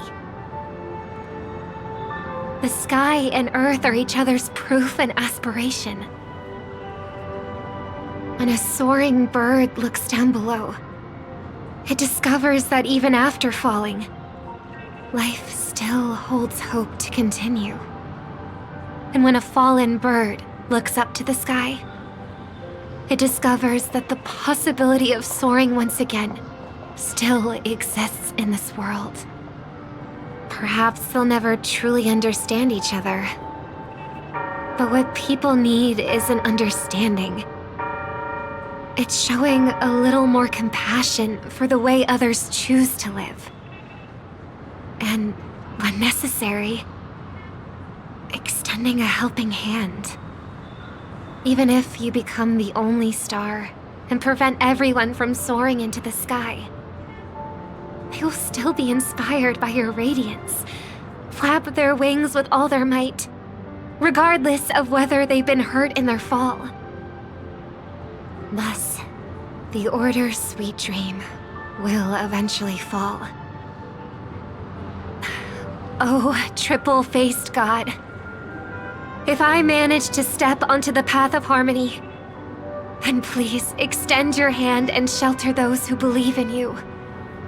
And if I am a bird destined to fall, doomed to never sing again, then while the sound of me hitting the ground may be my last note for the harmony, it will never be this world's swan song. In the name of the sweet dream, the Charmony Festival now begins!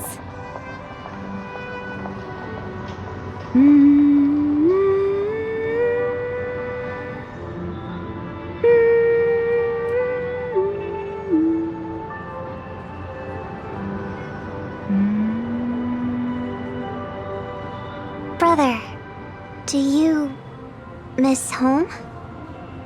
Even if I do, it's too late. But you're singing the song Mom used to sing.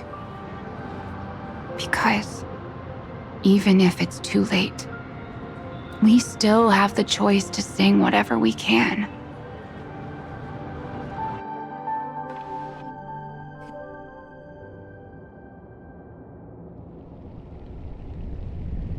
Welcome to the horizon of existence. This place is one of the thousands of manifestations belonging to the sleeping and shapeless. And it's also an exit out of the nihility for the awake ones. Let's bid our final farewells here.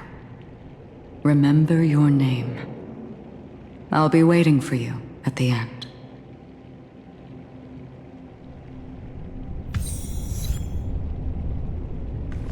If only people could have each other beyond just memories.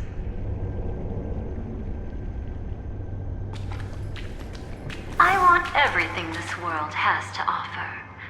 Or perhaps, I want to find the one existence that can truly please me. I hope that I'll see her again after I die. Then she'll know that I too am only human. And all humans will find happiness in the end. I hope everyone can always reunite with their family, enjoy home-cooked stew, and keep on laughing. One day, those who live will all come to understand how they need to think to create their own happiness. May people embrace each other and offer their most sincere compliments to whoever they meet. Our hopes and dreams are in your hands now. Please guide them to witness every sunrise that is yet to come.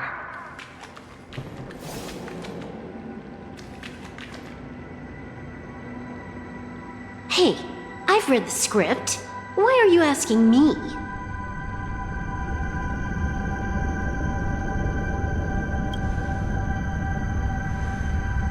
Then do your best to not fail.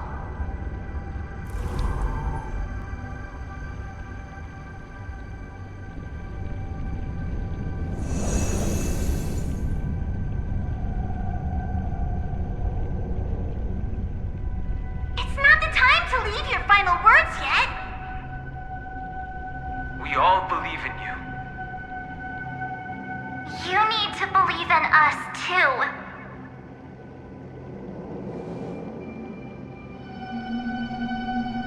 We'll wake up together.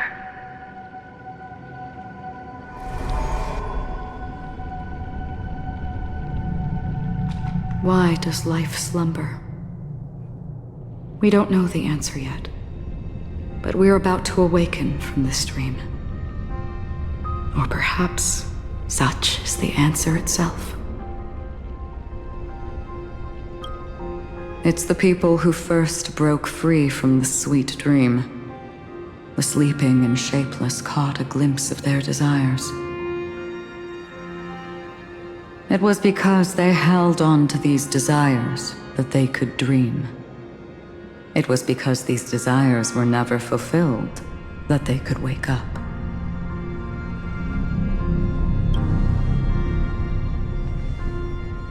I think that's not entirely true. I wish people could find happiness, but I've been tainted by too much nihilism. Sometimes I can't help but think that the nihility is a proud and terrifying dream.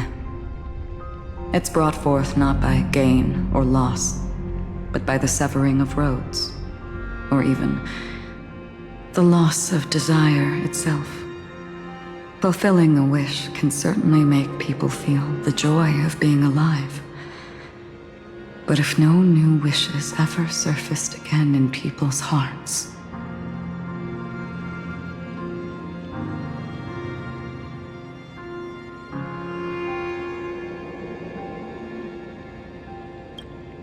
indeed, behind the shadow of the nihility, there must exist the most blazing source of light in the world. Just as every life that edges closer to death fervently approaches the end of the nihility, we must pursue that primordial light. Before you go, would you tell me your wish?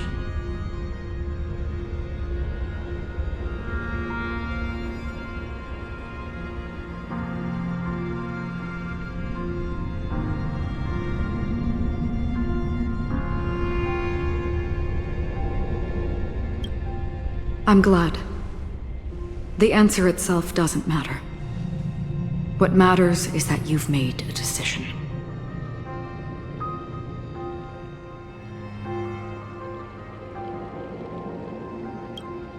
Only a name remains. A person that I was, and now want to become.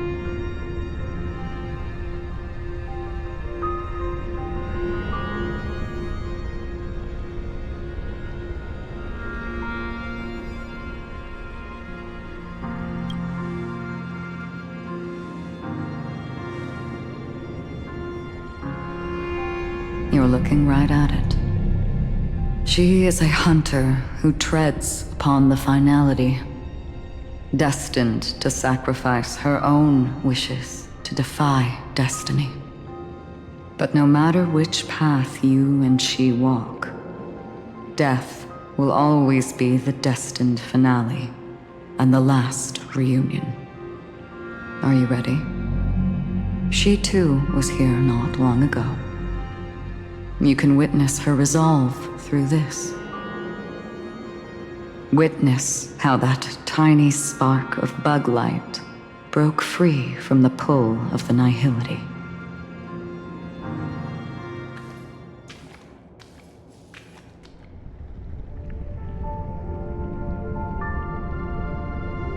Who were you in the past? The scenery. Am I dead? Really dead?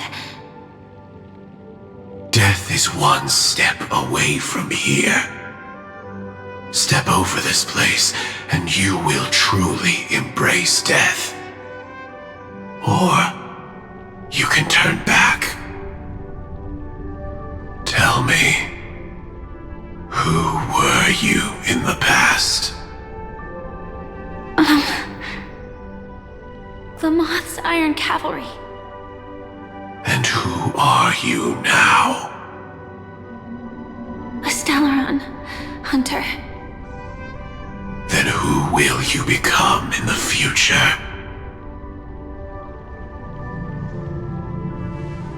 Just an ordinary girl.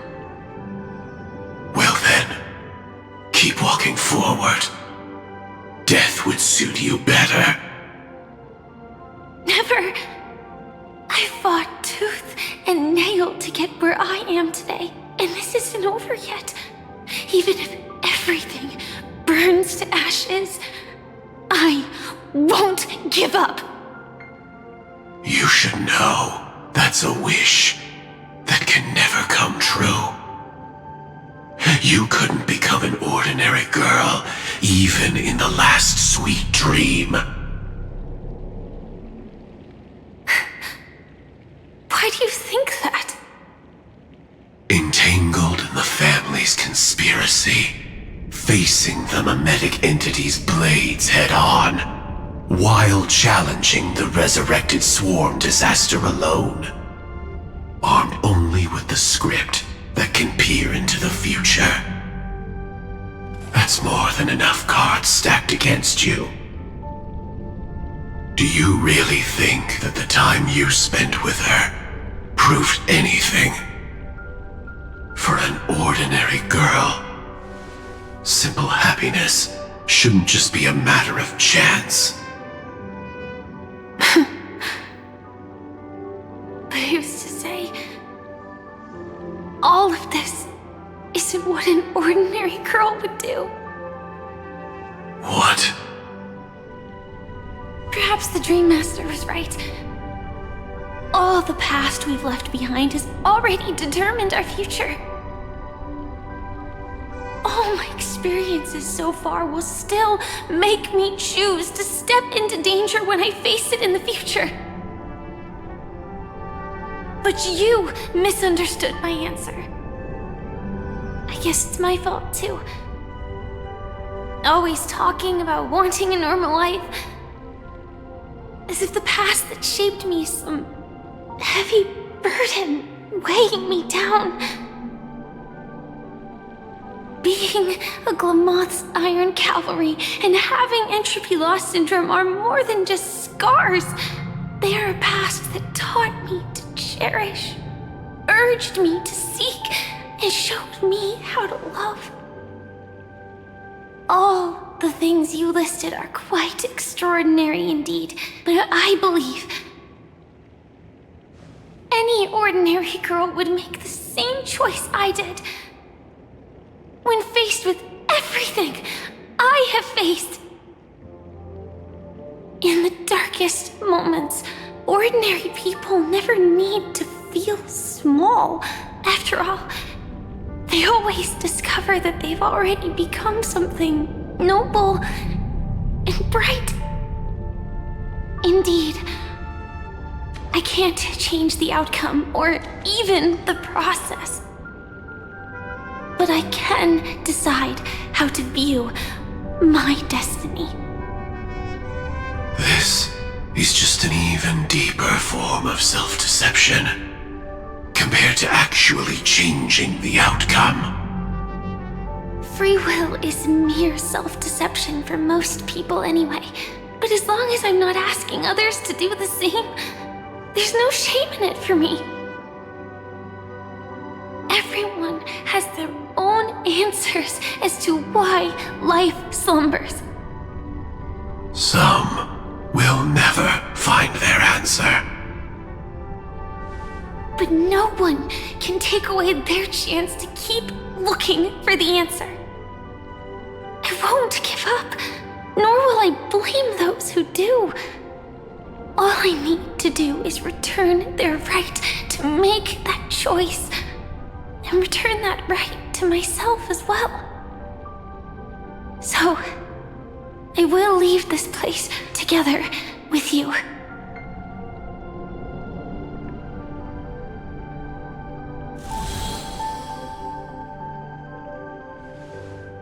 Even if embracing my former strength means speeding towards my death.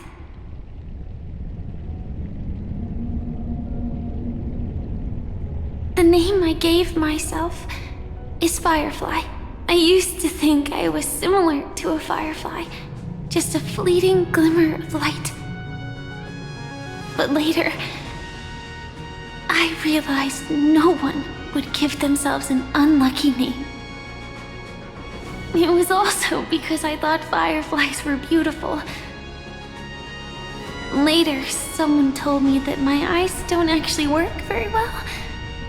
Otherwise, I would have figured out that those insects aren't beautiful at all.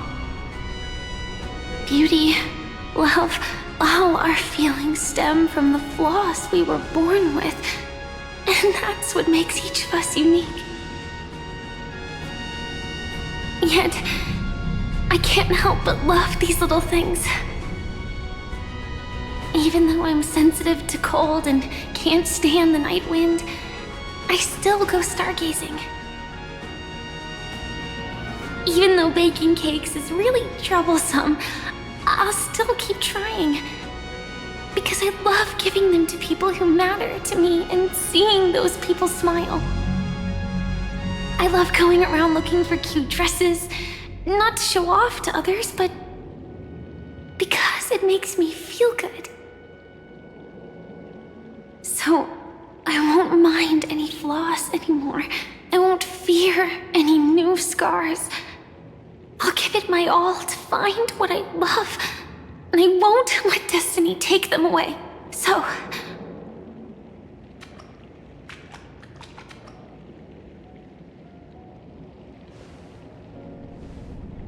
moths don't fly to flames because they yearn for light. It's about going through the flames, igniting yourself and burning with the most intense light. My destiny won't fall into darkness. I will light up everything around me.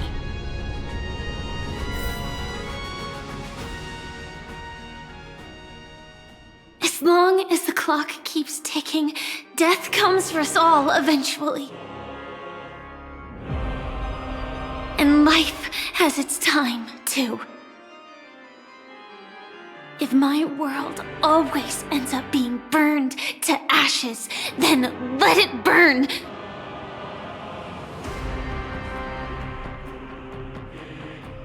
As long as I can keep burning, then wherever I am will be flames, not ashes. Order. Dismember. Actually, I used to envy you. You wouldn't feel pain, even though you were born to bring disaster.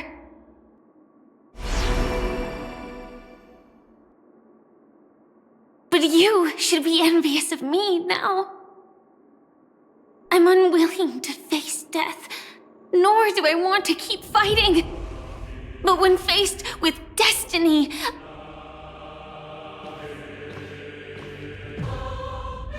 I will never run away! I dreamed we're always a scorched earth, where even a single new bud could never bloom. But I will still burn, and keep on burning, until the light rises from the ashes!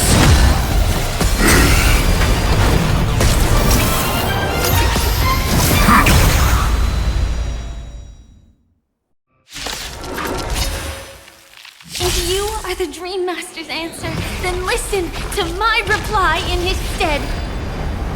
People hold on to hope not because they have never faced inevitable death. It's precisely because we are destined to die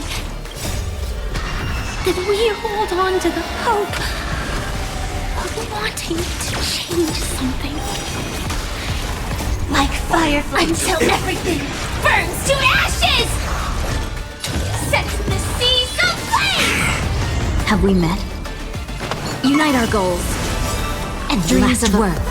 Let us dance once more. Etched in your bones!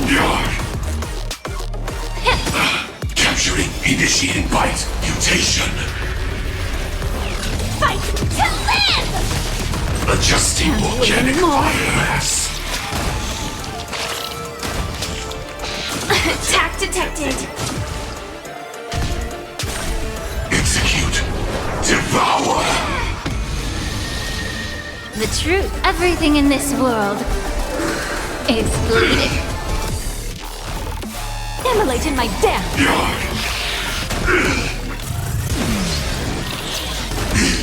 Let's seize this vine while Dream vanished. Fire sets the seas aflame! Adjusting organic.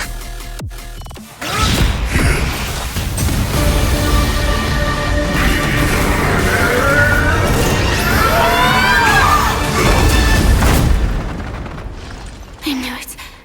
Everything's far from over. If embracing fate is also a form of resistance, then this time.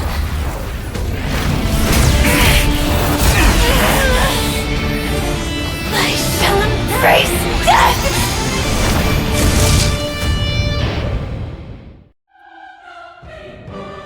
To live is to imagine a future version of yourself. But fate is never fair.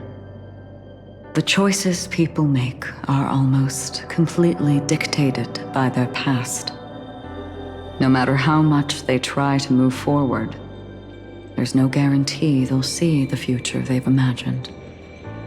It's the same for every path. The nihility already exists, whether you admit it or not. And nothing can ever completely escape from nihility. Most paths make people believe that this world is good. That as long as you are willing to believe, you would gain power because of your belief. But that does not apply to the nihility. The nihility is absurd and vast, capturing those who were unwilling to blindly believe, yet are powerless to fight back. It has nothing to do with good. Be it willing or blind, the way people obtain strength from faith should come from within. not from being forced to bow their heads. This will be a tough journey. Are you still willing to return to the starting point once again?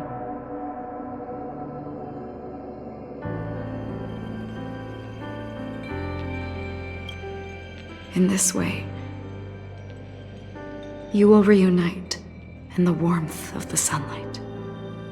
May death yet end her last dream.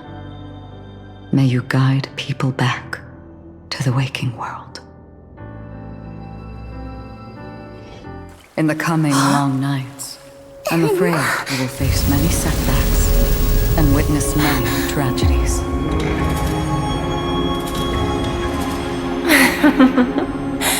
I come to greet, I come to wine, I come to claim. I grant poison for nectar, sow in spring to reap in fall. Await wizened fruit to fill livened boughs. All for the Amber Lord. But when you make a choice, there will be a fleeting red that reappears before you once more in that monochrome world.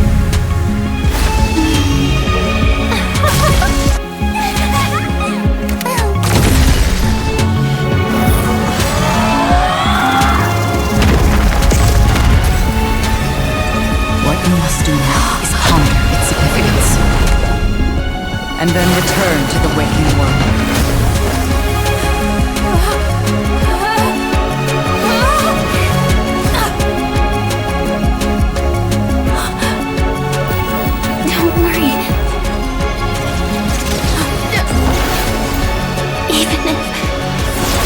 Doomed to fade at dawn. I won't fear waking up from this dream. Go. Take back the right to trailblaze. For them and for me. That's where we will all find our answers.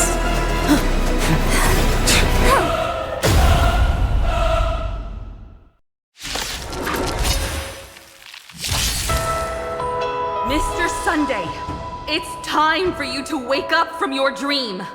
The future of Penacony won't belong to the Order, but will be determined by human will.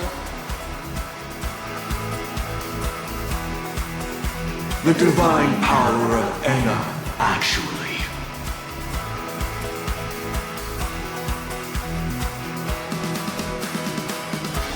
So be it. It wasn't my intention anyway. Let us discern in human form the final conclusion.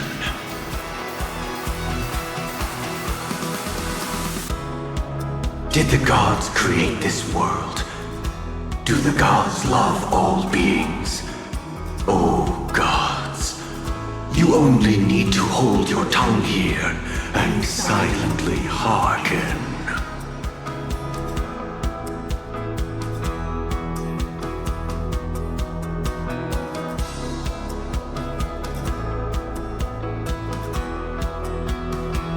All life shall grow as nature intended, and reach its end.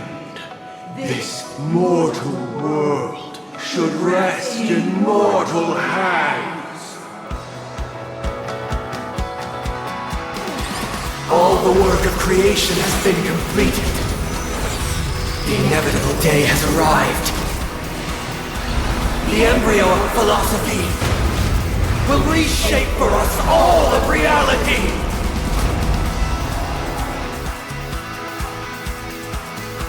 No more gods will ever stand here again.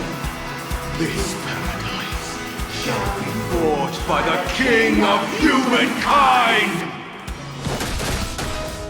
The Order is ultimately flawed. By this decree, it shall be ended!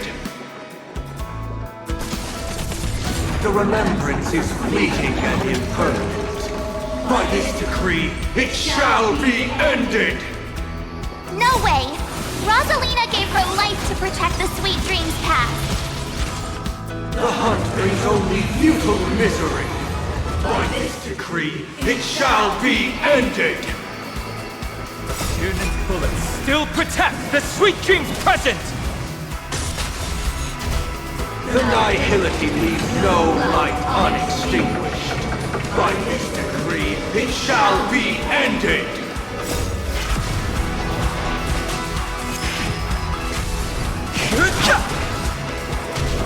The Trailblaze knows it attempts the impossible. By this decree, it shall be ended! Even so, Mikhail still believed in tomorrow. With this perfect melody I command, recreate paradise anew! Robin, is that you singing?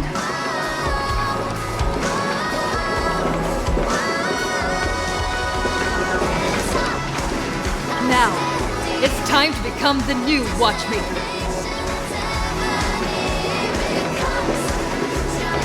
Only by blazing a trail forward can we set time in motion and give it meaning.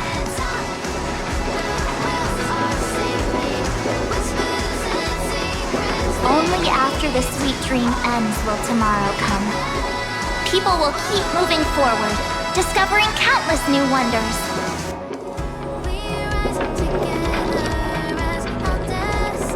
Tomorrow, people will know that the world will still welcome countless marvels worth fighting for. A stagnant sweet dream can't imprison our desires.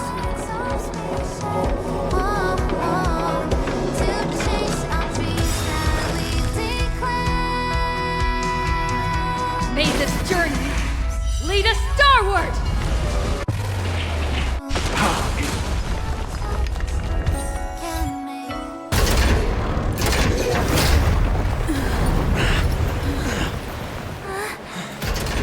So,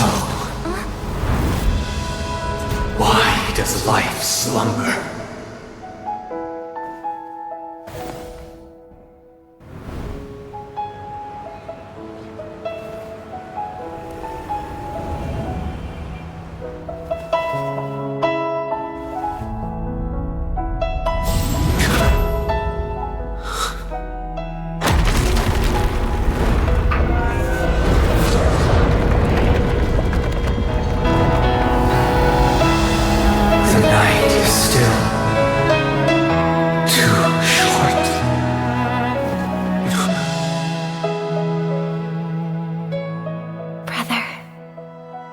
dream is over.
Wake up. It's time for this dream to end.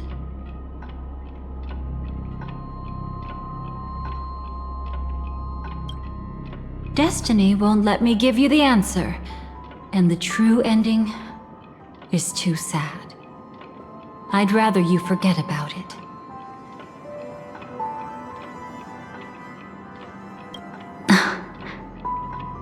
Well then, I must come clean about my final lie. I never showed you anyone's memories, not even my own. All you've seen is a script I came across by chance. It recorded everything that had happened, and using its stimulation, you actually managed to enter the memories from your own perspective and remember everything anew. It means you're different, unique. You've done something no one has ever done before. Even though your memories were cremated to ashes, you were able to recall them once more, treasuring them once again in your heart. The Stellaron Hunters say you are the one who can turn the wheels of time and give it meaning. That you are the one who can alter destiny and make whole what is incomplete. Come, I want to show you something. Elio?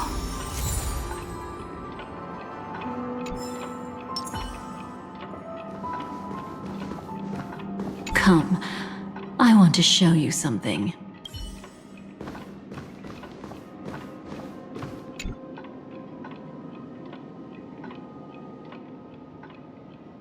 This is what I promised to give you.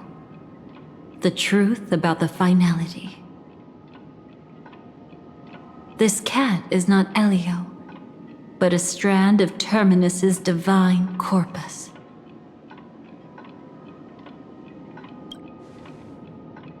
The Stellaron Hunters described this scene to me. Something I've never seen myself.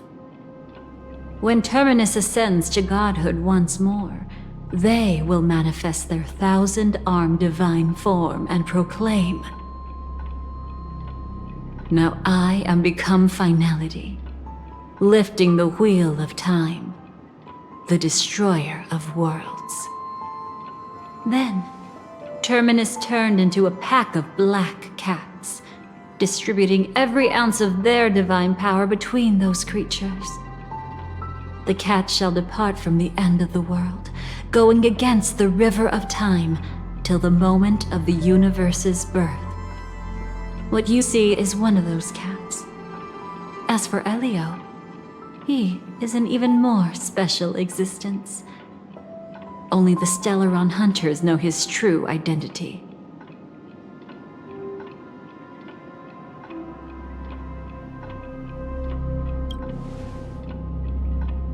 It will tell you the truth regarding the ending you haven't yet remembered. But you must be prepared. What really happened is that Firefly didn't meet with anyone between the fall of the Great Septimus and when she left Penacony. Not even you. She knew how tragic her third death would be. So she only dared to watch you from afar and hid on her lonesome when she was about to fade away. But even sad memories are precious. If you can accept farewells with grace, then you'll gain the strength to create reunions. When you bid farewell to loved ones, you should cry while they can still hear you. That's the only way they'll know just how many people love them.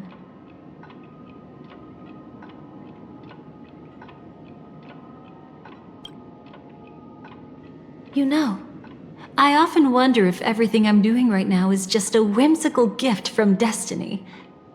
That I haven't really decided anything, but merely being tossed around at its mercy. But right now, I don't care. Because my joy is real. My sorrow is real. And you will be the same.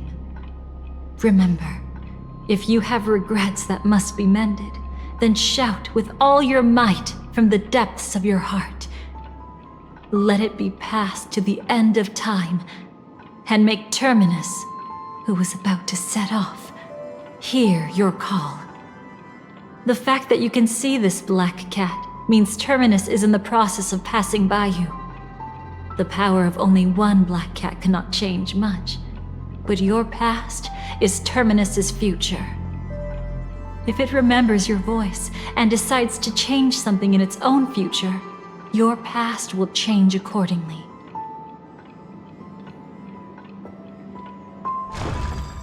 Perhaps it is because the world is destined to shatter that an ordinary girl can obtain the bouquet she yearns for.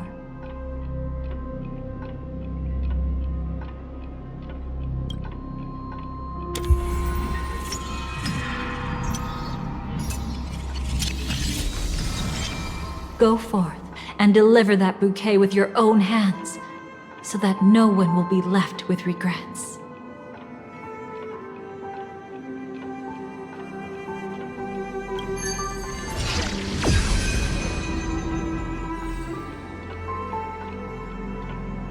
I hope we'll meet again. The only one who could ever please me. Father, destruction is not just a single glorious moment, and the same applies to destiny and memories. Only by enkindling the winter wilderness with flames that cross the sky can we make the indestructible manifest once more. This is the experience from cultivators who had remade the world, and the wondrous creations from those who painted the world. Sitting among the embers, they drew the morning star, knowing best that only in times of extreme hunger do the stars begin to turn. Why does life slumber? You will eventually find your own answer.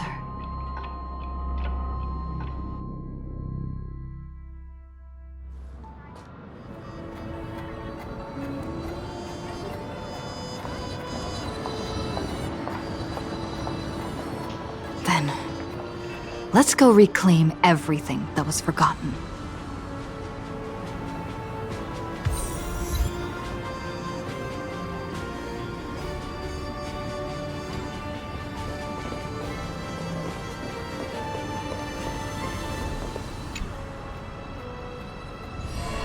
You arrogant gambler.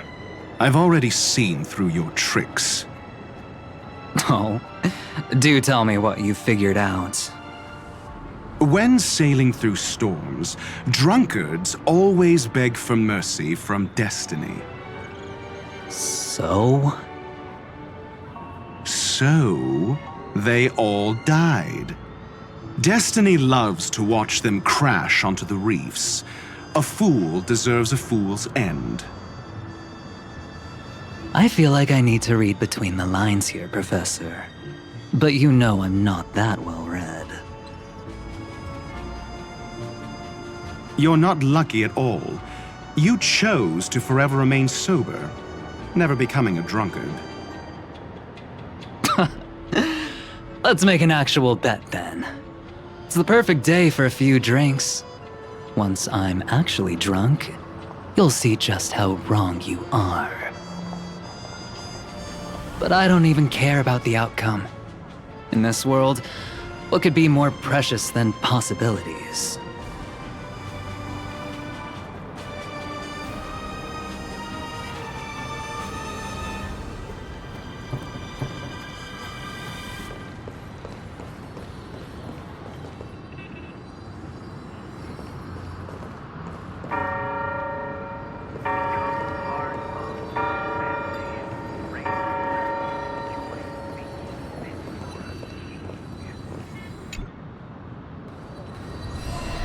Creating a brand new path. That's truly astonishing. You must have some ideas as his sister, right? If he really managed to do it, what kind of path would that be? I think it must have been a battle between different kinds of the Trailblaze.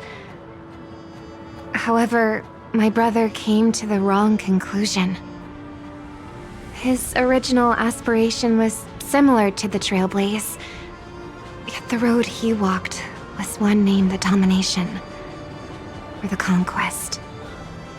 Even if someone wishes for everyone's happiness, that's still a selfish wish. There will always be those who don't want to be saved, who want to save themselves.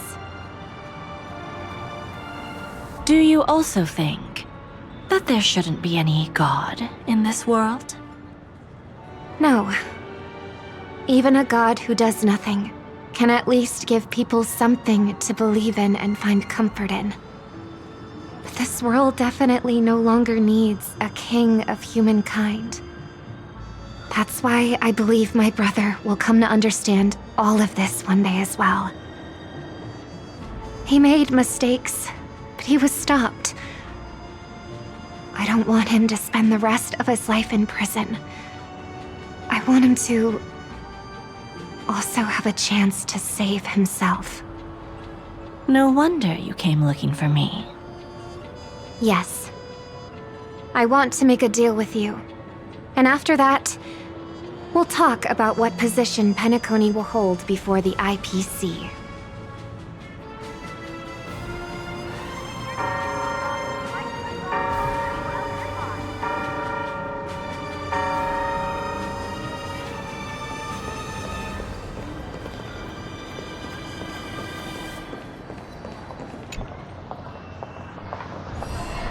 So, you still don't want me to join?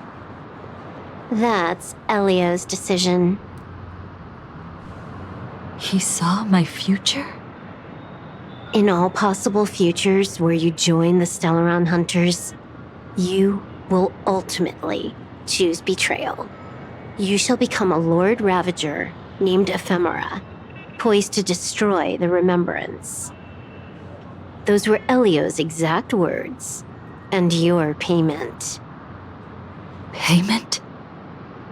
After everything is over, we want you to burn some of her memories. May I know why? She can't head to the next stop with these memories. It would draw the Destruction's attention to her too early, and she'd die there.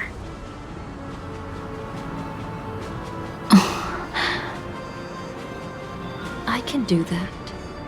But I'll give the memories back to her sooner or later. In my own way. Whether you try to stop me or not. No one will stop you. It is already written in the script. It will be a new beginning. The 4 apocalypses will converge towards the destruction because of it, while the cosmos will join hands to overcome that annihilation.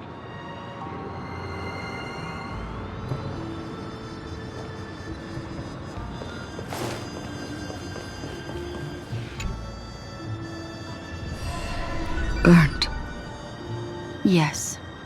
Just like with Mr. Aventurine back then. Nihility infected the dreamscape the moment you drew your blade.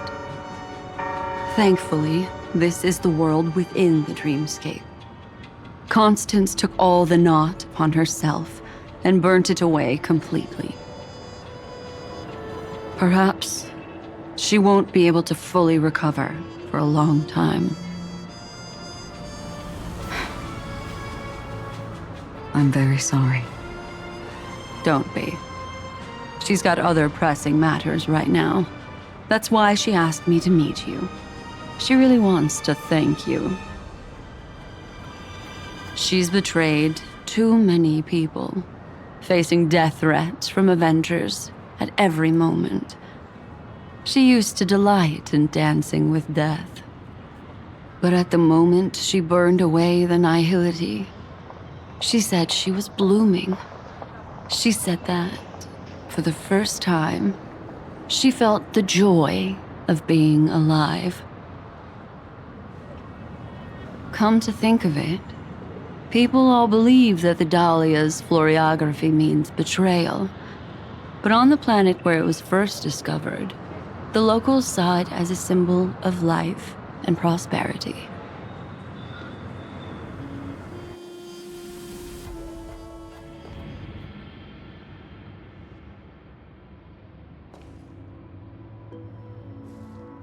But where's Firefly?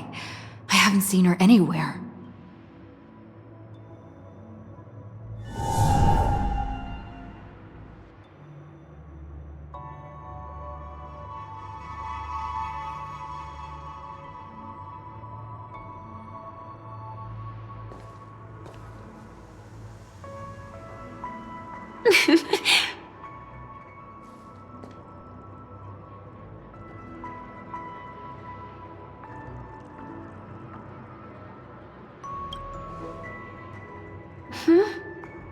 How did you know I was here?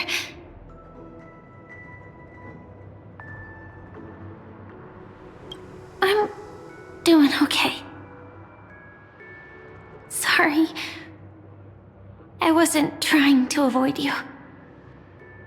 But I have my own reasons. Can you just let me stay here by myself?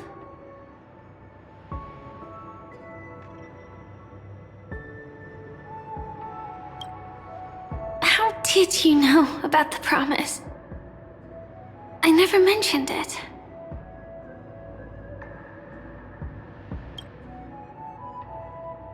Maybe it's not just mysterious, but also gentle. I don't think I've mentioned it, but I wrote down everything I wanted to do in my journal before coming here.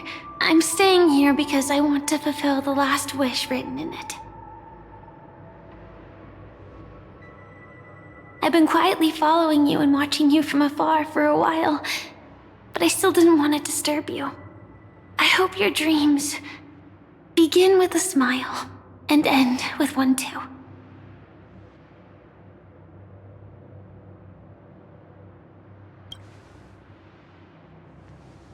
To see the fireworks, of course. I heard there's this huge airship in Penacony where you can get an absolutely photo-worthy view of the fireworks. So? Let's go watch the fireworks.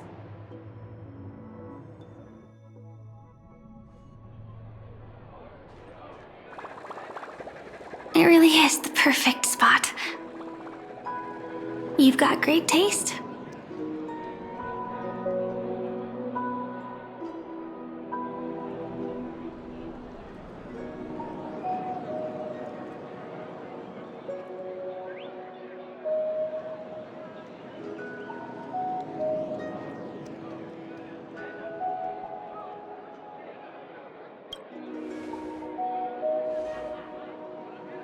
Either way, thank you. Looks like it hasn't started yet. Let's sit for a while.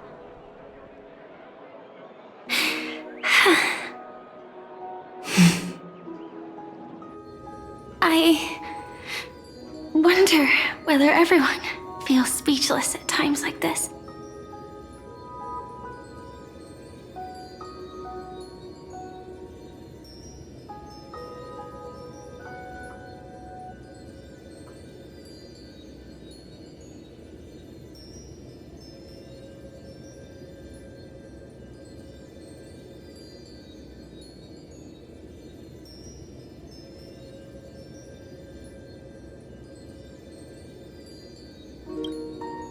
Maybe it's neither. There's a saying that I always liked. When it comes to someone we want to meet, we always imagine the scene before it happens. Imagine the words we'll say that would make them smile. Slowly but surely, all the things we want to say would have already been said before we even met the person. And when we finally meet again, we realize they're even more beautiful than anything we could have imagined. Yet, at that moment, we find ourselves at a loss for words to express just how amazing they really are.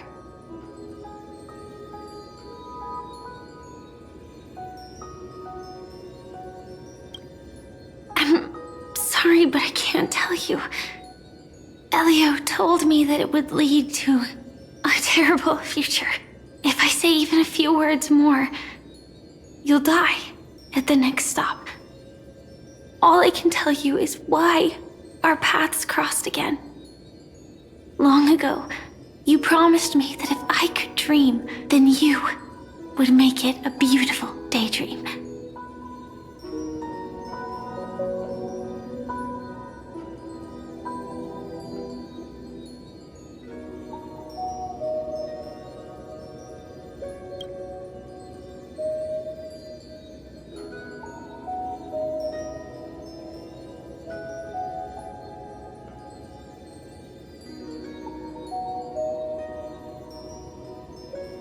What matters isn't how they've changed, but that you still hold those same genuine feelings for them.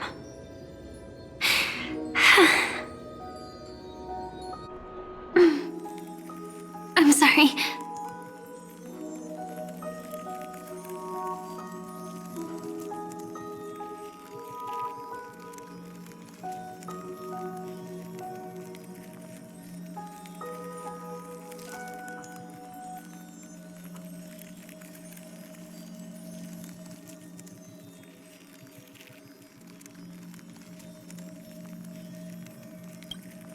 Yeah, actually, I still haven't experienced one of the 3 deaths written in the script.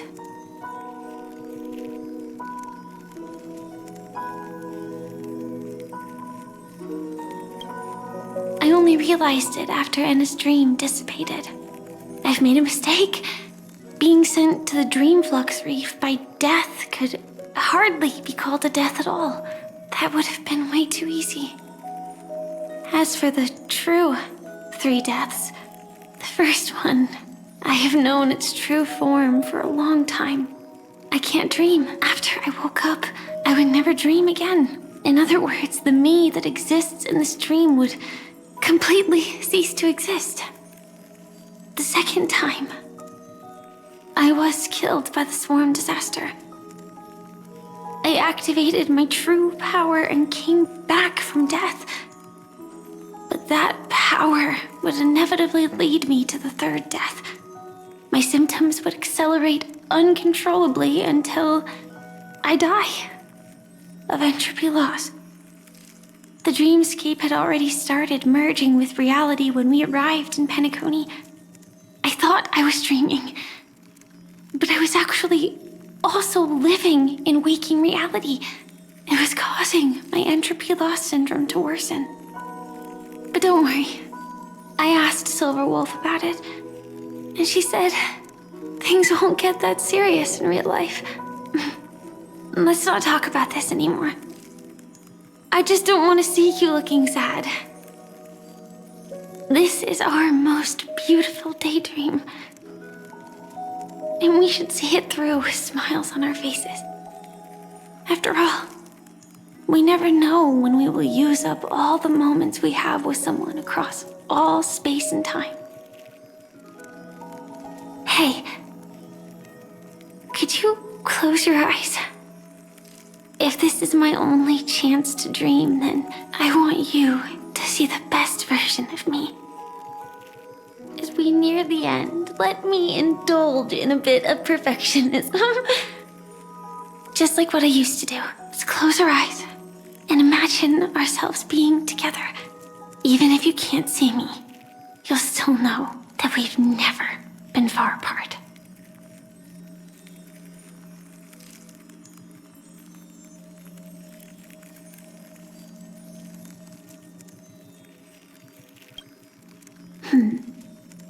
Let me think. Where should we start? Right. We should start where everything began, of course. Right at that golden hour. When you came to save me. That being said, we could also pretend we're strangers who just happened to meet there.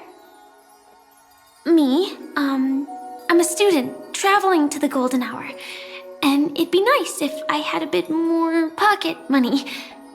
Oh, and when I show up there, I should dress up a little fancier. And you're a student too, but you came here from a really, really distant planet, completely unfamiliar with your surroundings. Then, a bunch of mean-looking thugs jumped out, trying to pick on you. When that happens, I'll step up to the plate. Yeah. Let me be the one to save you this time.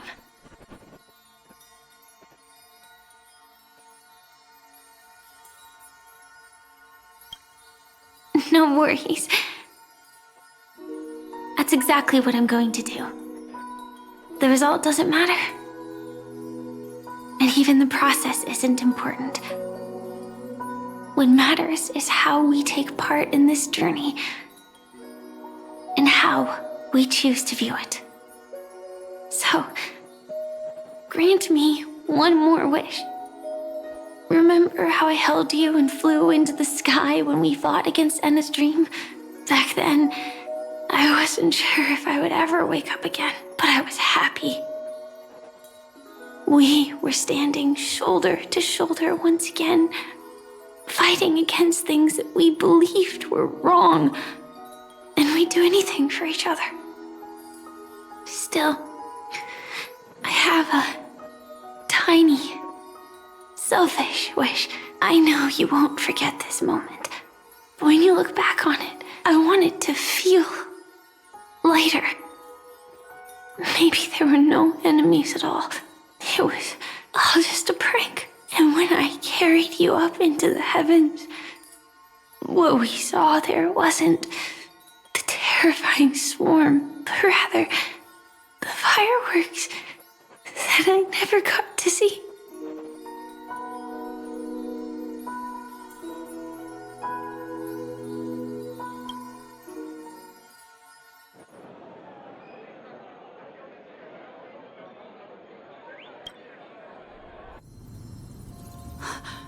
Firefly?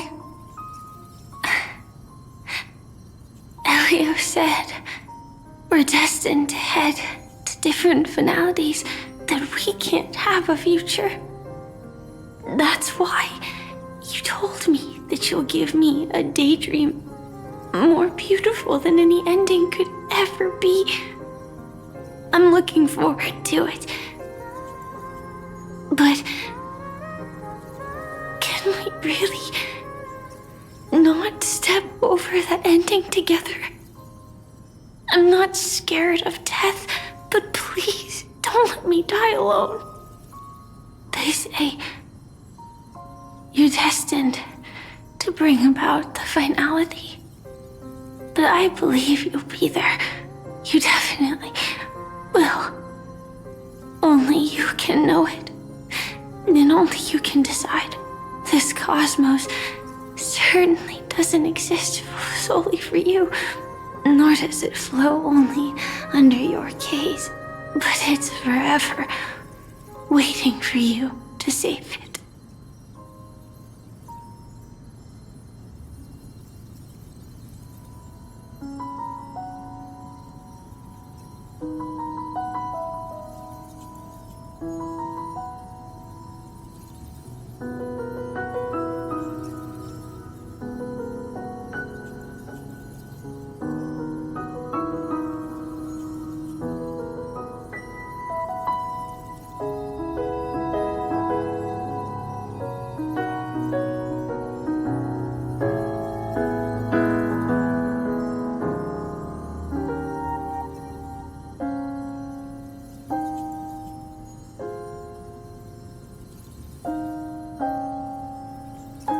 Even so, I'll still be the last thing you forget.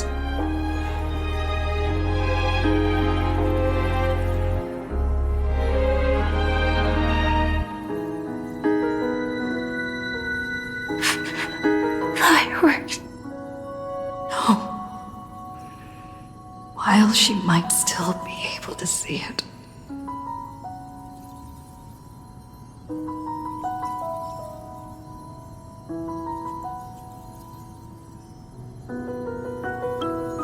The result doesn't matter.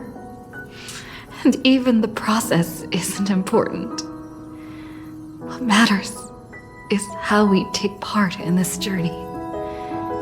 And how we choose to view it. I'll do everything I promised you.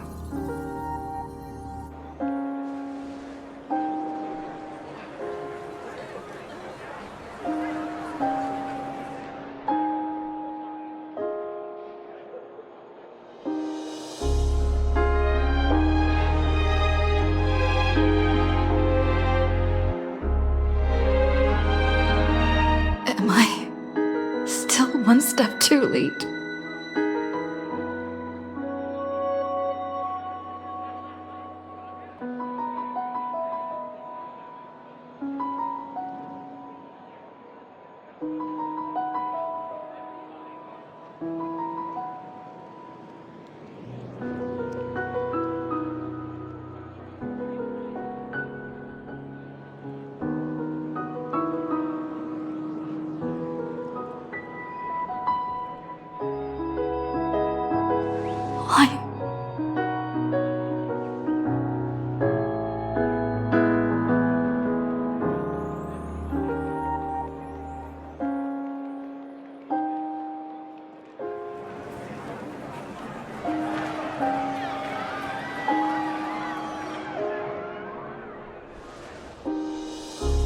Firefly can't see it anymore.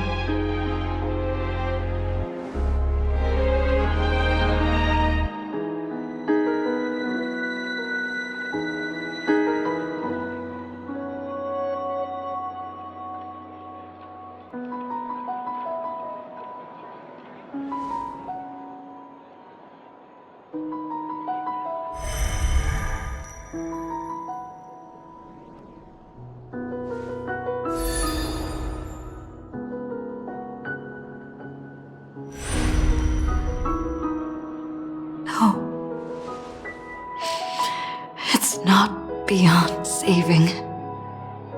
I can change the course of destiny and make up for what's missing. If the world has set an endpoint for our destiny, then at the very least, it owes Firefly the bouquet she wanted.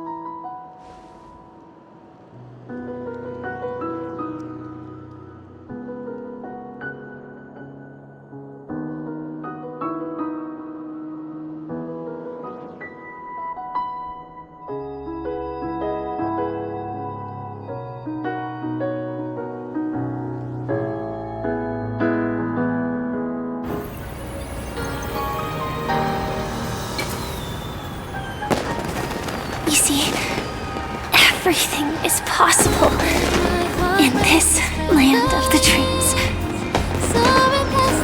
We each came here with our own goals and realized them in unimaginable ways. Whether the outcome was sweet and dreamlike or bitter and real, it is still the answer we longed for. So, why do people choose to sleep? I think it's as you said.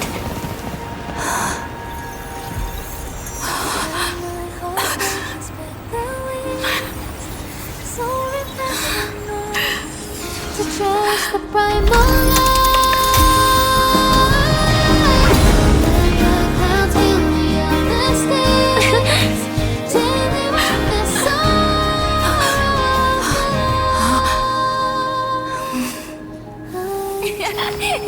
So when tomorrow comes, we'll wake from our dreams, smiling.